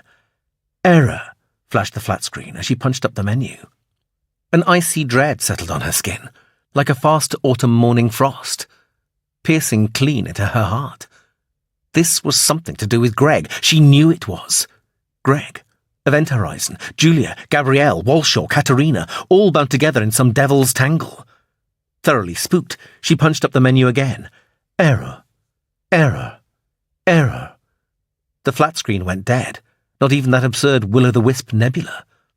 Eleanor snatched up the Trinity's card and ran out into the twilight. Duncan! People turned to look at her, pale ovals of surprise and concern. Duncan! He was abruptly standing in front of her, face wrapped with a mixture of eagerness and trepidation. Your terminal! I have to use your terminal! She cried. Duncan seemed startled, her frantic urgency taking a moment to sink in. Right on, sure. Eleanor wanted to grab him and shake him as he fidgeted through his cards, eventually finding the right one for his door with a shy, apologetic grimace. Is it Greg? Is he all right? Yes. No, I'm not sure. That's why I need the terminal. The door swung open. Here we go. Duncan had an old Emerson terminal, the keyboard worn, some of the touch tabs completely blank. He tapped the power stud. Eleanor punched out the phone function with a pulse of anarchic energy, then showed her Trinity's card to the key. Duncan's face went white when he saw the bold fist and thorn cross emblem, eyes widening. I'll, be outside. Teddy's face appeared, leaning forward, squinting. Hell, what's happened with you, gal? She told him, barely coherent, words falling over each other in her rush to expel them, made an effort to calm down. Not good, he scowled. Gabrielle never made it home either. We want to find out where they was headed. We gotta talk to Walshaw or that Julia Evans girl. Can't. The security man said Wilhelm was sealed up, that I wouldn't be able to get in. And he ain't taking no calls, neither, Teddy said. Hostile to him, even. Strange. Something in there they don't want no one to see. Ask me, and it's something plugged into whatever the Christ is going down. Gotta be. Lay you down good money on that gal. You know what? What? Reckon we ought to take a look-see. There was a dense gleam of excitement in his eyes, some of his tension draining away. Yes, but how? Ain't nowhere God can't reach, not if he really wants to. Can you get to Wilhelm tonight? Yes. Okay. I'll round me up a few troops, meet you outside the main entrance in an hour. How's that grab you? Great. And she was lumbered with the problem of transport. Everything all right? Duncan called as she ran down the slope to the water. Fine. Lying. Curious eyes tracking her flight. There were 3 rowing boats tied up at the Berrybutt Estate's little wharf. One of them was Greg's. She unwound the painter from its hoop and hopped in. The floating village was 3 kilometres away, an impossible distance. Why, oh why, didn't the Marine Adepts even have a cyberfax between them? Isolation was fine, but not to that extreme. Eleanor began to row, lifting one of the oars out every 10 or so strokes to slap the water 3 times. The Marine Adepts had a van, an old Bedford pickup they used to take the waterfruit down to Oakham Station. They'd help and keep silent. She hadn't gone 100 metres when the dolphins surfaced around the boat, 3 of them, agitated, tuning in on her distress, just in time. The surge of adrenaline that had got her this far was fading rapidly, arms already leaden. Eleanor chucked the blouse and dived right into the chilly black water, shockingly aware she'd never been swimming at night before. The dolphins clustered round, snouts butting her gently. She brought her hands together, making a triangle, then pressing her palms together. Home, fast. Again. Loud chittering, then one of the sleek grey bodies rose under her. She hung on grimly, and they began to slice through the water, curving round Hambleton Peninsula, towards the floating village. Chapter 36. Cold turkey was a bitch. It was convulsive shivering with hot flushes, cold flushes, dryness burning like vitriol in his gullet. Nothing made sense, light and darkness alternating, noise and silence cartwheeling around each other, nightmares and nirvana trips entwining, indistinguishable. It was dark when his fever broke. Greg was sitting uncomfortably on a hard floor, propped up against the wrought iron railings of the tower stair. His hands had been pushed through the railings and cuffed on the other side. He could slide them 1.5 meters up or down, his entire range of possible movement. His bladder ached. His mouth tasted as if it had been rinsed in copper soap. Somewhere along the line his shirt had got lost. That scratchy dinner jacket was tickling his skin. When he glanced round, he saw he was in the tower's first-floor storage room. Biolume light shone up from the basement and down from the lounge. Murmured conversation drifted out of both holes. The smell of cooking was making his stomach growl. Gabrielle was sitting next to him, her arms embracing the railings. She was asleep, her mouth open. Greg nudged her with his toe. She shook herself awake, blinking at him. "Christ, Greg, I was worried about you." "Yeah, Lord knows what was in that infusion Neville Turner gave me. Bloody sight more than a relaxant, though. How come we're still alive?" She grimaced and shifted closer. He leant forwards as much as his tethered arms let him. They got their heads within a foot and talked in whispers. "They're checking out what you told them," she said. "From what I can gather, Armstrong has some kind of landline stretching over to Downham Market. He told his apparatchiks to launch another hot rod attack against Philip Evans's NN Corps. He reckoned that without me there to warn Evans, they'd have a good chance of success this time." "Figures. What did I tell them?" Her lips depressed. "Sorry, Greg. Just about everything. Armstrong was fascinated by how you found 10 times. Made you give him Royan's life story. That really shook them, the way the Trinities have been killing off ex-People's Constables. They thought the Trinities were an ordinary bunch of street punks, irritants beneath contempt." "Shit. That'll start a bloody war, no messing. The Blackshirts will be screaming for revenge." "If Armstrong tells them. He probably doesn't want to draw public attention to PSP remnants right now. Besides, don't write Teddy off so quickly. The Blackshirts would take a hell of a pounding if they ever went into Mucklands Wood." Depression welled up. Greg felt useless, and worse, he'd betrayed his friends. A real 24-carat Judas. "Did I mention Eleanor?" "Once or twice, but not in connection with anything important. They never showed any interest in her. She'll be all right, Greg." One comfort.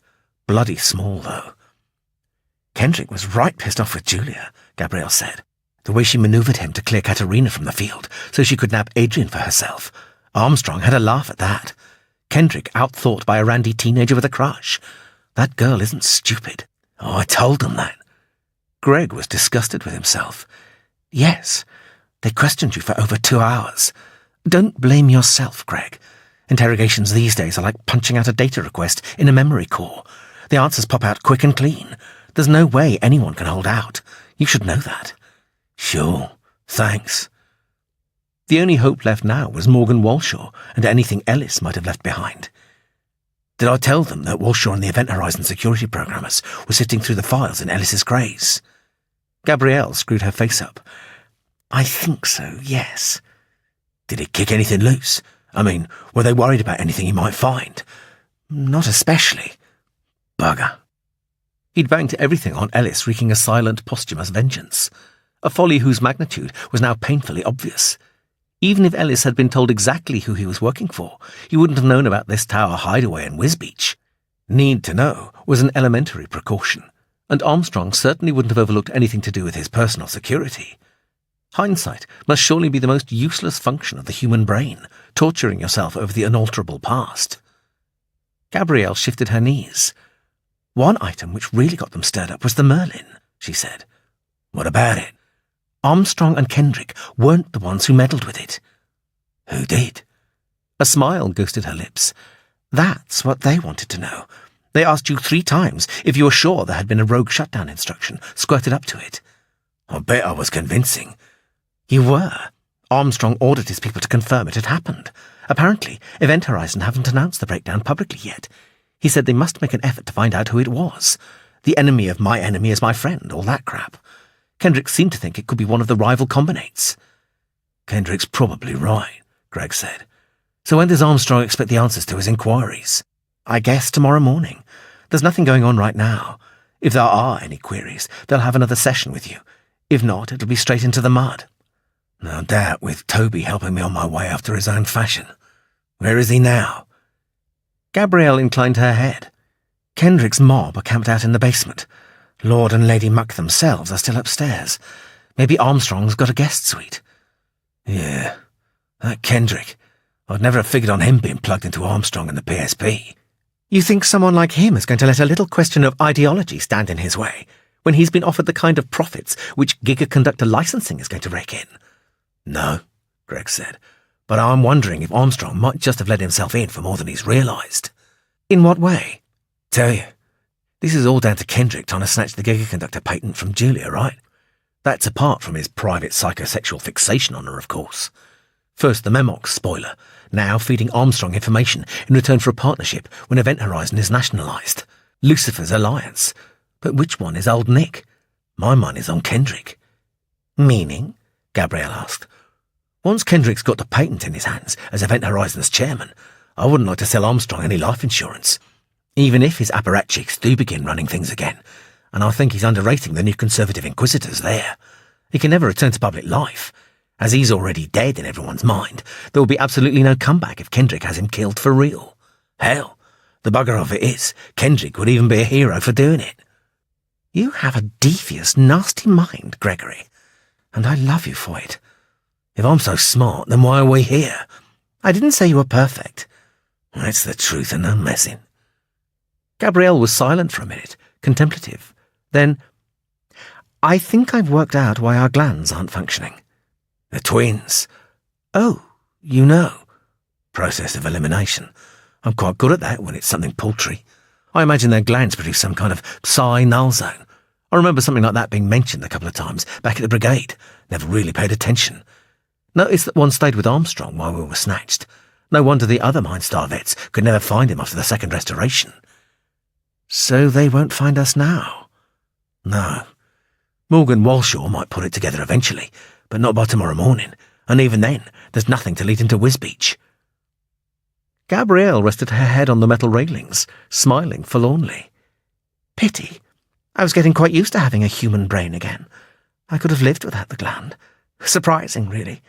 I suppose I associate it with childhood. Armchair psychiatrist, he teased. Greg. It was going to be bad news. No Espersense required. Yeah? She took a breath.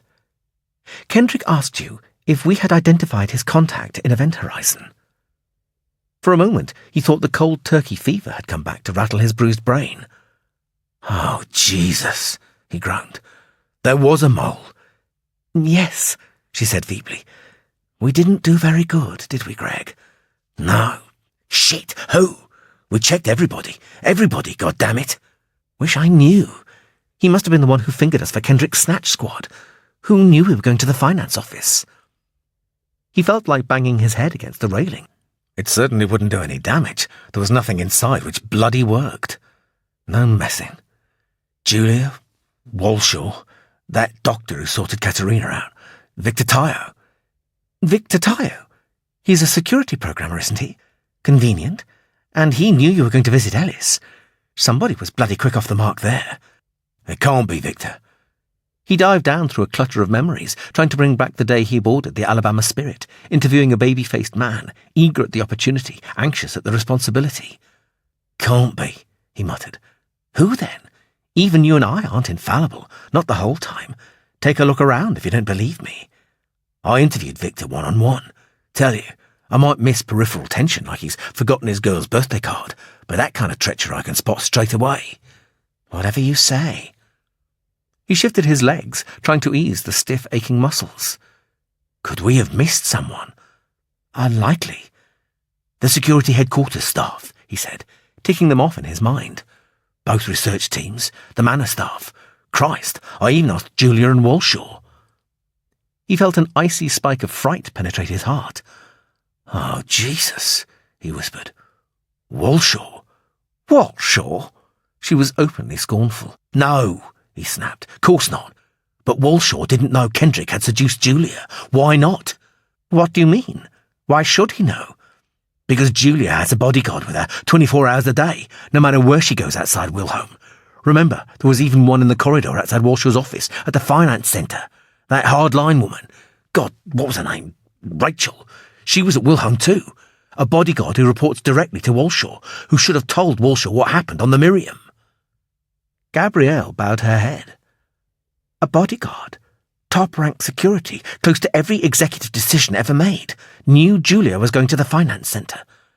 But a bodyguard isn't part of the security headquarters staff, nor on the manor staff. Oh, Greg, we are a pair of fuck-ups, aren't we? She was standing next to Julia the whole time, and we never even bloody saw her. Yeah, he said. Then gave a start. Yeah, the whole time. That's strange. What is? I've only ever seen the one bodyguard, Rachel. Every time I've visited Julia, it's been Rachel on duty. Doesn't that strike you as odd? There's got to be more than one. Did you always let them know you were coming in advance? He nodded silently. The death chill hadn't left his heart. Whoever he is still with Julia. Tonight. Now. A hardliner taking orders from Kendrick. And Armstrong has already ordered an attack on Philip Evans's NN Corps. Gabrielle stared at him with destitute eyes. Oh, God. He pulled at his cuffs, slowly increasing the strength until his wrists were circles of hot pain. Forearm muscles trembled with the strain. Nothing gave. Not the cuff locks, not the iron stair rail. Nothing. Shit. He let go, graze marks livid on his skin. The futility hurt as much as the failure. That's it, isn't it? Gabrielle said quietly. End of the road. Philip Evans wiped, Julia snuffed by her own bodyguard, and you and I into the mud. He couldn't answer. His own death he could handle, even Gabrielle's, but Julia. Her whole life had been devoid of any normality, ruined by money, by grudges and power struggles that had been going on before she was born. When he closed his eyes, he could see a young oval face with the most trusting expression he'd ever known. Soft eyes regarded him with a belief that bordered on devotion. He should have fought the drug, should have sacrificed Gabrielle's bones, anything to give Julia a chance at life. We had some good times, didn't we, Greg? Gabrielle said vacantly. Even in this screwed-up world. Yeah, good times. They hadn't outweighed the bad, though. Not even close. Gabrielle's eyes drooped. Greg leant his shoulder on the railings, as near to comfortable as he'd ever get. Muscles were cramping at the back of his neck. He knew he really ought to have been looking for a way out. Jailer's keys dangling on a nail within reach of an improvised hook on the end of his belt. The iron stair railing, which was loose. That carelessly discarded loop of monolattice filament in amongst the food crates, which he could use to saw through the iron with. Keep dreaming, he told himself. He did. Waking dreams. Mostly of Eleanor. Now those were good times. They must have been. They hurt. Chapter 37. Katz was dreaming. Julia watched her eyelids fluttering, shoulders restless below the duvet, the occasional sighs, half-formed words. It would probably be Kendrick who filled her thoughts. She doubted the amnesia infusion could reach down into the subconscious to root him out, and that was exactly the kind of arcane universe where Kendrick would lurk, his home ground. To this day, his phantom still stole into Julia's sleep-loosened mind. A dark oniromancer calling her back to the velvet shadows of Miriam's cabin. Soft silk sheets, hot, hard flesh. That handsome face poised inches above her, smiling as she moaned in erotic delirium. Not even the freshness of Adrian could banish the quondam ecstasy. First loves never die. They just haunt. She gave Katz a dry smile. Maybe she should go through the detoxification with her, get rid of Kendrick that way. Concerned professional doctors prizing him out of her mind. Nothing else seemed to work. Other Eyes emergency access request. Open channel to NN Corps. Load Other Eyes limiter #5. It was a reflexive acknowledgement. Her nerves were stretched taut, ready to jump at figments. She sat bolt upright in the chair, grabbing the arms core. Juliet! Christ! Virus! Virus! They've trojaned a virus into me! Wilholm's banshee klaxon went off outside. Grandpa! She yelled. Losing my capacity. Some kind of interface scrambler. Bugger security sensor access went down. The NN core's internal channels are crashing, Juliet. Childhood gone. It's accelerating. I've failed you, girl. My memory patterns are being disconnected. Management routines gone. No, Grandpa, she sobbed. You couldn't fail me, not you. You're all that's left, girl. Datanet's cut. Unlock me in a century. Trust Walshaw, Juliet. Trust him. My girl, love you. Take care. Kendrick will come for you. Integrity stasis. Beat it at its own game. Shut him down. Limbo. And he was gone. But there was something else intruding in her mind. A smooth, grotesque presence oozing in to corrupt her thoughts. Julia jammed her knuckles in her wide, silently screaming mouth. The horror pulled at her memories, prizing them out of their neat processor-assigned stacks. She could see them tumbling away from her, stained glass rosettes, each one a billion-picture mosaic. Her life encapsulated, ruptured, pouring away into some infinite, insatiable sink point. Data error. She felt herself falling to the floor, howling in psychosomatic agony, arms core dropping from deadened fingers, vision lost in the blinding sparkle of vivid memories flashing by. People, buildings, school games, countryside, mathematical formulae, lists of words. Memory node 1 index error. Her mind was contracting, conscious thoughts slowing as they passed through the processor nodes. The presence was everywhere, tainting the entire contents of her cerebrum and memory nodes, eviscerating her own personality and replacing it with its own implacable, insentient logic. She began to claw wildly at her head. Memory node 2 interface error. The virus. It was in her nodes, trojaned into her through other eyes. She should have realized instantly. Her intellect was crumbling. The supporting experience-based reasoning mentality denuded of references, blocking her ability to think. Only a vestigial essence of bloody-minded stubbornness remained, that fundamental aspect of human ego which the virus was unable to subsume. Memory node 3 interface error.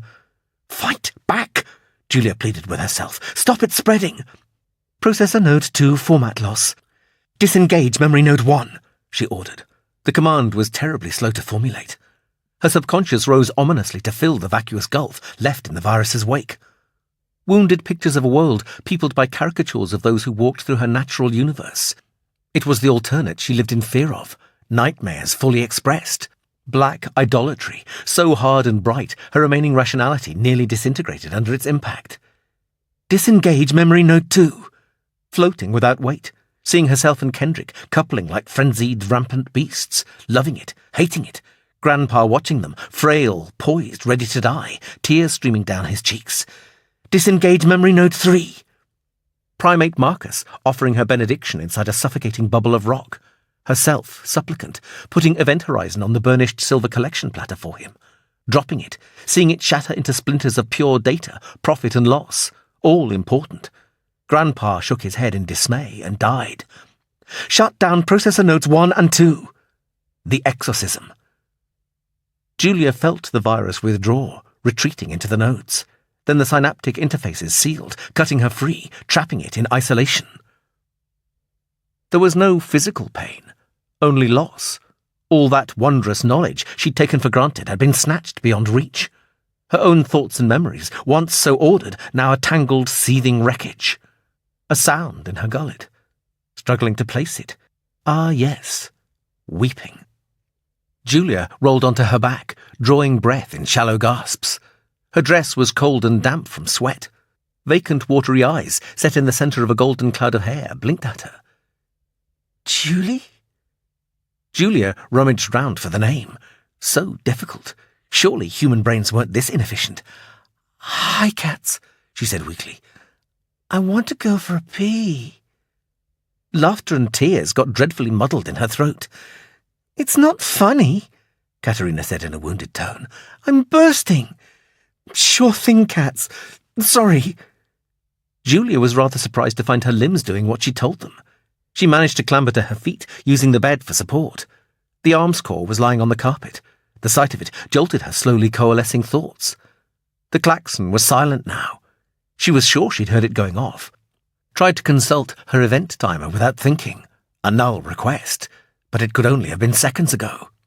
Somebody had penetrated Wilhelm's defense cordon. A two-pronged attack then. Her and Grandpa. And they'd nearly got very lucky. The door handle rattled. Julia? Julia, you in there? Kendrick will come for you. Morgan? She called. It's Stephen. Open up, Julia. There was a thump followed by a muffled curse. Get Morgan, she told him. Trust Wellshore, Juliet. Trust him. Julia, open up. A louder thump, a shoulder hitting the door. She could see it quiver in the frame. Morgan! Get Morgan here! A third blow. She heard the sound of wood splitting. Morgan! Julia grabbed hold of Katz and yanked her off the bed in one almighty burst of strength. Katz squealed and floundered about in the duvet. Stay down, Julia commanded. She crouched next to Katz, bringing the armscor up in a smooth arc, thumb flicking off the safety catch, immensely glad she'd taken the time to learn the weapon. The door crashed open, frame splintering. Morgan, she screamed. Pink-white light from the corridor shone into the dimly lit bedroom. A lone figure was silhouetted in the open doorway. Uzi hand laser held ready, stumbling forwards, definitely male. Kendrick. The more of the Uzi swung down towards them, a malignant smile behind it. Julia jerked her forefinger back on the trigger, holding it down. Bullet-sized pulses of intense blue lightning streamed out of the armscor, so close together they were almost a continuous flare. They hit the wall around the door, splashing open with a loud crack. Wallpaper ignited in tight balls of garish orange flame. The bedroom was alive with strobing light. Huge distorted shadows leapt up across the walls and ceiling. "Shit!" yelled the silhouette. He was diving to one side, not quite making it. One of the armscor's pulses caught his leg as he was still going down. Beautiful. There was an agonized grunt, swiftly choked off. His whole body convulsed, hit by an invisible fist, buffeting him back into the corridor. "Got you, you bastard!" A bright ruby laser beam stabbed out from somewhere down the corridor, striking him on the side of his neck. His body jerked again, keeling over. The laser fired a second time. Blue-white flame flared out of his chest. Julia sent another barrage of blazing pulses out through the flame-wreathed door. Her retinas were scarred with long purple afterimages. "Julia, for Christ's sake!" Julia could barely hear the voice above Kat's soprano wailing. But somewhere in her whirling mind, the sound connected. That same voice was lodged in tenuous memories. She let go of the trigger, peering along the barrel, bewildered. "Rachel? Yes, for Christ's sake! Now will you put the fucking gun down, please?" "Where's Morgan?" she cried. "He's coming, Julia, I promise. Julia stared at the armscor as her wrists drooped, letting it fall onto the bed. And all she could do after that was watch, because anything else was just too much. Her fate was all down to Rachel now. Could everybody in the world be against her? Rachel appeared in the doorway, her face furious as she stood over the prone, smouldering body. Uzi hand laser held in a professional, double-handed grip, pointing straight down. She pumped 2 more slices of red energy into his head. Their eyes met. It seemed as though time was stretching out. Then Rachel gave a little sigh of relief. "It's all over now." After that, events became kind of remote, out of focus. All the biolooms were activated as the bedroom filled with people. Excited, babbling shouts echoed around her. Someone used a fire extinguisher on the burning wall, filling the air with chemicals and soot. 3 people held on to poor old Katz, who was having blue fit hysterics. Morgan Walshaw arrived at a dead run, face ashen. Julia put out her arms to the security chief, as she used to do for her mother years past remembering, too weak to rise from the bed. He sat beside her as Dr. Taylor discharged an infuser tube into Kat's neck, his own arms going round her, squeezing tight, rocking her gently. Cheeks pressed together, his stubble. He held her for a long time, until everything in her mind quietened down, and the world didn't hurt anymore. Trust, and it worked for the very first time. The shower was revitalizing, washing away the smell of sweat and fear. Julia felt herself come alive again under the sharp spray, hot, lime-soaked water thrumming against her shoulders and back. It was a physical punctuation mark, she decided, separating out the past and future. She turned off the soap and let the suddenly icy water rinse her down. The two would be different, she thought determinedly, as she stepped out onto the bathroom's rich shag carpet. Rachel was standing right outside the shower cubicle, still holding her Uzi, jaw set. She hadn't been more than 2 meters away from Julia since she killed Stephen, a real live avenging angel. After Julia toweled herself down, she chose a plain black cotton vest dress from her wardrobe. It seemed apt somehow, right for a born-again human, one with faith in herself, her pure self, unaugmented. A big man called Ben was waiting for her in the bedroom when she came out of the bathroom, ruthlessly combing knots from her still damp hair. She gave him a tight smile, and he responded with a brief nod. Polite and respectful, perfect for a personal bodyguard. But then with Morgan choosing them, they all were. "How are you feeling?" Rachel asked. "Still a bit dazed. It's fading, though. Remembering things isn't so difficult now." Julia slipped a couple of big butterfly clips into her hair. "Let's go." Her bedroom door was splintered around the lock. All Wilhelm's locks had been glitched by the virus. She nearly got the shakes again when she thought about that. If they hadn't been glitched, Stephen would have just walked straight in. Luck or chance. Fate. Rachel walked beside her, Ben taking up position a couple of paces behind.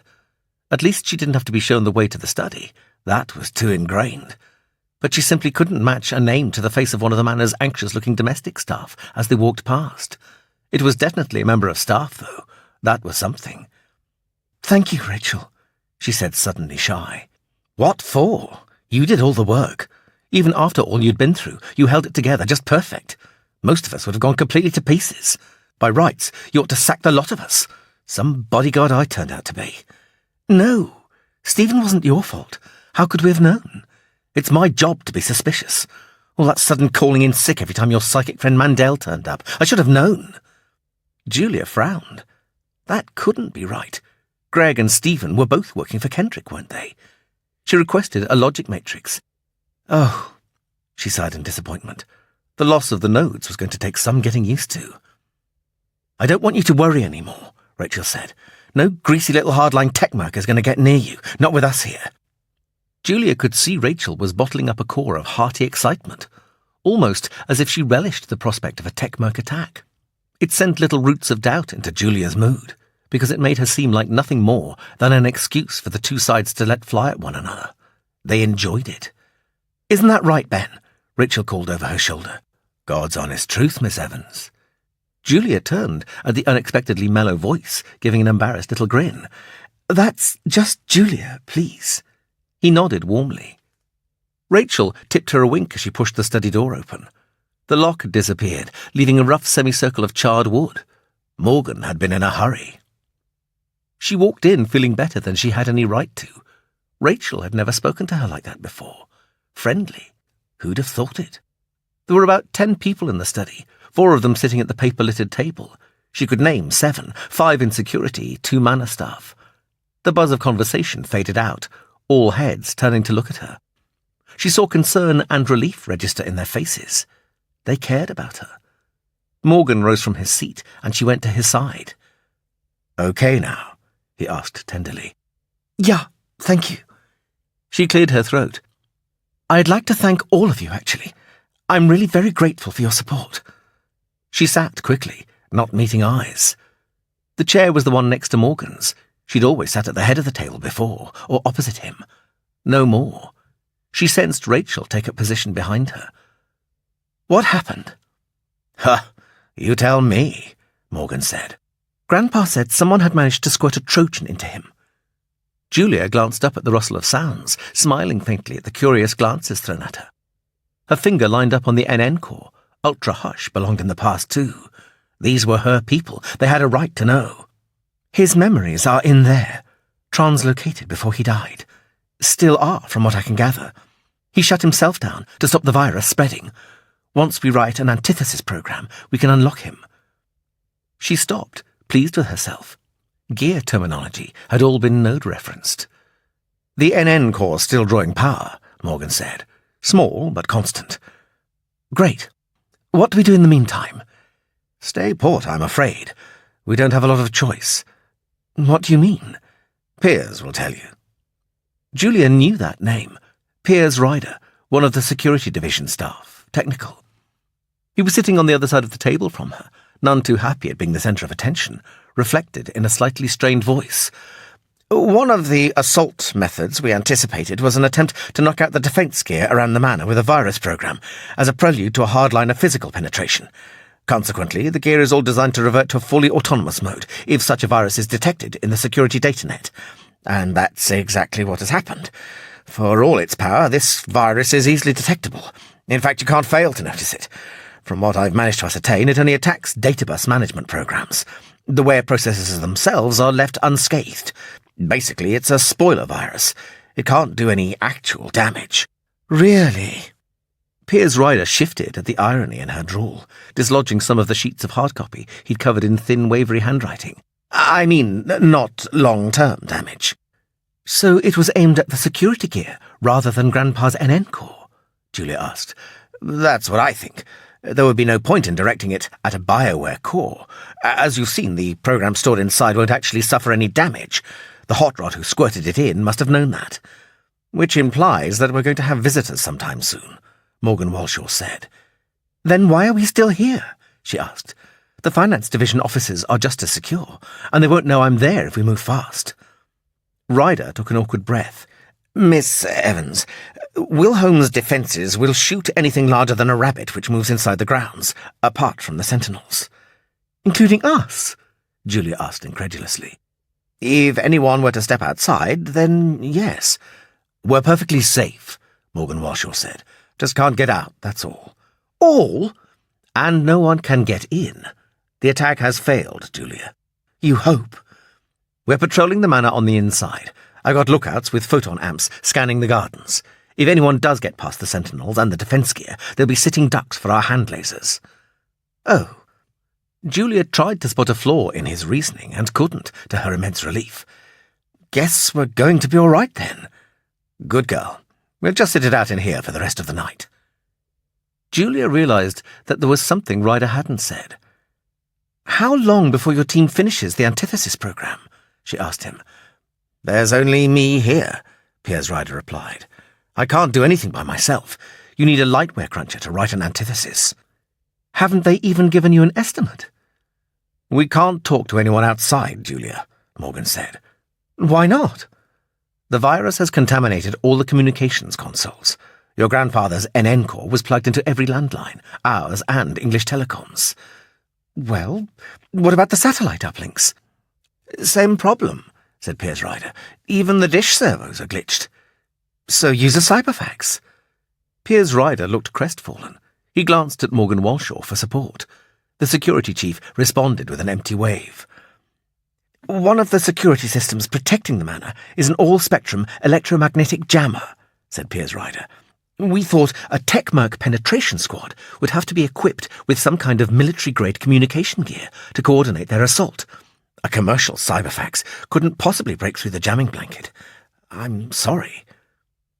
Julia felt a pang of sympathy for Ryder. Don't apologise. I had no idea I was so well protected. The security office in Peterborough will know exactly what's happened, Morgan said smoothly. They'll be working on it now. All they need is the antithesis, Ryder said earnestly. Once they've cracked it, they'll load it into the company datanet and send it into our communications consoles through the optical cables. It'll flush the virus in seconds. Right then. Julia gave them all a bright smile. Morgan sensed her agitation had ebbed and relaxed into his chair. He'd already drawn up schedules for the patrols on the back of hard copy sheets. Even his terminal's dot matrix printer was glitched. The security people began marshalling Wilholm's domestic staff into a bedroom near the study. Morgan said he didn't want anyone but the patrols moving through the manor. Julia stayed in the study, where there would always be at least 4 security hardliners in the room with her. Tea arrived in an ornate silver pot, and she went round silently, pouring for everyone. Morgan smiled fondly as she offered him the biscuits. Ginger nuts, his favourite. Now she remembered that. Funny what had stuck. Chapter 38. The Marine Adept's Bedford van stank of stale waterfruit and pig shit.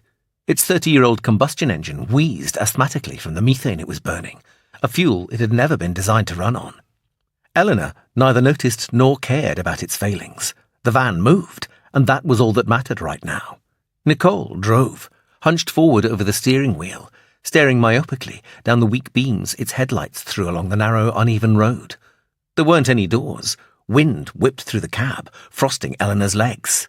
Should be along here somewhere, the Marine Adept woman said. Greg said it looks just like a farm road. Right. Nicole leaned even further forwards, nose almost touching the cracked windscreen. What the hell's this? As they turned a corner, Eleanor saw about 15 cars and 4 methane-fueled transit vans parked along both sides of the road. All of them had flashing lights on top, blue and orange in equal numbers. Police! The ever-present fear increased its hold. Some of them. Nicole slowed. A uniformed bobby was standing in the middle of the road, flagging them down. The headlights of the parked vehicles had been left on, casting pale beams of light along the tall hedgerows, turning the leaves grey. There were a lot of people milling about on the road. Less than half were wearing police uniforms. The rest had green nylon wind cheater jackets with Event Horizon's logo across the back. The bobby looked into the cab and smiled. "Evening, ladies. Won't keep you a moment. There's a C9 Division van backing off the road up ahead." "I have to get to Wilholm Manor," Eleanor said. "I've got an appointment with Julia Evans." The bobby looked her slowly up and down. Eleanor had thrown a thick lumberjack shirt over her swimsuit, and there were some borrowed trainers on her feet. His eyes tracked her long bare legs. "Oh, yes, ma'am?" Nicole didn't turn her head, gripping the wheel tighter. "Please, I really do." "Name?" "Eleanor Brodie." The bobby pulled out a slim cyberfax and typed quickly. Eleanor's heart sank. "I don't think you do, Miss Brodie," he said. "Well, it's really Morgan Walshaw I'm booked to see." He began to walk away. "Drive straight through when the road's clear." "Arsehole," Nicole muttered. "What is going on here?" Eleanor could see the big van ahead, creeping into a gap between 2 powerful Vauxhall ground cruisers with the Event Horizon logo on their sides. There were armed men inside. "Lot of heavy shit going down." They both jumped at the voice. There was a young man standing on the running board next to Nicole, dressed in a black jumpsuit with a rubbery collar which came up to his chin. Familiar face, unpleasant memory. "Des, isn't it?" Eleanor asked. Des grinned wolfishly. "Kinda memorable, right? Listen, Father's hung out 100 metres past the last of the pigs. See you there." He jumped off. Nicole grunted and shoved the Bedford into gear, and they growled slowly between the lines of stationary vehicles. Eleanor saw what must have been Wilholm's entrance, a cattle grid which opened into the fields of sugarcane. It was illuminated from below by a harsh orange light, as though something was burning beneath it. Several people were standing watching it, none venturing particularly close. It was Susie they saw first, standing in the middle of the road, hands planted firmly on her hips. She was wearing the same kind of jumpsuit as Des, a photon amp across her eyes and a maroon beret on her head. She waved them onto the grass verge. Nicole pulled over and switched off the engine and lights. Eleanor looked round to see Susie marching determinedly down the road towards the ants' nest commotion outside the manor's entrance. Teddy swarmed into the cab, sitting beside Eleanor. "'Lo there, Nicole. Thanks for bringing her." "No problem. Good seeing you again, Ted." Eleanor hadn't known they knew each other. The military mates thing again. "Okay, we got problems," Teddy said.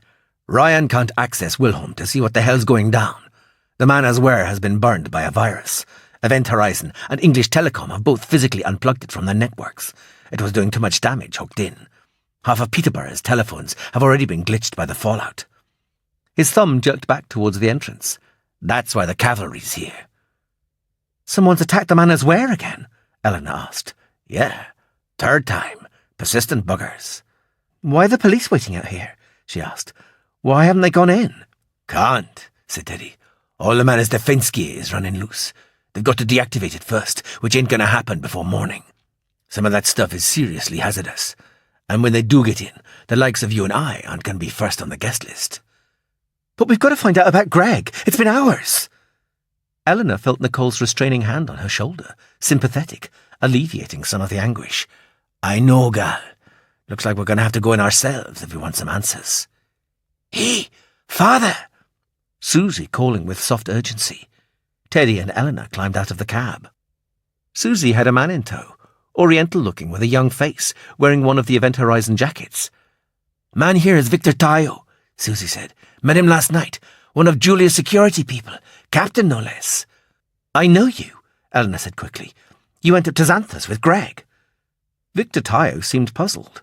"That's right, although can't say I remember you." "Greg's my man," she said simply. "And we'd like to know what's happened to him," Susie said. "Happened?" "Yeah," said Teddy. "He never got back home after snatching that filter junkie from the Di Girolamo yacht. Eleanor here is loaded up with grief about that. You know anything about it?" Victor glanced round at the circle of faces. "I don't understand. Greg left the Finance Division offices right ahead of Miss Evans's convoy. When? About 4:30 this morning. You saw him leave? Yes, he had Miss Thompson with him in the duo.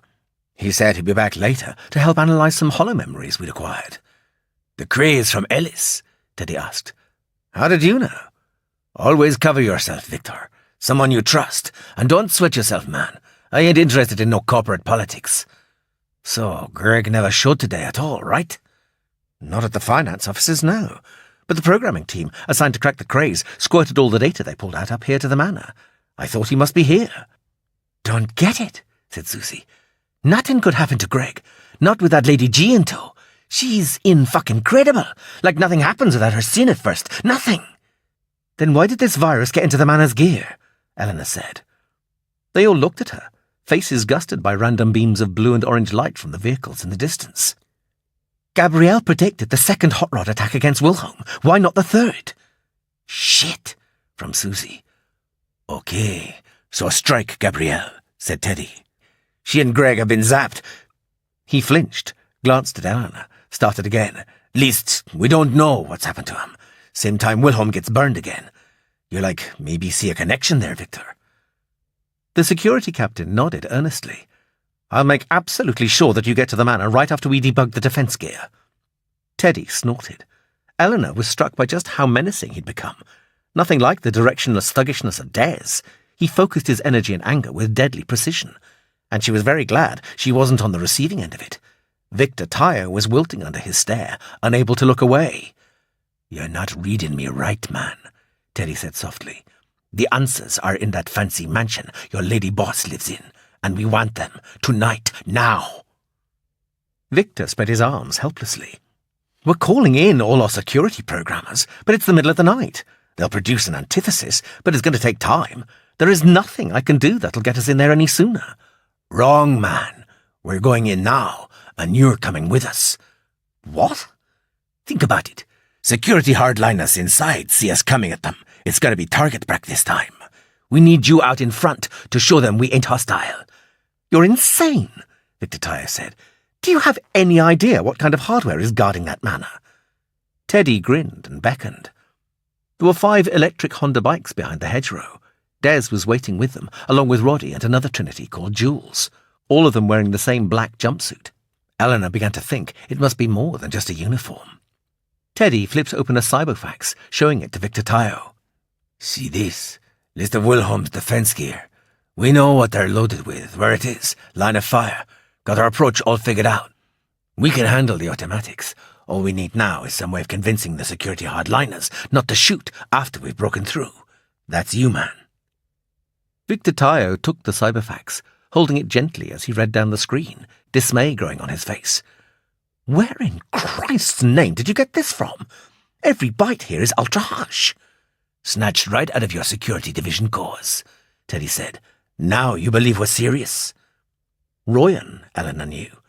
The thought that he was behind them, an intangible general, bolstered her in a way she couldn't define. She actually began to believe there might be hope after all. The Hondas took them across country, heading for the back of the Wilhelm estate in a long, flat curve to avoid the police patrols checking the perimeter. Eleanor rode pillion behind Susie, clinging tenaciously to the wiry Trinity's girl, sugarcane beating at her legs and arms. She could see the front wheel fork's chrome suspension springs hammering up and down as the bike bounced over the compacted furrows of sandy red soil. They were travelling in single file, with Teddy leading. Nicole was his passenger. There'd never been any question over the Marine adept woman joining the break-in team, which irked Eleanor, because Teddy hadn't wanted to take her along. No offence, girl, it said calmly, but you ain't used to this kind of heat. So how many times have you broken into a place like this? She'd retorted. That ain't the point. My troops, they got the discipline, no weapons. I use shotguns and rifles at my kibbutz, and I'll just follow you after you go in. Shit. Okay, gal, but Greg'll have my ass if he ever finds out. Guess there's more to you than... Well, you check out neat. More than tits and ass, Eleanor had filled in silently. But Teddy had stopped objecting after that. Some part of her wished he hadn't. It was Susie who'd given Eleanor one of the jumpsuits to put on. It's an energy dissipator, she'd explained intently. It can hold out against a hand laser for a good 12 seconds. But with those Beaufort's mazers they've got up at the manor, you've got maybe 3-4 seconds to skip out to the beam before burn-through. Along with Victor and Nicole, Eleanor had stripped off before pulling the heavy garment on, its slippery, spongy lining clinging to her skin. When it had adjusted to her figure, there was virtually no restriction of movement. A tight cap held her hair down, and a hood with an integral photon app came over her face, sealing to the collar. Once it was on, she became appreciably colder, the thermal shunt fibres siphoning out her body heat. It's no use against bullets, Susie went on. Then you can't have everything. Sides, Wilhelm only has beam weapons, so Son says. Better be fucking right. The world, as seen through the photon amp, was a place of ghostly shadows, shaded blue and grey. Eleanor was gradually growing used to it. Depth perception was a little misleading, but as long as she remembered that, there'd be no trouble. Susie had shown her how to up the magnification, bleed in infrared. There was a throat mic-activated graphic overlay. The jumpsuit's internal gear already loaded with the route Royan had devised into Wilhelm. Eleanor ran through an articulation acceptance check and practiced calling up the various data projections. The Hondas were riding down a slight incline. Teddy's bike was slowing up ahead. Eleanor searched her mind, but there was no fear, only determination, a sense of inevitability. Teddy pulled up beside a broad, fast-flowing stream at the bottom of the slope. Sugarcane had given way to thick, reedy grass. Susie braked beside him. They all gathered together at the water's edge. We'll use a diamond formation, Teddy said in a low, steady voice. Eleanor and Victor at the centre. You two will carry the Rockwell cannon and its power units. It's heavy, but we're going to need its firepower to take out the manor's Beaufort's mazers when we get within range. The rest of you are going to provide us a 360 cover. Now you look out for those Sentinel Panthers, okay? You ain't never been up against them before, but I have. They're not simple modifications like police assault dogs. They're gene-tailored. Hazards don't come any bigger. They don't behave like animals. They're smart and sneaky with it. Your AKs can handle them, but it's going to take more than one hit. Okay, now remember, we stick to the water. The estate's got lots of ground traps. They're listed, but in these conditions you're going to have trouble matching the graphics to the landscape. The stream bed's safe. Jules, you stay out here, see to the receiver. Hey, screw that, father. It's important, boy. Might all wind up depending on that receiver before tonight's out. Got to be done properly. Jules looked away across the fields, anger showing in the set of his shoulders. Eleanor wondered if he was blaming her. Radio communications to the manor are out, Victor said. There's a jammer blocking all frequencies. Yeah, I know. A Grumman ECM 788, Teddy said. We got us a tactical message laser. Nothing gonna interfere with that. Jules will take the receiver up to the top of the valley. Son says we'll have direct line of sight from there to the manor. Christ, Victor muttered in an undertone. Walshaw's going to kill somebody when this is over. Anything else? Teddy asked.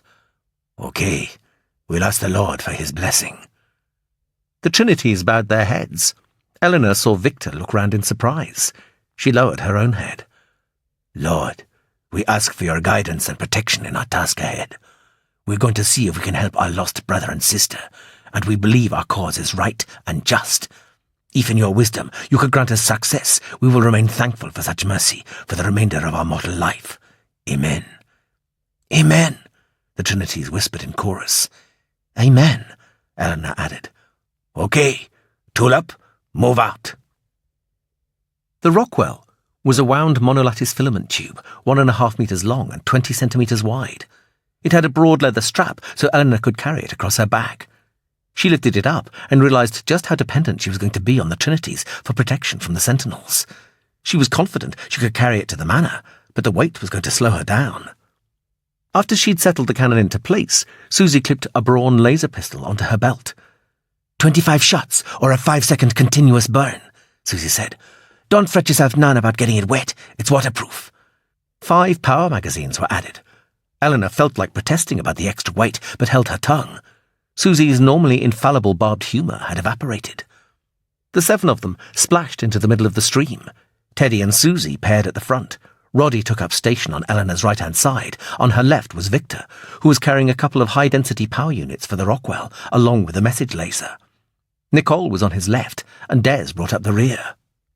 The graphics display had reproduced a perfect profile of the stream's winding course for her, a memory loaded straight from the security core Royan had burnt. It had been built by the landscape team who had fashioned the manor's grounds. They had made the actual bed from fine, hard-packed sand, then layered it with long strips of worn limestone pebbles. The width was a near constant 4 meters where she stepped in, with the water coming halfway up her shins. After a minute, she managed to find the best rhythm for walking, not quite lifting her soul out of the water. At least they were going in the direction of the flow. Heat was draining out of her feet. Her toes were already numb. Teddy held his hand up.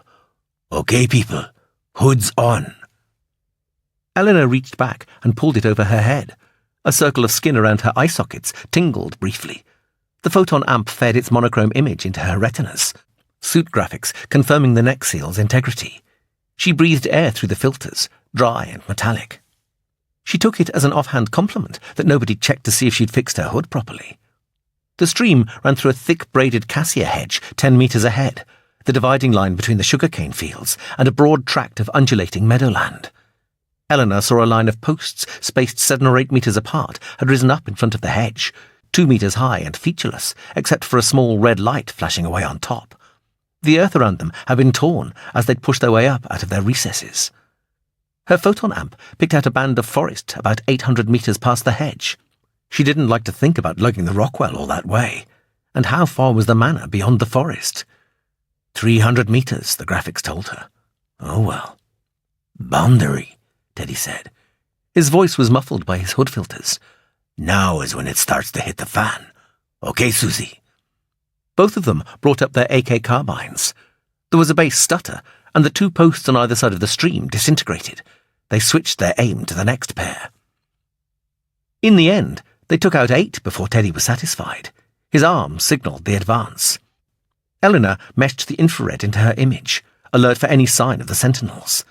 The function fuzzed the outlines a little, but she saw a couple of pink spots pelting away from the stream. Stoats, invisible before. The meadowland here offered little or no cover. The grass was knee-high, laced with weeds and keck. Nothing had grazed on it for months. 200 meters past the boundary markers, and Teddy stopped them again. He plucked one of the smallest spherical grenades dangling from his waist and twisted the timer. Down! Eleanor squatted, her backside below the surface of the water, growing cold. Teddy lobbed the grenade out across the meadowland, crouching down. 5 seconds later, there was a barely audible thud. Another line of posts rose out of the ground ahead of them. Eleanor could hear grass and soil ripping. This time there were no red lights on top. Susie and Teddy took aim with their AKs. "Pressure-sensitive picket," said the graphics when she asked. There were another 2 picket lines between them and the forest. The memory core didn't have any information about what they did if you walked between them. Presumably, if you were talented enough to be on this kind of mission, you ought to know. They yomped on. The stream's banks were growing perceptibly steeper. Eleanor thought the water was getting deeper too. Her view across the meadowland was shrinking. Thick patches of watercress choked both sides of the stream. Roddy and Nicole had to walk through it, kicking away a tangled wrap of tendrils from their legs every few paces. Eleanor was glad of the brief rest when they came to the next picket line. Victor pressed his head up to hers. "You okay?" The AKs demolished another set of pillars. "Fine." There was a quick squeeze on her upper arm. Susie and Teddy reloaded their carbines, jamming in fresh magazines with hard snaps. The stream fell on harder rock. It was narrower now, deeper. The water came out to Eleanor's knees. Teddy slowed the pace, edging cautiously round the sharper turns. "How about a couple of us walk along the side?" Susie said. The banks had risen until they were level with Eleanor's head. She couldn't see much of the meadowland now. What was visible seemed to be small, deep hollows and ground-hugging bushes. There could have been anything hidden out there. Her breathing was coming faster. "No," Teddy said. Susie didn't argue. Discipline. Eleanor thought it would have made a lot of sense to have someone who could look out over the meadowland. They rounded a bend and saw the last line of picket pillars had already emerged from the earth. 5 AK carbines came up in reflex. There was a moment's pause. The sentinel came at them through the air like a guided missile. Eleanor saw it as a pink streak arcing overhead, 4 legs at full stretch, an angel of death reaching for Des. All 5 AKs opened up, filling the air with a guttural roar. Des was falling backwards, still firing. The sentinel's heavy, streamlined body juddered in mid-flight, its edges distorting as the slugs chewed it apart. Momentum kept it going. Des hit the water. Eleanor's image was suddenly degraded by a spray of blood painting her hood's photon amp receptors. The sentinel landed almost on top of Des, already dead. "Keep watching," Teddy bellowed, as they all began to move towards the carcass. Des still hadn't surfaced. Eleanor felt vomit about to rise from her belly, forced herself to hold it down. She'd drown if she puked with the hood on. "Eleanor, Victor, see to him." Teddy's words became lost in a strident whistle. Already piercing, it was rapidly broaching her pain threshold. Eleanor jammed her hands over her ears and floundered towards the dark, soggy hump which was the sentinel. The 4 pillars nearest the stream had begun to glow violet. Eleanor's photon amp hurriedly faded them down. She felt her bones beginning to shake from the noise. Victor was at her side, shoving at the bulky sentinel. She helped him, pushing its hindquarters. It began to move with desperate slowness. The sound from the pillars had turned to fire drilling into her ears. Concentration was becoming impossible. The dead cat rolled over, and Des thrashed to the surface. Victor pulled at his hood, breaking the neck seal. Des was choking, squirting water and gasping for air. The hideous sound level had begun to reduce. Eleanor risked a glance round.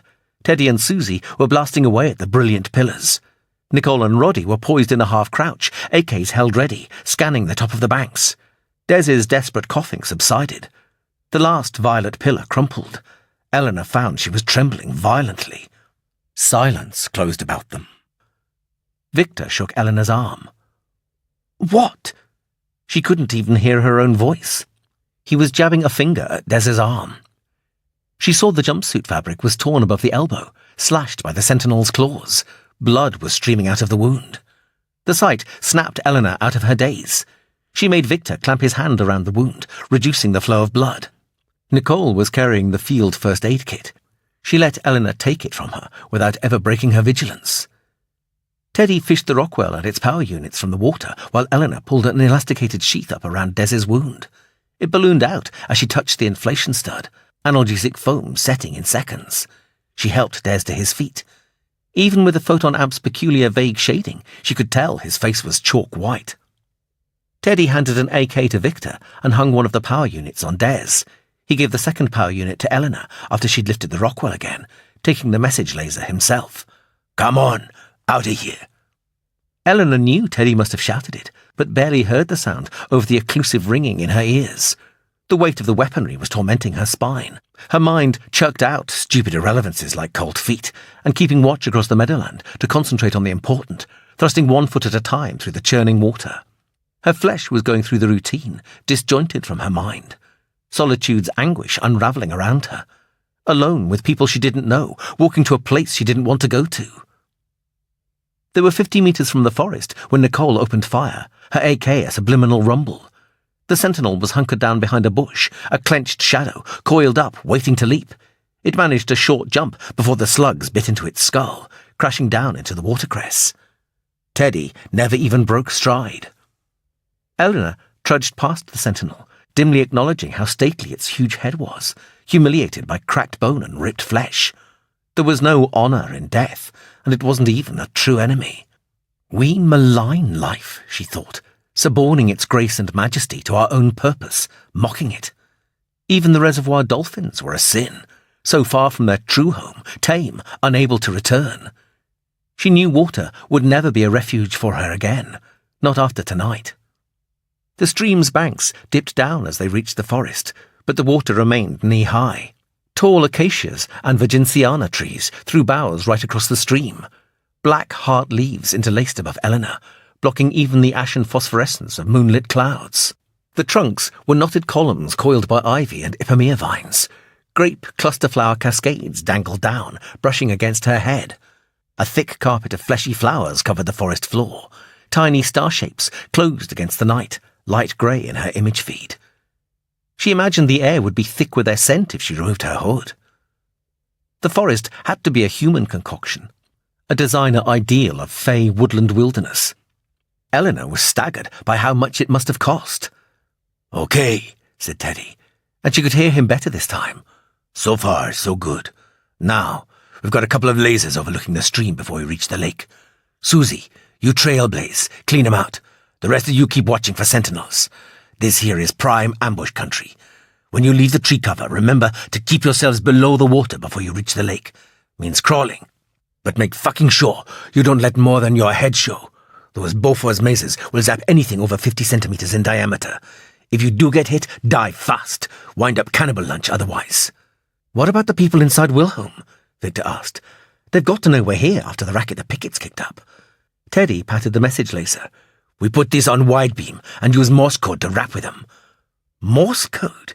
Sure, man. Welsh's ex-military, isn't he? Yes, Victor agreed. Then he'll know Morse. Tell him to take a look at you. Means your hood's gotta come off, though. You be careful. Careful? Christ. Okay, let's move, Teddy barked. Susie took the lead, walking down the living wooden tunnel a couple of meters in front of Teddy. The forest was alive with creatures, picked out by the infrared as quick-moving pink blotches snaking around the trees. Squirrels, Eleanor guessed. More pink spots slipped across the ground, not even disturbing the flowers. It was faintly macabre, seeing the unseen, distracting. The stream began to change. Big quarried rocks had been used to line the banks, similar to marble. Water was frothing around their rough-hewn edges. It was getting slippery underfoot. Eleanor's soles were sliding over loose oval stones. The water was climbing up over her knees. Susie stopped in mid-stride, her jumpsuit glaring an all-over claret rising swiftly towards vermilion. Eleanor marvelled at the girl's cool as the AK carbine swung round slowly, picking out the laser hidden in the tree. She could never have done that, more like scream and run round in circles. Finally understanding what Teddy meant by discipline, far more than following orders. Curlicues of steam were rising from the stream around Susie's legs, the water bubbling. The girl had found the laser, taking sight, pulling the carbine's trigger. A sentinel landed on Roddy's back, jaw clamped on his neck, hind legs raking his lower back with dagger-like claws. Eleanor screamed. Roddy pitched forwards, ridden down by the sentinel. Foaming water fountained up as the two writhed about beside her. "Behind you!" someone yelled. Victor began firing his carbine back up the stream. Teddy was pointing his at Roddy and the sentinel, unable to shoot. The sentinel was tossing the man about as though he was a doll. Eleanor yanked the brawn from her belt, leaning forwards. Saturated black fur twisted into view below her outstretched hand. She jabbed the laser down until it hit something solid and tugged the trigger. There was a blur of infrared energy, flash of singeing fur. Hot pain smashed into her belly, ripping. Oblivion was smothering in soft black velvet. Coming out of it. Come on, girl. Up you get. Swirling pearl-grey mists resolved into two figures wearing energy-dissipator jumpsuits. Hard, lumpy stone pressed into Eleanor's back. Water was gurgling round her feet. "The sentinel!" she cried. "Dead," Teddy answered. There was absolutely no sensation coming from her abdomen. No cold, warmth, pain. Nothing. That frightened her more than having a nagging pain. She glanced down. A cauliflower oval of analgesic foam was clinging to the front of her jumpsuit. "Roddy?" "Giving St. Peter a hard time. Come on, gal, up." Strong hands gripped under her shoulders, lifting. She stood, fighting the dizziness which blanked out her vision for a moment. "Can you carry anything?" Yes, I'll try." Eleanor was curiously unmoved by Roddy's death. His body had been dragged out of the stream, lying on the rocky bank, limbs bent oddly, head kinked at an impossible angle. They must have infused her with something, and she didn't particularly mind. It was nice having thoughts this peaceful. Teddy handed her the Rockwell again, Nicole taking the second power unit. Susie took up position on her flank. When Eleanor looked round, she saw Victor limping behind her, a ring of analgesic foam around his left thigh. 1 dead, 3 walking wounded. If it wasn't for the drug, she knew she'd have given up right there and then. Teddy led them on. The stream continued its inexorable advance up Eleanor's legs. Solid footing was hard to find, the fast current pushing insistently at the back of her knees. A raggedy curtain of pigtail ivy ribbons hung from the gnarled branches above her, long enough to trail in the water, an irritant she was constantly having to sweep aside. There were big boulders in the stream now, creating a turbulent, white water surface. The stone-lined banks were closing in, becoming steeper. She and Des were pressing together, Susie occasionally bumping into her. The stream was being channeled for some reason. Teddy made them stop, then walked on alone, struggling to keep his balance. The second laser found him, inflaming his jumpsuit to a lambent crimson. His AK sent a burst of slugs back along the beam. A pyrotechnic shower of sparks erupted from a big acacia tree. Okay, people, last stage. Easy does it. Teddy waited for the others to reach him, and they began to move off together. Eleanor heard a low rumbling coming from somewhere ahead. Couldn't quite place the sound. Her ears still had a residual ringing from the pickets. The water reached her waist. "Hey!" Victor began. Teddy snarled a curse and vanished from view. Eleanor took a step forwards and found the stream bed falling away. Instinct made her tighten her grip on the rockwell. She knew she'd never be able to fight the water. She had to let it take her. Her feet were swept from under her, dunking her below the water. She breathed out, expelling air from the filter nozzle until she broke surface, bobbing around like a piece of driftwood. The stone banks were like cliffs whizzing by. Ivy fronds slapped at her. She shifted the rockwell round, hugging it to her numb chest. The rumbling was growing steadily louder. Memory placed it. Waterfall. Eleanor twisted desperately, getting her feet out in front, locking her legs straight. Slaloming round the last bend, she saw Wilhelm Manor dead ahead. The building was floodlit, its roof blanked out, hidden in shadow. Biolume lights glared from the windows of the top 2 stories. The ground floor was a featureless slate-grey band. There was a vast expanse of flat exposed lawn surrounding it. Killing ground, she thought. Then she went over the lip. The waterfall wasn't high, 3 meters. She seemed to hang in the air, floating down. "Maser attack," shouted Scarlet Graphics. The photon amp image dimmed. Thick fog exploded around her. Eleanor hit the lake hard, her backside taking the impact. The rockwell knocked the breath out of her. Don't drop it, her only thought. The weight of the weapon and the jumpsuit held her down, rising with terrible slowness, her lungs bursting. Water had defeated the photon amp. All she could see was a uniform powder-blue mist. Eleanor surfaced, keeping the water level above her shoulders, bracing herself for the graphic warning again. It remained off. Treading water. Somehow she turned round to face the waterfall. A dark figure shot over the lip, arms flapping at the air. The curving torrent of water behind it boiled furiously again as the Manor's Bofors masers fired. "Check in!" a voice called out. "Teddy? Teddy, I'm here. It's Eleanor." "Christ, girl. Okay, you still got the rockwell." Eleanor patted her one free hand, cumbersome in the thick garment, turning until she spotted him, a small mound protruding from the lake's gently rippling surface. "I've got it." "Thank you, sweet Jesus." "Father, Susie here. Victor held the power unit." "Terrific." Eleanor saw Teddy bring the message laser out of the water. "Shit!" Des's voice, high and panicky. "Being lasered!" There was a flash somewhere off to Eleanor's left. "Nicole, another unit." The facade of the manor seemed to flicker, its brightness oscillating. Tiny points of bright red light twinkled from the second-story windows. Laser attack. The photon amp image went completely white. Eleanor drew a deep breath and sank below the surface. The photon amp image reverted to blue with slashes of black. This time, she could make slightly more sense of it. 3 intense dots of brighter blue above her, where the lasers from the manor were striking the surface, bubbles fizzing up around her. She kicked with her feet, moving away. "Look, you bastards!"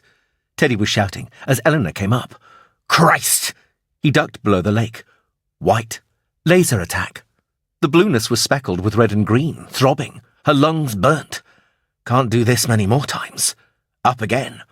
Droplets of water came in with the air. Eleanor coughed, swallowing some. It tasted foul. "They've stopped!" Susie called out. "Now what?" Des asked. "Wait," said Teddy. "Eleanor, you and Victor come over to me, slow and easy. I want to get that rockwell started." Eleanor rolled over, letting herself float on her back with the water lapping round her chin, waving her feet, creeping towards Teddy. Will they think grouping together is hostile? Eleanor was about 5 meters short of Teddy when a voice boomed out from the manor. "Who the hell are you people?" It sounded angry. Teddy began to flash the laser again. Eleanor stopped moving. Whatever Morse code was, it seemed incredibly ponderous. "You want to come in and talk about Mandel? Who have you got as a guarantee?" "Do your thing, Victor," Teddy grunted. "Right." He submerged. Eleanor felt insufferably weary, just wanted it all to be over. The infusion must be wearing off, she thought. Victor came up without his hood. hair plastered across his forehead. Smile, man. Victor? The voice blared. Hell, it is you. Are these people genuine? We've got them covered if they try and force you. Nod for yes, shake for no. Jesus wept, said Teddy. Paranoid or what? All right, said the voice. And just how do you reckon on getting across the lawn? We can't shut off the mazes, and the ground floor's sealed tight. The message laser flashed out a long, complicated story. No way, the voice called. Screw you, asshole, Susie shouted. Throttle down, girl, said Teddy, and even he sounded tired. The message laser flashed once more. All right, said the voice. Listen good. Only Victor may use the cannon. If one of those plasma shots lands anywhere but on a mazer, you are dead. And up yours too, said Teddy. Okay, let's get the Rockwell together. Eleanor started kicking again, her legs like lead. Teddy and Victor were moving forwards towards the shore. Touching ground, Teddy said. He was 5 meters short of the lawn. Eleanor came up beside him, toes prodding the viscous lake bed. Let's have it, girl. Victor drifted up on the other side. He and Teddy started muttering at each other as they mated the Rockwell's cable to the power unit by touch alone. With the Rockwell gone, Eleanor thought she'd be able to fly. She weighed nothing at all. Victor stuck the Rockwell's targeting imager over his right eye, its cable calling down below the water. Ready, he said. Eleanor saw that Des, Susie and Nicole had swum up level with her. Unidentifiable blind tumours of crepe fabric. Behind them, on the shore, where the trees bordered the lawn, were 2 swift-moving red blobs. No, her mind cried. Enough! We've had enough! Sentinels! She called out, voice rasping in her throat. Sentinels, they're coming! Victor fired the first plasma bolt. A solar-bright fireball tearing through the night, overloading Eleanor's photon amp. A near-ultrasonic whine ending in a stentorian thunderclap. One of the manor's chimney stacks exploded. The sentinels were sprinting for the lakeshore. Eleanor watched the 2 people closest to them churn about, trying to reach their weapons. Steam billowed up around one of them as the frantic motion lifted their shoulders out of the water. Eleanor started to swim breaststroke. Susie had said the brawn was waterproof, although she had no idea if it would work in the water. Both sentinels leapt together. Mazer attack. Eleanor duck-dived fast, surfacing just in time to hear the second concussion as more of the manor's masonry was vaporized. 3 more to go. A locust swarm of slate fragments tumbled through the air high above Wilholm. The sentinels were in the water, 2 whirlpools of surf. Des was screaming. Eleanor headed for the nearest conflagration. Couldn't even remember if she'd recharged the brawn. Mazer attack. Plunging. A sentinel shrieked in mortal terror, a keening that sliced right through Eleanor. The sound electrified, freezing her limbs. What, in God's name, could a sentinel possibly fear? She saw it disappear below the surface of the lake, sucked down backwards in a maelstrom of bubbles. Something was floating inertly where it had vanished, undulating with the swell. The third plasma bolt speared a small, ornate rotunda, its detonation shockwave flinging smoking chunks of stone halfway across the lawn. Eleanor was looking straight at a sentinel 3 meters away. Its jaws were open, showing a double layer of shark teeth, huge eyes staring at her. Powerful bands of muscle rippled along its back as it paddled towards her. Cats can't swim! Her feet sank into muck up to her ankles, and she stood. Mazer attack. Counting off the seconds. 1. A storm cloud of steam raged around her. 2. Thermal input approaching maximum shut capacity.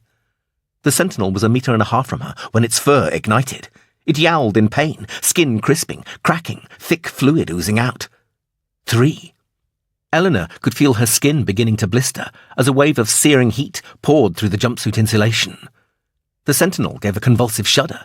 Its back was flayed down to its ribcage, skull exposed, eyes roasted. Blood gushed out of its mouth, splattering on her suit. 4. Thermal saturation alert. Dead. Eleanor collapsed back into the lake, her own body on fire. Somewhere inside her belly she could feel dampness. The sentinel's corpse sank as she floated up. A plasma bolt flashed overhead, part of a very distant universe. Something shot up out of the water nearby. Got the bastard! Nicole. The marine adept woman swam clumsily over to the floating shape. Eleanor! Hey, Eleanor! Give me a hand with Susie. Think she's still alive. Go on, gal, Teddy called. Mazes are out. Eleanor moved sluggishly. Between them, they dragged Susie onto the lawn. The girl's jumpsuit was in tatters, blood soaking the grass. Eleanor knelt beside her and tugged her hood off. Water flooded out. Susie's tongue protruded. Victor appeared and bent to breathe air into her. Eleanor was thankful. She certainly didn't have the strength left to resuscitate her. Lost the aid kit, Nicole said dully. Her forearms were lacerated. Tatters of skin hung loosely. You'll have something for her in the manor, said Teddy. Susie spluttered weakly, liquids gurgling inside her. There was no sign of Des. Okay, let's move, Teddy urged. Remember the ground traps. Eleanor slowly pulled her own hood off, sobbing softly. Proper colours deluged her eyes. The foam across her abdomen was flaking off, blood mingling with water in her lap. Come on, gal, Teddy said. You made it now. Jesus must really love you. He handed her his AK. Safety's off. Cover us if any more sentinels show. Rabbits. She'd shot rabbits back at the kibbutz. Victor hoisted Susie onto Teddy's back, and the big man set off towards the manor, message laser banging against his side. They followed in single file as he traced a path across the lawn, Wilholm's floodlights casting long, spidery shadows as they wove round the traps. Flat metal slabs had slid out of the manor's stonework to seal the ground floor's doors and windows. Teddy set Susie down against the wall and unslung a small pack.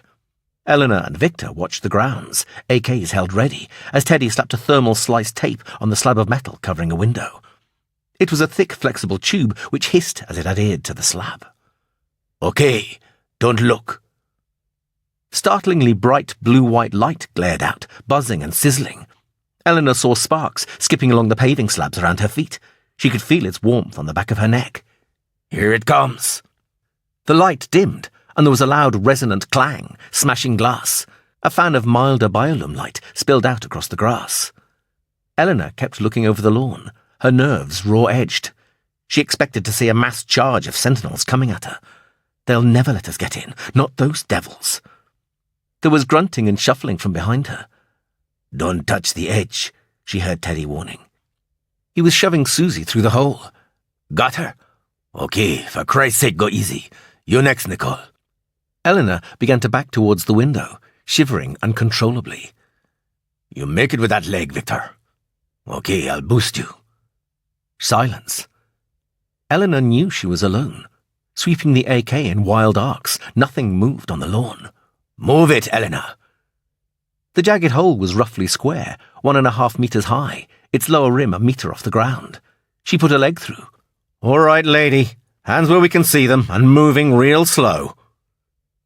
The room inside was huge, its floor an intricate mosaic of olive green and cream tiles.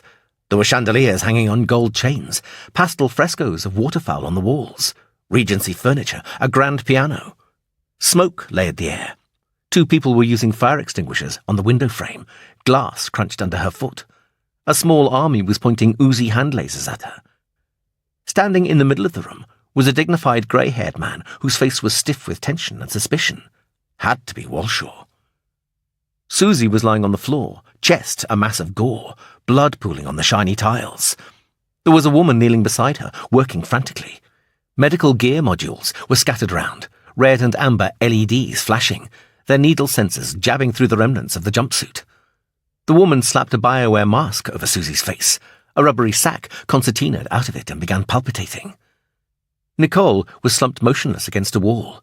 2 of the security people were covering her with Uzis, while a third wrapped fluffy aquamarine towels around her shredded arms, blood staining them brown.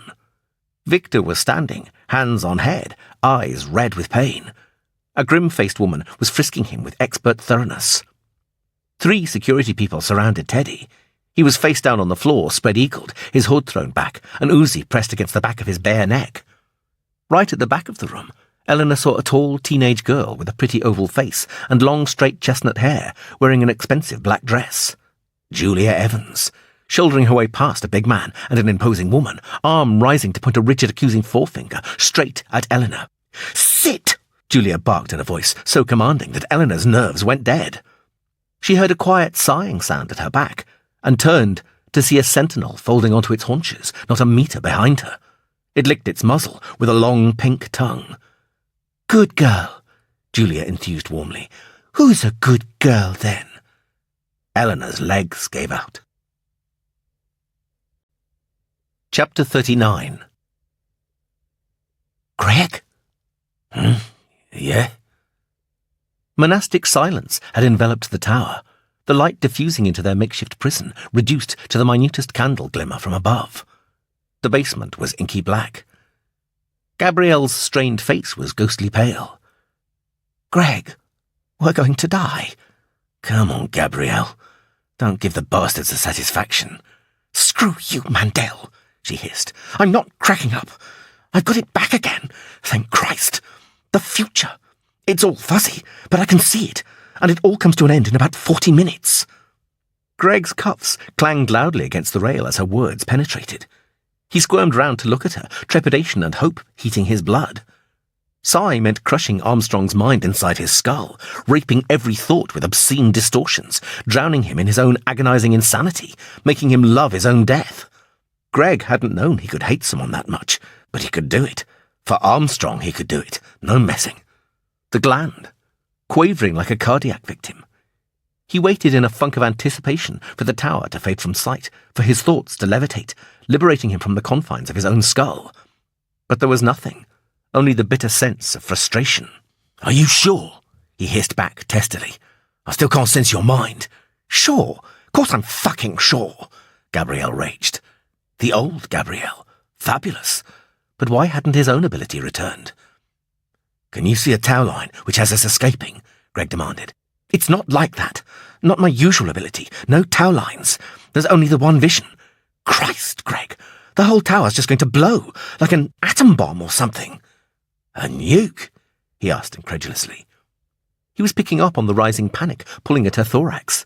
He believed, without the Esper sense, an event so powerful it had burst through the twins' nullifying blockade, which meant it was all too real. There was the weirdest tickle at the back of Greg's throat. He knew if he opened his mouth, it would burst out as a giddy laugh. I don't know, Gabrielle protested. There's no details, just a bloody great bang. Electron compression, Greg said, half to himself. Has to be. Doubt rotted the upspring of bold conviction. Philip Evans had been given a warhead once, for one specific task. The American government wouldn't hand them out like sweets. And yet, the original warhead had been intended for Armstrong. Could Julia or Walshaw have got hold of another one from Horace Jepson? They would have to prove Armstrong was still alive first. Concrete proof. Ellis, Greg said excitedly. Lord bless that skinny little fart. He came through. But uncertainty still nagged malevolently. Even if Ellis had left details about Armstrong in the craze, someone had moved bloody fast to mount a strike by tonight. Perhaps it was just a colossal conventional bomb. Julia had prowlers. Maybe she'd got a B5 stashed away somewhere too. Or a Hades. Or a Tochka. Now that was an interesting way to spend your last half hour, he mocked himself. See how many tactical weapon systems you can name which could blow you out of existence. At least anything powerful enough to take out the entire tower promised to be quick. Not for Gabrielle, though. She had half an hour of mental torment left. Better than being beaten to a pulp for his heroism, or thrashing about in the mud's embrace. This attack must mean Armstrong and Kendrick aren't having it all their own way, he said, with a barely suppressed excitement. Maybe Julia survived. Yeah, and Walshaw interrogated the mole. They're hitting back, Gabrielle. Gabrielle's breathing was coming in ragged gasps. But what do we do? She whined. Greg took an iron grip on his nerves. Say nothing. At least this way we'll take Armstrong and Kendrick with us. Is that all you can think of? Well, what the hell else is there? Greg snapped back, suddenly furious, despising his own fear because it would be so easy to let it win. You want to shout a warning? He asked. Is that what you want to do, is it? Wake them up. Tell them what you can see. Let them get clear. Silence is all we've got left, Gabrielle. Our vengeance weapon. This way, we get our revenge. It doesn't matter that we don't get to see it. We're dead anyway. Gabrielle bit her lower lip, trembling. He caught a glimpse of moisture glinting in her eyes as she hugged the railings hard. Chapter 40. Eleanor sat on a hard wooden chair in Wilhelm's study. Someone had put a bone china breakfast cup of tea in front of her. She hadn't drunk any. The air was warm and stuffy from too many people breathing it. 6 Event Horizon security hardliners were standing watching her and Teddy, 4 on the other side of the table, 2 behind them. Stupid. Farcical. But Eleanor hadn't complained, didn't have the energy. Her belly was cold now, colder than ice. A harassed Dr. Taylor had broken off attending to Susie long enough to give Eleanor an infusion that had taken her down to a state where peripheries, like injuries and the manor's fabulous wall-to-wall glitter, didn't register much. Then some kind of BioWare dressing had been stuck over the claw wounds, and a salve was sprayed over skin that was red raw where the maser had leaked through the dissipator jumpsuit. Dr. Taylor wanted her to lie down for a more elaborate treatment. She refused point blank. Eleanor had to know about Greg, persuade the Evans girl and Morgan Walshaw to help find him, except they didn't seem to be getting anywhere. She was wrapped in a jade toweling robe, sitting beside Teddy, who was also in a robe, one which was too small for him. Julia Evans and Morgan Walshaw sat opposite them, matched contrasts. Julia was quiet, sticking to Walshaw wherever he went, mouse timid, nothing like the way Greg had described her. Further up the table, a man called Piers Ryder had opened up the squat, cylindrical message laser, much to Teddy's impotent fury. Ryder had plugged a cyberfax into the laser's hardware with optical cable, looking for bugs on Walshaw's orders. There was no trust in the study, and after all the horror they'd endured, Eleanor could have wept, except it wouldn't have changed anything.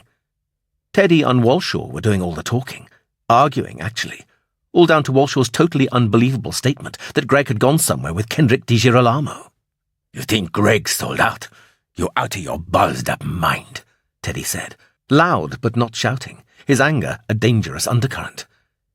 "Even I find it difficult to believe," Walshaw said, "but nonetheless, he did leave with DiGirolamo on the Miriam. "Going where?" Does it matter? The complicity exists." "Fucking right it matters. He ain't with that asshole DiGirolamo out of free will. Once we find him, my troops gonna snatch him back." "You can't," said Julia. It was the first time she'd spoken. "Why not, gal?" Teddy asked. He wasn't quite so abusive to her. "I'm not quite sure of his exact position anymore." "Where they was headed will do. We'll pick him up soon as they put into port." Julia consulted Walshaw silently. The security chief shrugged. "Last time I checked, Greg was in Wisbeach," Julia said. "Wisbeach?" Teddy asked. "Yeah." "What? Wisbeach in the basin? How the fuck did he get there?" "I'm not sure. It wasn't fast enough to be a plane. We thought perhaps a hovercraft." Teddy narrowed his eyes. "How come you know that? You weren't following him." "I gave him my St. Christopher. It's got a transmitter in it, a very complex frequency hopper. Event Horizon's Earth resource satellite platforms are equipped with sensors which can pick up the signal anywhere on the planet. I wear it in case I get kidnapped." "And you gave it to Greg? Why, for Christ's sake?" "I wanted to know what he was doing, where he was. You see, Kendrick has done a deal with the PSP, and Greg didn't tell me." "PSP?" Teddy half rose from the chair. "You're telling me PSP is plugged in on this?" "Yeah," Julia said. "Then, gal, you are way, way out of line, saying Greg ain't on the level. While rich bitches like you were living it up abroad, that rat prick Armstrong was screwing us into the ground. Me and my troops, we were fighting his constables. We fucking died so you could swan back here and make money out of us. 8 years Greg was out on those streets, hard as they is, and they nearly broke him. But he stood and fought. So don't you ever sit in front of me and tell me he's gone and done a deal with no fucking Armstrong relics. You ain't good enough to shovel up his shit, you hear me?" Julia shrank back in the seat, her tawny eyes wide. "I wasn't sure," she pleaded. "That's why I gave him the transmitter, because I didn't understand." "Understand what?" She swallowed hard, looking round the room in desperation. "Victor, you were there at Ellis's flat. Ellis told you that the cray which Greg crashed was loaded with millions of personal files. Everyone important in England, that's what he said." "Yes," Victor agreed cautiously. "See?" Julia asked Teddy. "See what?"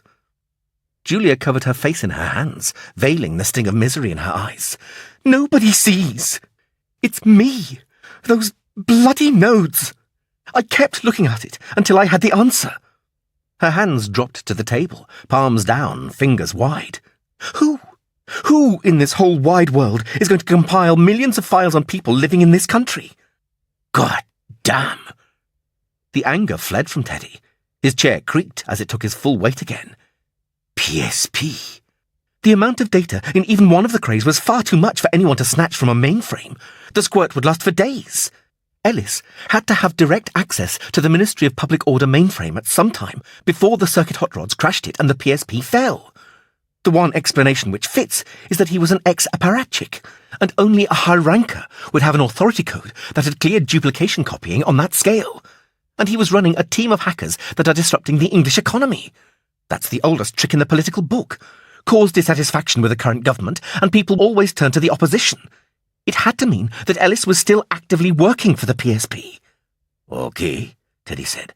So maybe Greg ain't so fast these days. Didn't see the connection straight off. Don't mean he's turned. I know that, Julia shot back. I didn't want to believe he'd do that to me, not Greg. I trusted him, like nobody else. That's why I slipped him the St. Christopher, to find out what he was doing. Then he went with Kendrick, and I had to believe. It's all down to Gabrielle Thompson, Walshaw said. Her precognition ability would suggest it is impossible to snatch or even surprise her. Therefore, she and Greg went with Di Girolamo out of their own choice. Christ, man. I don't know about that. Gabrielle is one hotshot gal, but that Sigland messes her about something serious. You've only ever seen her on the up. In Turkey, I seen her down, and you just can't get any lower and still be human. Teddy made a fist and rapped on the table with it. Okay, listen. You count Gabrielle and her precog out of all this. You got a scene where Greg's in deep shit, right? Ain't I right? Julia turned to Walshaw, face tilted up with hope. Yes, I'm all right, said the security chief. Cy was always looked on as a wild card when I was in active service. I just thought they'd improved it since my day. Greg and Gabrielle seemed to have it down pat. Teddy gave a fast grin. Now we are getting somewhere. He looked at Julia. Okay, gal. You work your magic spy trick on Greg again. Tell us exactly where he is, and we'll squirt the cords out to my troops. He glared at Ryder. That's if you ain't screwed my laser. And maybe Mindstar Rising can loan the Trinities a couple of prowlers to jump 'em out to wherever Greg is now. I want to get this settled soon as. Julia became fluttery with concern. I can't find out where Greg is now. Grandpa was plugged into every piece of gear Wilhelm has. It's all glitched by the virus. We have to wait until the company security people outside write an antithesis. Teddy's face wound up with pain. Jesus, they've had Greg for hours. You got any idea what they could have done to him by now? That bimbo friend of yours wasn't the half of it. They were being nice to her. The situation is hardly Miss Evans's fault, Walshaw said smartly. Julia had closed tortured eyes. Yeah, okay, said Teddy. So let me use the message laser, plug it into the man's NN core. I got someone who can write an anti-thing in 0 time. There is nobody better than our experts, Walshaw said. Bullshit. Son is the best there's ever been. Melted through your security core guardians like butter to get at the man at defense specs, didn't he? We wouldn't have been here if it wasn't for him. How the hell do you think Greg found 10 times? Who backtracked Ellis for you? You expect me to allow some kind of super hacker to plug directly into Philip Evans's NN core? Walshaw asked. The heart of the entire company? Not a chance. I'm more than willing to do whatever I can to help Greg, once the virus is broken, but that is out. You owe us, man. You owe us so bad it's going to take you a couple of centuries to kick your debt. You are responsible for Greg being where he is now. You hired him. You put him there. Eleanor watched Walshaw stare up at the ceiling, brows knotted with furious concentration. Greg's life was being decided inside his skull, she realized. It was obvious that Julia would follow his decision. The girl looked dreadfully unhappy. Miss Evans, Eleanor said. She was distantly bemused by how such an awfully reedy voice as hers had become could attract everyone's rapt attention. They all wanted someone to produce a miracle, blow away their dilemma. She couldn't, of course. You don't know me, Miss Evans, but I live with Greg, and I love him. He would never betray you. I suppose you think of him as a hard man, never showing much feeling. He is, in a way. I've only ever seen him let emotion overrun common sense on one occasion. That was when he found out what Di Girolamo had done to your friend Katerina. All he could think about was getting her out. He cared about her. A girl he'd only ever met for a few minutes before. Does that tell you anything about him? I have also met Royan, the hacker Teddy wants to plug into your grandfather's NN core. I was sick to my stomach for a day after I met him. I couldn't eat, couldn't drink. Royan doesn't even have any legs, Miss Evans. He doesn't have any arms. He doesn't even have eyes. To look at him, you wouldn't even believe he was a human being. Physically, he is a lump of flesh with a digestive system and a brain which is plugged into some gear. The PSP did that to him. They're people's constables. But I've talked with him, had coffee with him. He's one of the most decent, bravest people in the world. He knows what pain really is. He isn't about to harm you or your grandfather. Julia might have been carved from stone, staring at Eleanor with fascinated revulsion, unable to look away. Right now, there are 2 people lying dead in your grounds, Eleanor went on. The only reason they came to Wilholm was to help Greg. I'm going to wake up screaming every night for the rest of my life remembering that trip. But I'm glad I will, because I thought coming here meant there would be a chance of getting Greg back. All of us, Miss Evans. We all believe in Greg. Even you did once, I think. He's just an ordinary man. Nothing special in the way of the world, but I'd be very grateful if you could do what you can to bring him back to me. Thank you. The speech exhausted the last of her strength. She withered back in the chair, spent. Someone gripped her freezing hand in a vice-like hold, which verged on the painful. She knew it must be Teddy. Julia turned to Ryder. Plug it in. Chapter 41. What are you doing? Gabrielle asked tersely. Greg had crouched down, squashing his face against the cold banister, trying to bend a wrist double to reach his dinner jacket's breast pocket. What I should have done hours ago, getting us out of here. How? She squeaked. Tell you, it's not going to be easy, all right? At the moment, we're already dead, so a bit of damage now isn't going to make a whole load of difference. Handcuffs are a bureaucrat's fallacy to the condemned, especially the condemned fitted with cortical notes. Oh. Gabrielle's eyes widened in comprehension. Yeah, he said, suddenly disquieted.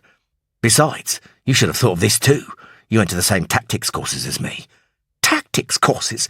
Christ, Greg, I was a flaming nurse before Mindstar dragooned me. Greg's scrabbling fingertips found the top of the handkerchief sticking out of his breast pocket, and he tugged the square of white silk out into the air. It wasn't as big as he'd have liked, but it would have to do. Listen, this is going to look bad, okay? But self-mutilation is a damn sight better than dying. If you've got a different solution, now's the time. She shook her head silently, very pale now. Greg outlined what he wanted her to do and stretched out to give her the handkerchief. Her hands were shaking when she took it. She leant forwards to press her face into a gap between the stair rails and bit into the handkerchief, chewing it into her mouth. Her cheeks bulged out. Bite hard, he instructed. She ducked her head in acknowledgement. Okay, now let's get into position. They faced the tower's curving wall as though they were praying at an altar, Greg thought. He held Gabrielle's eyes as she knelt on the floorboards, willing her on. She pulled the cuffs right up to the railing and rested her hands on the 10-centimetre lip of solid oak planking. Her fingers stuck out over the edge, but her knuckles remained on the wood. Greg went the other way, sliding his arms right up to the banister and standing on his left foot. He pushed his right leg through the gap in the railings, above Gabrielle's left hand. Fist your right hand, he told her, then disengage all the nerves below the left elbow. She looked up at him, her shoulders quivering, dry weeping. The sight nearly broke his determination. Slowly, her right hand clenched into a fist, leaving the left open. Can you feel your left hand? He asked. She shook her head. Are you sure? He was worried about the stun shot charge they'd both been hit with. If there was any damage to the cortical node, there'd be no chance of pulling this off. She glared at him. Look away, Greg said. Her head turned. Right away, he said, deliberately harsh. He couldn't risk her flinching. She jerked her head forcibly aside. He concentrated on the leg he'd stuck through the railings. He had to get it perfect first time. If he didn't, he doubted she would ever allow him a second go. He was wearing sturdy leather shoes, grubby and scuffed now, but with a hard, flat sole, lining the heel up in the funereal glimmer of light. Greg pushed up with his hands, as though he was trying to lift the banister off the top of the railings. Bunched muscles tightened the jacket fabric across his shoulders. His left foot was pressed hard onto the floor. He could even hear a feeble groan from the oak as it adjusted to the new stress pattern. Praying the strength he'd built, filling up the chalet's water tank would be sufficient. Ready. He stamped down. The heel smashed down onto the top of Gabrielle's knuckles, giving. Bone snapped, a liquid dulled crack. She convulsed, slumping forward into the railings, her puling muted by the ball of silk. Greg tugged his leg back out of the railings and hooked the back of his calf inside Gabrielle's left elbow. Her head twisted round. There was a small tail of cloth sticking out of her mouth. Shock-wide eyes screamed up at him in pure terror. He jerked his leg back savagely. Her arm moved with sickening slowness.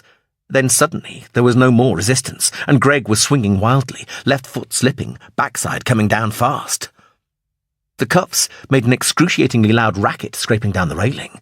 He sat heavily, his coccyx trying to punch its way up into his throat.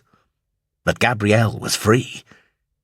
She lay face down on the floor, right hand still through the railing, left arm curled limply at her side, its pulped hand brushing her hair. Her whole body was quaking softly. The handkerchief had begun to emerge out of her mouth like some vile, glistening imago escaping from its chrysalis. She rolled over, gulping, a half choke. A trail of thin vomit ran down her chin. She wore the expression of the torturer's victim, an utter incomprehension of how one person could do this to another. Frightened eyes found her left hand. She drew it up to her face, mesmerized, and began to cry. "Gabrielle?" She was curling up into a fetal ball, sucking down air in shallow gulps. "Gabrielle, did the cortical node work?" "Yes." "Gabrielle, you have to get up." A shiver ran down her spine. "I want to go home," she whispered through clenched teeth. "We are going home.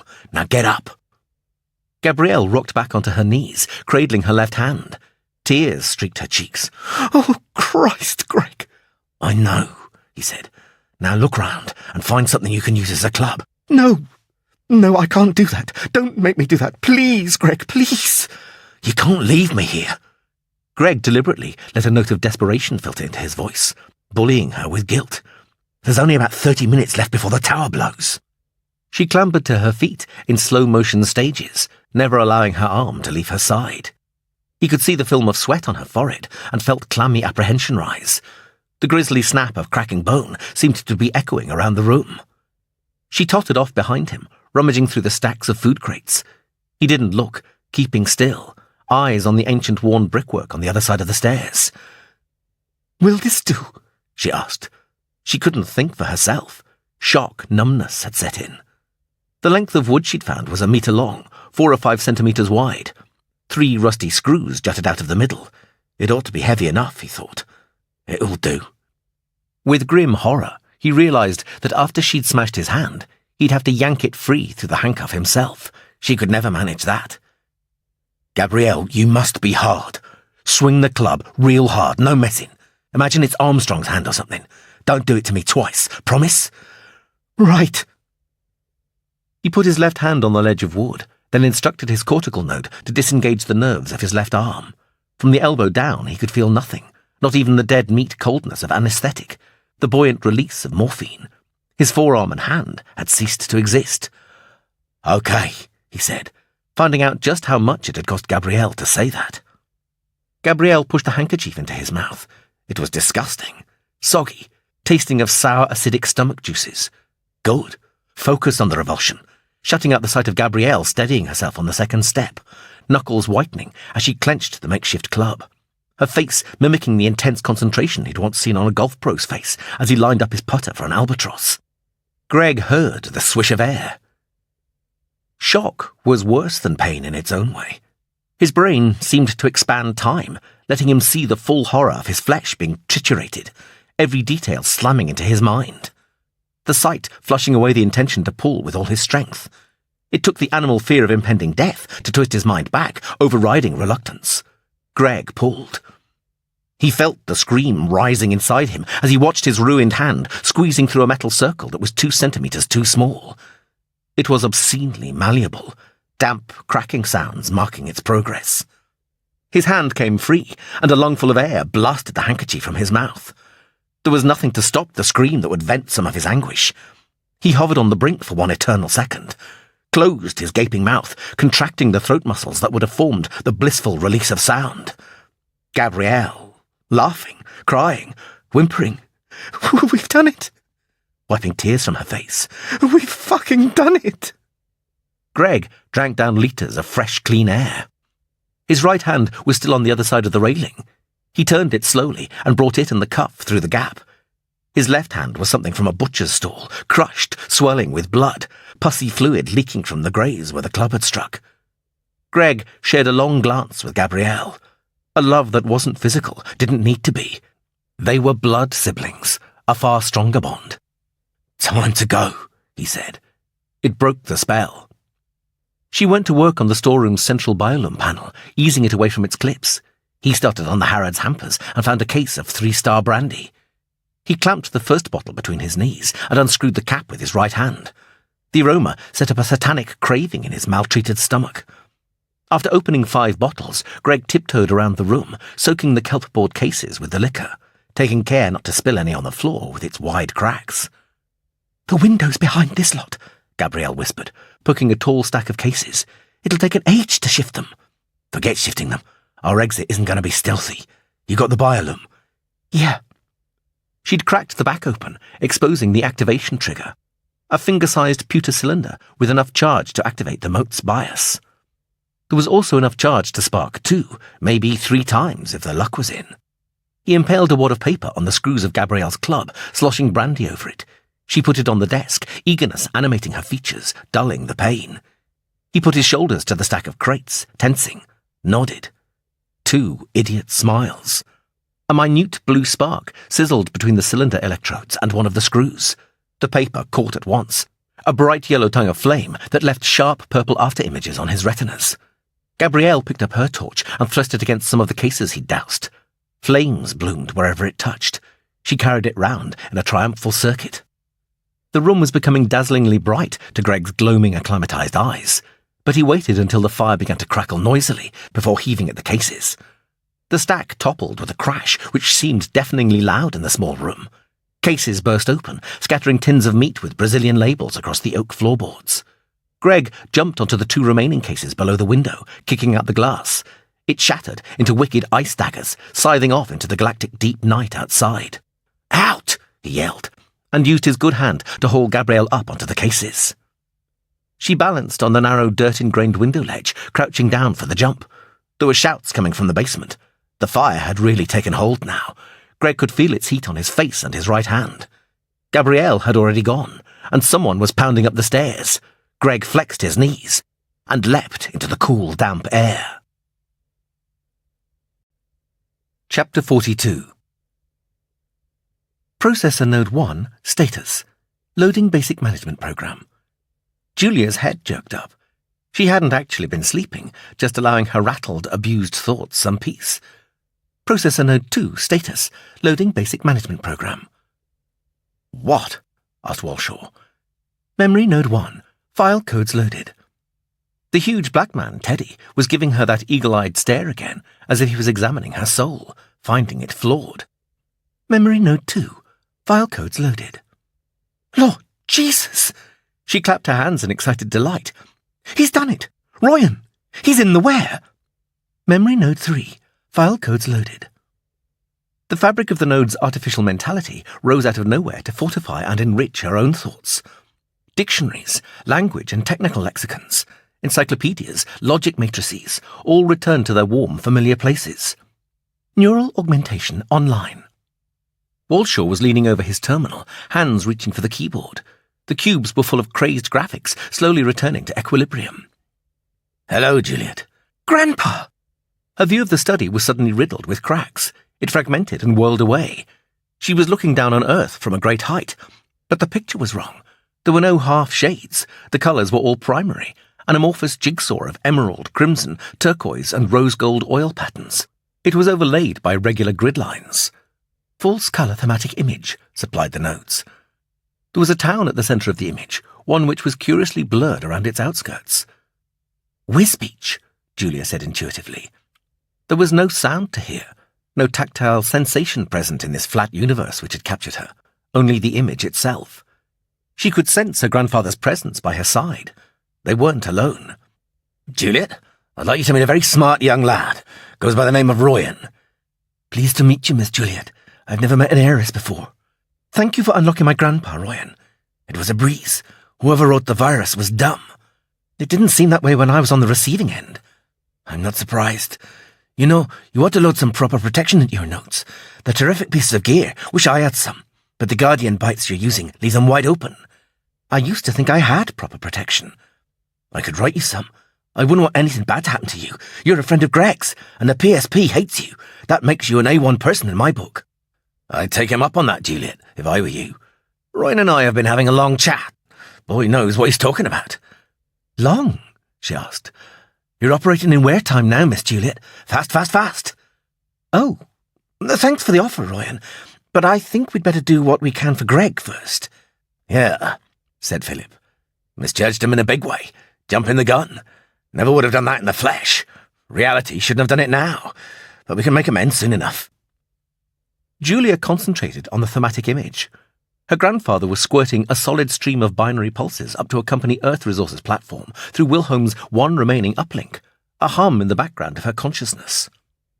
Greg's moving. Look, he said. A diamond star had appeared on the thematic image. The magnification leapt up. Wisbeach's outskirts disappeared.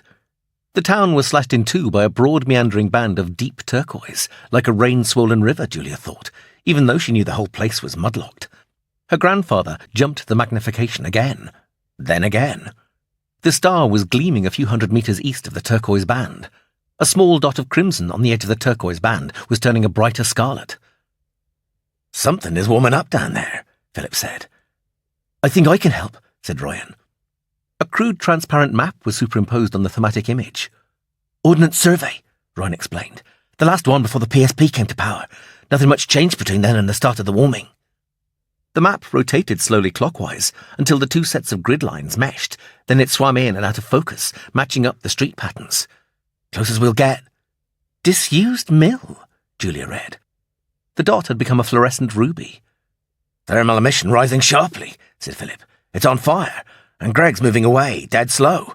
Means the boy's on foot, swimming rather, in that gunk. Escaping, said Ryan. Could well be. I wonder if Gabrielle is with him. If she's alive, she'll be with him, Ryan censured. Julia sensed the adoration verging on love that Ryan had somehow managed to convey into their inanimate medium. His belief was unshakable, and she knew he was right. Greg didn't desert people to save his own skin. Grandpa? I know, Juliet. The strike window ends in 90 seconds. Mark. Decision time. Mr. Philip told me about that, Miss Juliet. It's a grand idea. He said it was your suggestion. Certainly was, boy. She's an Evans through and through, and we don't do anything by halves, no sir. I wonder who's in that tower, Ryan asked. Someone big, Julia said. Someone important. Important enough to make Kendrick visit him, not the other way round. And if you knew Kendrick like I do, you'd know how few people in the world would be granted that concession. The first instance of sensation invaded their private universe, an electric tingle reminding her of far-off nerves. Julia looked down on the mill, judging it with the dispassion of some Olympian goddess. Could it really be? Philip asked. There was never any body, said Ryan. Never any real proof. Not even Mindstar knew. We'd have to hurry. The timing is tight, very tight. No, Julia said, bold with conviction. The timing is perfect, synchronized. Gabrielle? Philip inquired. I expect so, she said. Whatever the reason, we cannot ignore this opportunity. I agree, said Ryan.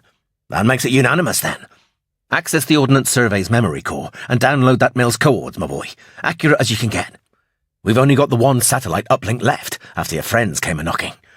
I would prefer to keep watching Wisbeach, just in case we need to update, but we'll simply have to make do. You're lucky you still got that one. Father is efficient. Julia's awareness shifted as the thematic image faded. She was plugged directly into Wilhelm's myriad gear systems, a bright, glowing three-dimensional cobweb of data channels. New strands were coming online at a phenomenal rate as the antithesis poured through it, purging the virus. A quick status check showed her that there were only 3 functional servos out of the 8 which steered Wilhelm's one remaining satellite dish. Accelerated time stretched for what seemed like eons as the dish swiveled round on its axis to point at the western horizon. Her grandfather had overridden the servo's safety limiters, allowing them to take a double load. Temperature sensors relayed the heat from overloaded motors straight into her medulla, interpreted as scalding hands. Sorry, Juliet. Her pain vanished. The dish's rotation halted. Smaller azimuth servos began tracking it across the sky. Coord's ready for loading, Mr. Phillip. Got them down to 1/2 metre. Anything within 300 metres would be enough, Julia said. Don't brag so, girl, Phillip said, as he loaded the figures into an Other Eyes personality package, but a sliver of pride escaped from his thoughts. So that just leaves the reactivation code. Juliet, your honour. She allowed herself one moment of supremely self-indulgent satisfaction. Access Avenging Angel. The long string of binary digits emerged from her nodes to hang between the three of them. Her grandfather integrated it into the Other Eyes personality package.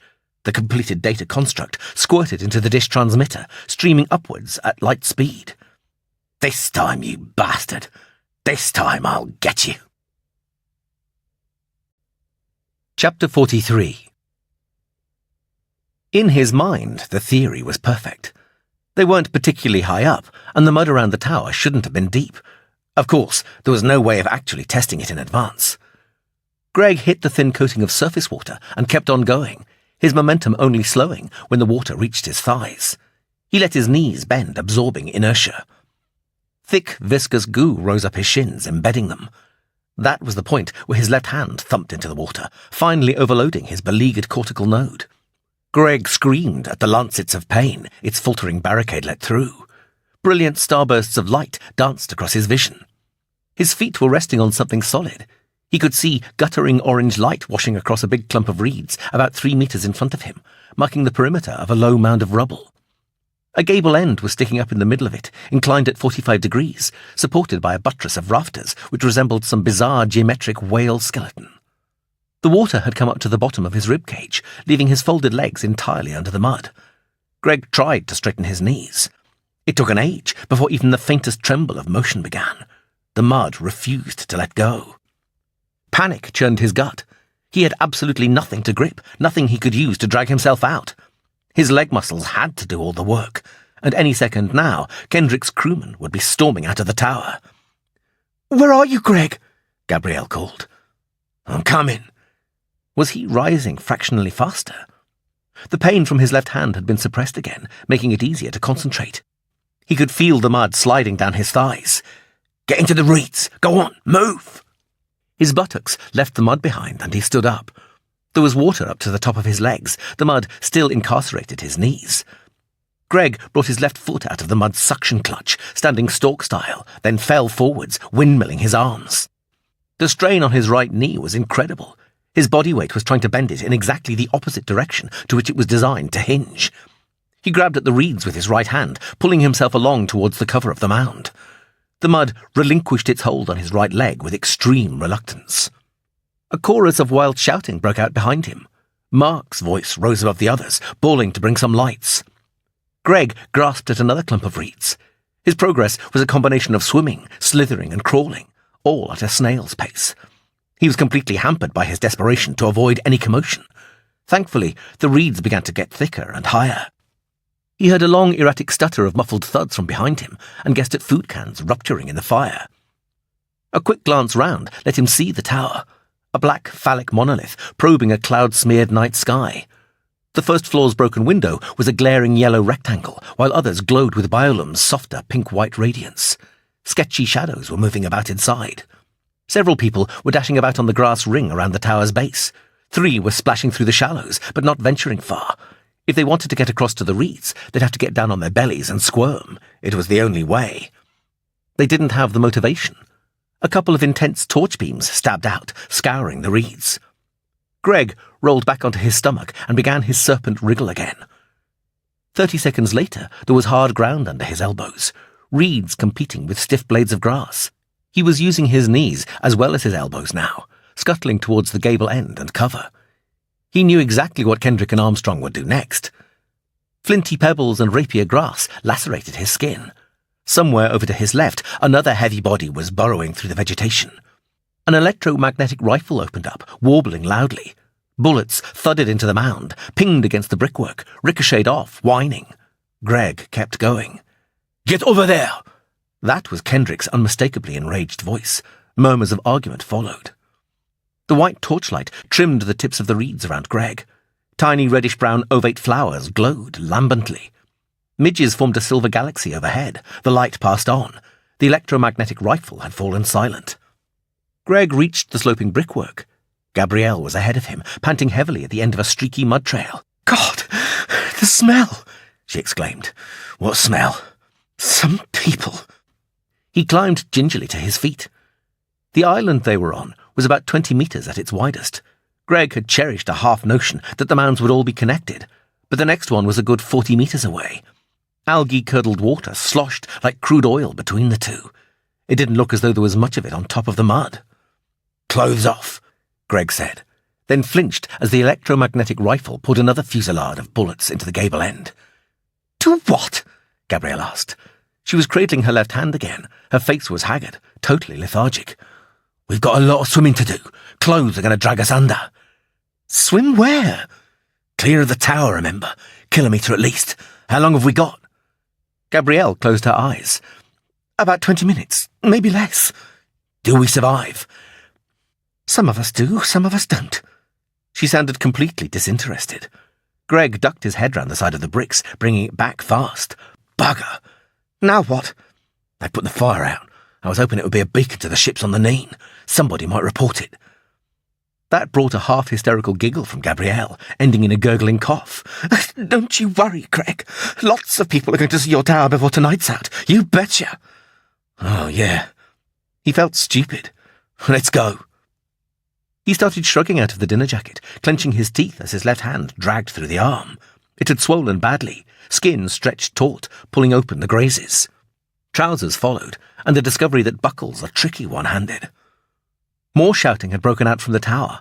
Lots of conflicting orders, interwound with Kendrick's repeated urgings and Armstrong's controlled barks. Gabrielle gave him a remorseful stare before starting half-heartedly on the buttons of her blouse. Greg peeled his trousers off and helped her pull her blouse gingerly over her inflated left hand. Put your shoes back on, he said. A third burst of rifle fire lashed the bricks. They bent double, keeping the bulk of the small pyramid between themselves and the tower as they crept down to the grey slime. The stuff was semi-liquid, a thick gelatine that squelched and undulated alarmingly as Greg immersed himself. It closed around him, finding its way into every orifice. But he didn't sink. In fact, the worst of it was on the surface. A 60-centimetre stratum of water had been sandwiched between the spongy mud and lathery algae. Gabrielle groaned as she lowered herself behind him, and the cold mire enveloped her. Greg began to move, a tortuously slow side stroke, kicking hard with his feet. Big, fecal gobs of the pulpy algae clotted his right arm, splattering over his face. He had to stop every 4 or 5 strokes and wipe it off. His eyes were stung raw. Gabrielle had it easier. He was path-breaking for her, clearing a ragged channel. When they reached the second island, Greg began to worry about what kind of chase was being organised back at the tower. He looked over his shoulder and saw that someone had opened the tower's top-floor window. They were raking the torch beam over the first island and the surrounding water. The light wasn't powerful enough to reach him, but he made Gabrielle keep below the wavering tops of the thin reeds as the pair of them crossed over to the island's opposite side. Away to the right, Greg could see the bloated humps of decomposing tree trunks protruding from the algae like surfaced whales. The number, about 30, implied some sort of park, which ruled out that direction. They needed to move fast now, build distance before the tower blew. The park would be genuine swamp, impossible to traverse. 150 metres ahead were the first ranks of buildings recognisable as such. Detached houses, their walls partially collapsed and roofs concave, but remaining upright. Bridging the gap was a pockmarked landscape of ash-green atolls, separated by hoary stretches of slough. Any preference direction-wise? Greg asked. Gabrielle shook her head. No, but you were right about getting clear. That explosion is a brute. I hope I can make it. She was a state. Loose folds of flab were caked in thick sable mud. Her hair was a tangle of ossifying dreadlocks. Every breath was asthmatic, a battle against coagulating catarrh. She twitched like a palsy victim. No problem, he said, wishing to God he meant it. They waded into the first slough channel. The fifth island they came to was much larger than the previous 4. Iron girders were sticking out among the sedges. There was more grass than reeds on the crest. Soil had begun to accumulate in the crevices between the fragments of stone and cement. Greg cut his calf on something jagged, cursed. The island's far shore brought them to within 30 metres of the houses. One more immersion and back onto solid ground. This time, it was a long straight ridge parallel to the row of houses.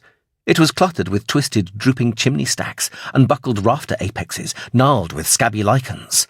Slate tiles formed a loose, flaky shingle beneath their feet, making the going hard. Just as he reached the summit, Greg heard the sound. A low-volume hum in the background, but rising in pitch and intensity, in menace. A note he was irksomely familiar with. "Move out! Double time!" he said. "The bastards have inflated the hovercraft." "No more," Gabrielle said wretchedly. "One last time, that's all, then it'll all be over." Yes, you're right. Only a few minutes left. It's clearing, Greg. So much clearer now. Realization struck. He could sense her mind. A pale, disconsolate mist of disjointed thoughts, fluttering aimlessly, corrupted with coarse threads of harrowing pain. Gabrielle was animated by adrenaline alone, and her endocrine glands were virtually exhausted. They'd escaped the twins' nullifying effect. Greg let his gland run riot, charging his cerebellum to overload, and screw the risk. Synapses vibrated shrilly under the stress. Delusional, ripping sounds filtered into his ears, coming from inside his skull. Neurone membranes splitting open. His espersense swept out. It was a heady boost. Whole once more. 2 hovercraft were curving away from the tower, each containing 3 mines, radiant, hard-wound balls of mercurial malevolence. Greg recognized Toby riding in one of them, along with a couple of crewmen he couldn't place. Mark and Kendrick were paired in the second, along with its pilot. There was no sign of the other mines Greg knew to be out there. Armstrong and Turner, not even Hermione. The tower was an empty shell to his espersense, which meant at least one twin had remained behind. The big question was whether the third hovercraft had been inflated. A faint haze of small mines glowed around the wavering perimeter of his espersense, occasional twinkles within. Animals of some sort, clinging to a dour existence amid the ruins. Abandoned pets reverted to their true feral nature, rodents scrabbling to stay above the mud, an invasion of reptiles. He pulled Gabrielle roughly down the slope and into the bog which covered the street, ignoring her weepy cries of protest. They didn't have to swim. The syrupy mud drowning the tarmac was only a few centimetres deep, lapping over his feet like slushed snow. It was possible to wade. The raft of algae came up to mid-thigh. Greg was nearly tempted to hide in one of the houses. None of them had doors or windows left. Pick one at random and cower down. Unless the hovercraft boasted some pretty sophisticated sensors, Kendrick and Toby would never find him in time. But the dangerously dilapidated condition of the walls stopped him. If the tower went up with anything like the violence Gabrielle claimed, the friable houses would collapse on top of them. They reached a mouldering dune which had once been a Leylandii hedge and squelched over it. Greg saw 2 white orioles sliding fluidly across the horizon behind them, winding down through the slough channels. The drone of the hovercraft propellers drifted in and out of audibility. Kendrick and Toby were fanning out, their search pattern carrying them further apart. At least it was only 2. He steered Gabrielle down the narrow, dank gully between 2 houses. There were animals on the other side of the walls, more than he'd originally thought, scurrying around frantically. The garden at the rear of the house backed onto another garden. Head-high panel fencing marked out the boundary, putrefying laths drooping under their own weight. In one corner was a greenhouse whose panes were pasted with hand-sized valentine leaves. Some abandoned horticultural treasure had thrived in the heat and abundant nutrient-soaked mud, making it look as though the aluminium-framed structure was about to burst apart at the seams. Caustic fingers of silver-white light probed through a gap between a couple of houses 100 metres away. The propeller noise was loud, fluctuating in strident piccolo whistles. Greg sensed Toby's churlish mind. The man was spite-laden, yearning to be the one who found the quarry.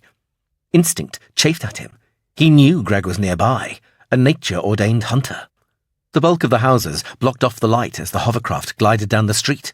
Then the questing fingers reappeared, closer this time, 3 houses away.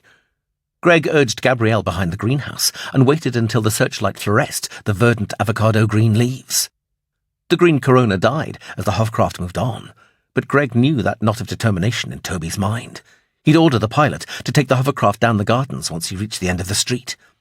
His espersense tracked Kendrick, who was still patrolling the slough channels. They couldn't go back, and the blast would turn the confined gardens into a death trap of flying masonry. Through there. Greg pointed ahead. The row of houses in front of them was virtually identical to the ones behind, only in slightly better condition. Gabrielle moved like an automaton. Greg kicked at the panel fence, tearing through it like tissue paper. There was a fruit cage on the other side, a box made from galvanized steel poles wrapped in a tattered cobweb of black nylon netting. The sight of it sparked an idea. He reached up to one of the crossbeams with his right hand and began to tug. The pole was held in place between the uprights by two moulded plastic sockets at each end, both of them fractured and bleached by the decade-long torrent of UV-infested sunlight. One of the sockets crackled at the pressure he applied, then snapped abruptly. Greg yanked the other end of the pole out of its socket with a burst of ebullient strength, tearing the netting as it came free. The pole was 3 meters long, in good condition. The zinc coating had withered down the years, but it had protected the steel from rust. "What's happening?" Gabrielle asked. "I'm improvising a little present for Toby." There was no longer any vindictiveness at the prospect, nor even malice. This was an intrinsic fight for survival now, nothing more. His mind had relegated Toby to an obstacle which had to be tackled. Hatred was all the other man's problem. Greg clamped the pole between his knees and tied on a strip of the ripped nylon mesh. It was a laborious job. He had to use his teeth to grip the end of the strip while his fingers formed the knot. Spears didn't come any more primitive, but the rudimentary tail ought to keep its trajectory stable for a few meters. They slogged towards a narrow alleyway between the two houses ahead. The disturbingly concave walls had so many bricks missing, they looked like two vertical checkerboards. There was an unstable aggregation of brick chunks and sandy earth in the gap, rising 1/2 meter above the algae. Greg had lost his shoes somewhere in the slough channels. His feet were unrecognizable lumps of gummy tar which ached abominably. If he stood on anything sharp, they'd go completely numb as the pain breached the cortical node's threshold. When they reached the small front garden, they were knee-deep in the greasy mire again. The street they found themselves in was virtually intact. Greg could almost believe he'd walked out into a pre-dawn autumn morning of 15 years ago. Rusted, windowless hulks of petrol-driven cars were parked along the road. Barren trees stood tall. Low brick walls were topped by fanciful wrought-iron railings. The lampposts were still vertical. It was a well-ordered slice of middle-class suburbia. Only the algae-matted water shattered the illusion of normality. A curtain of light streaked out at the far end of the houses, 150 metres away. Toby's hovercraft had turned down into the gardens. Greg sensed the excitement rising in the man's mind. Toby's native instinct was telling him his prey was nearby. Greg found it uncanny to observe, almost as though his own ability was being turned against him. He and Toby must share the same mental genotype. "I want you to walk down to the other end of the street," he told Gabrielle. She didn't reply, standing with shoulders drooping, arms dangling at her side. Her left hand looked appalling, tumescent and inflamed. Mud had dried and cracked on it, as though she was shedding a hardened outer skin, allowing new, blue, tender flesh to break through. He refused the impulse to check his own. "Listen, Gabrielle, you must walk down the street, and when the hovercraft comes, you fall down, okay? That's all. Can you manage that for me?" A confused frown puckered her forehead. "Walk?" "Yes." Greg pressed his hand on her back, starting her off. "And when the light shines, you go for cover." Gabrielle's feet had found a shuffling rhythm. "Fall down?" "That's right." "Orders," she mumbled vaguely. "I won't let you down, Greg. I won't." Greg left her doing her apathetic sleepwalk, feeling a prized turd for using her as bait, and headed back up the street towards the wide beam of light which kept shooting out, documenting the hovercraft's progress. Algae foamed around his knees. Slithery mud tried to pull his feet from under him. Sometimes he thought he could feel the hardness of the tarmac. The light shone out of the gap in front of him. Greg stood still, listening to the drone of the propeller growing louder, echoing back and forth across the street. The light was extinguished. A faint trace of it rippled along the roof of the house. Toby's hovercraft drew level with him. Light slammed out of the gap, transfixing him like a rabbit in a headlamp. A scream of ecstatic triumph burst from Toby's mind. Greg's vision was wiped out in a sparkling pink mist as his retinas were overwhelmed by a targeting laser. He lurched forwards. The warbling of electromagnetic rifle fire punctured the night. Bullets stitched a line of small craters in the algae behind him. The propeller drone rose to a crescendo as the pilot fought to turn the hovercraft. Greg was dumped into the darkness again. The laser impact abated, and he saw a smattering of stars through the shredded gauze of cirrus clouds. He could hear the ripping sounds of the hovercraft riding roughshod over fences. Greg felt his nerves cooling, heartbeat slowing, tension abating. going with the flow. He sensed the hovercraft racing down the gardens, heading back the way it had come. A final visual check on Gabrielle showed him a forlorn figure bumbling through the mire. His esper sense showed her mind was operating with cyborg simplicity, completely absorbed by the mechanics of walking. He lowered himself into the algae. The hovercraft had reached the end of the gardens now, rounding the last house in the row.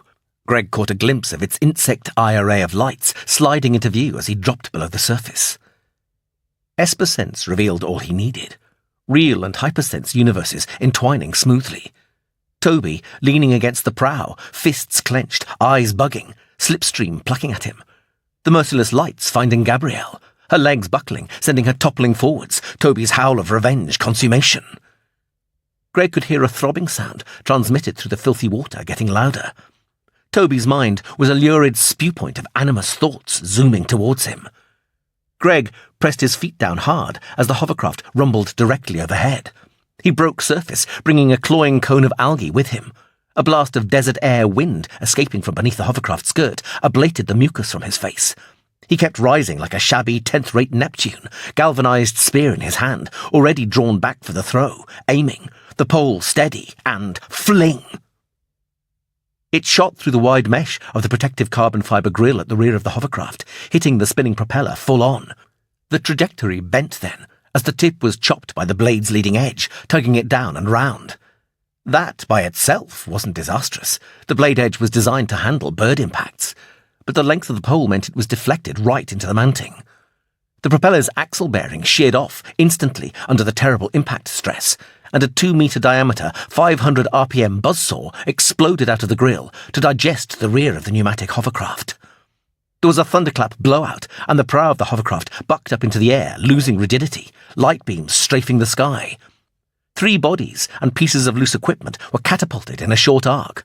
A tremendous spume of water jetted up as the propeller hit the algae, chewing through. One of the bodies fell into its base.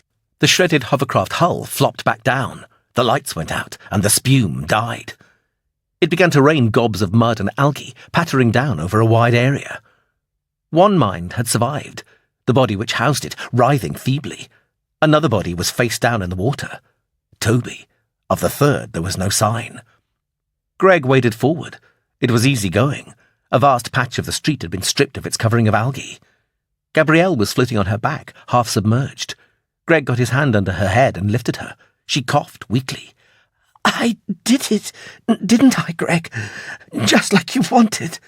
Sure did, and no messing. Did you get them?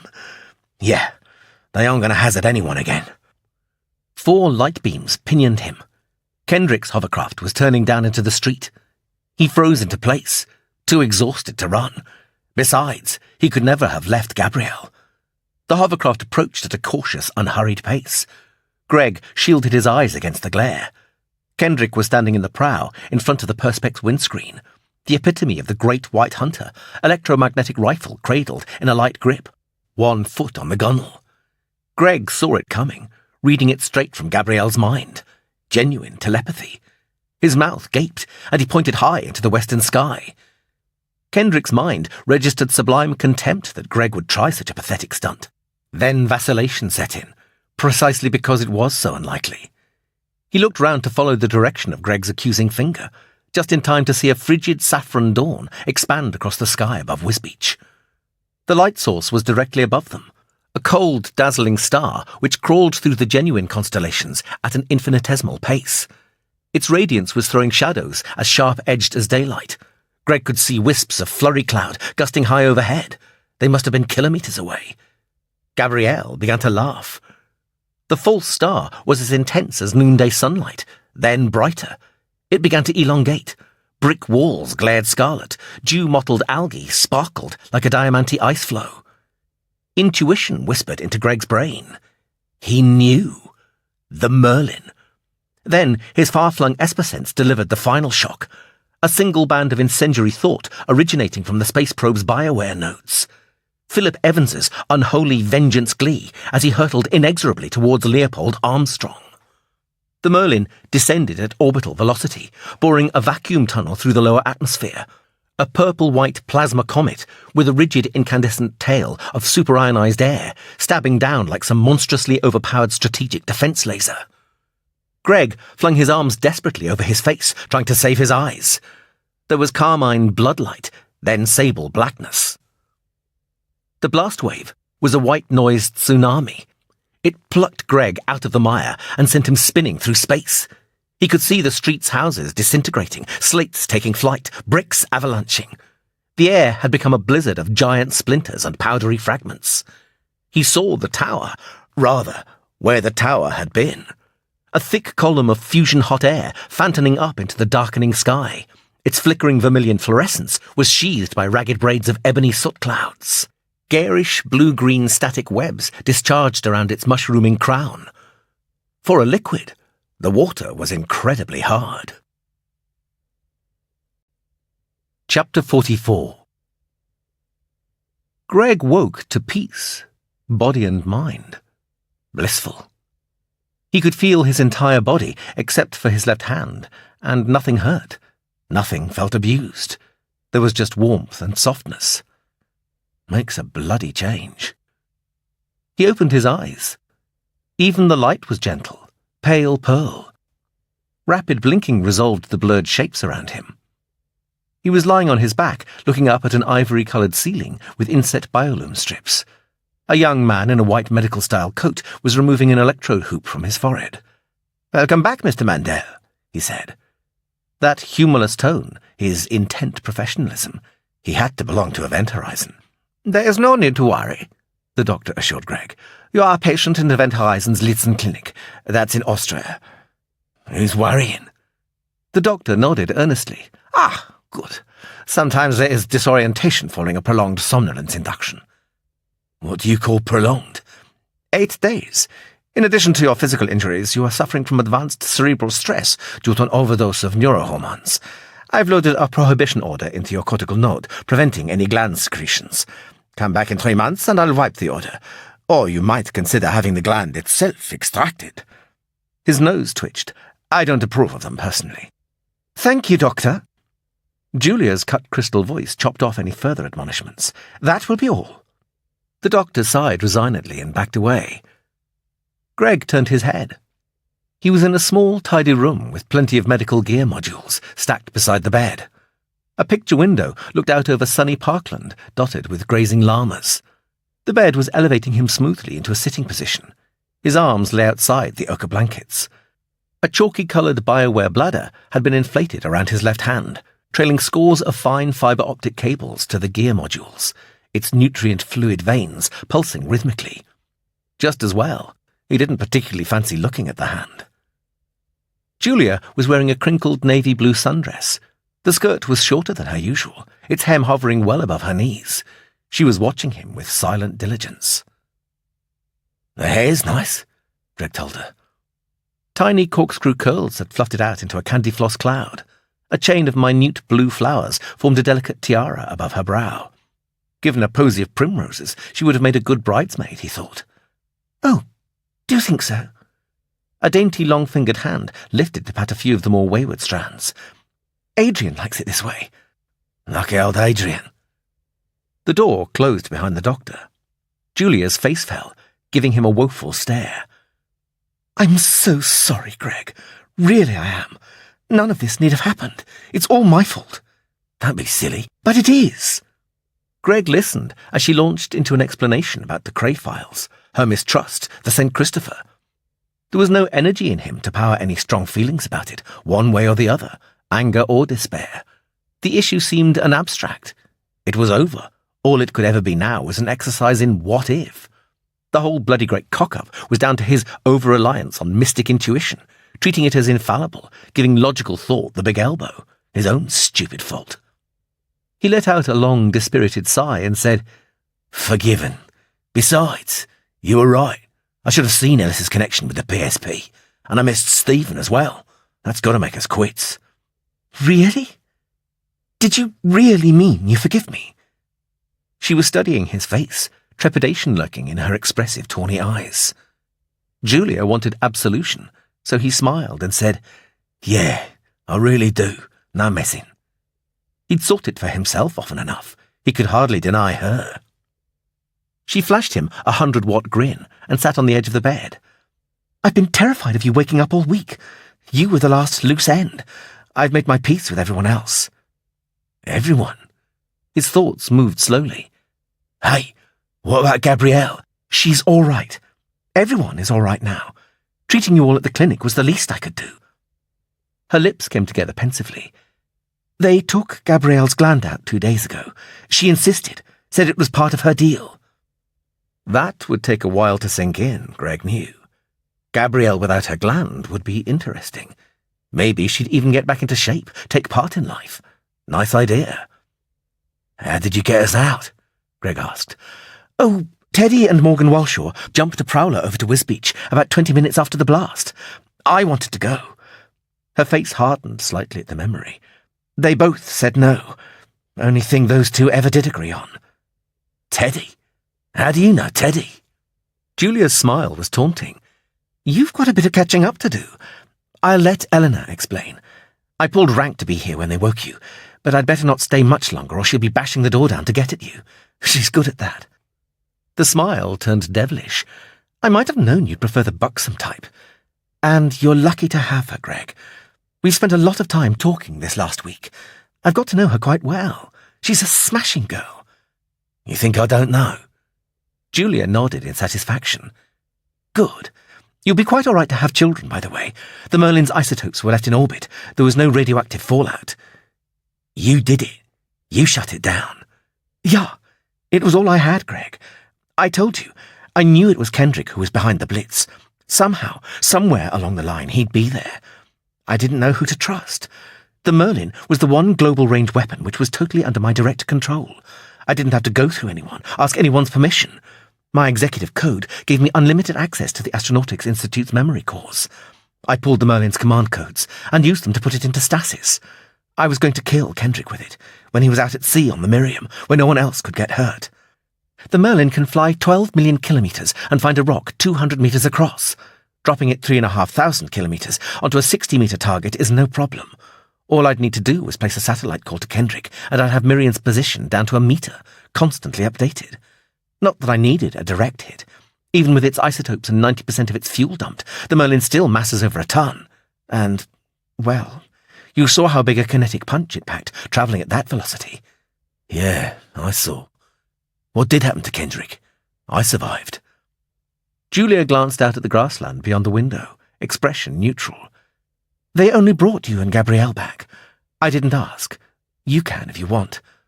"No, not necessary." "Not with Teddy in the rescue party. Walshaw too, come to that. Maybe especially Walshaw." Julia bent over and touched her lips to his, a soft, dry kiss. "First time," she murmured huskily. "Thank you, Greg." There was a draught of some expensive Parisian scent. Then she was standing up briskly. "Memento for you." She hung the St. Christopher on the bedpost. "Don't worry, it doesn't work anymore." "Pity. I'd feel safer." "Mustache. Got a lesson with Royan. He's teaching me to write proper hot rod software." Greg almost asked, but settled for hearing it from Eleanor instead. Julia opened the door. Eleanor stood outside, looking grand, even in the shapeless white clinic robe she was wearing. There was something not quite right about the way she walked, and the skin on her face seemed to be peeling, except for 2 patches around her eyes.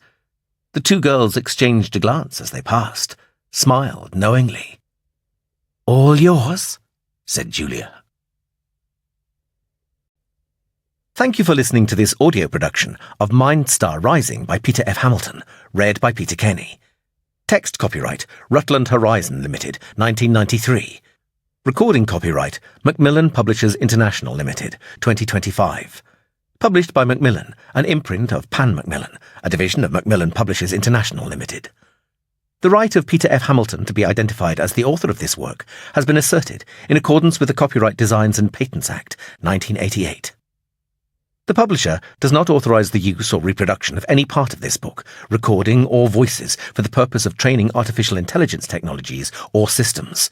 The publisher expressly reserves this book from the text and data mining exception in accordance with Article 4, Subclause 3 of the European Union Digital Single Market Directive 790 of 2019.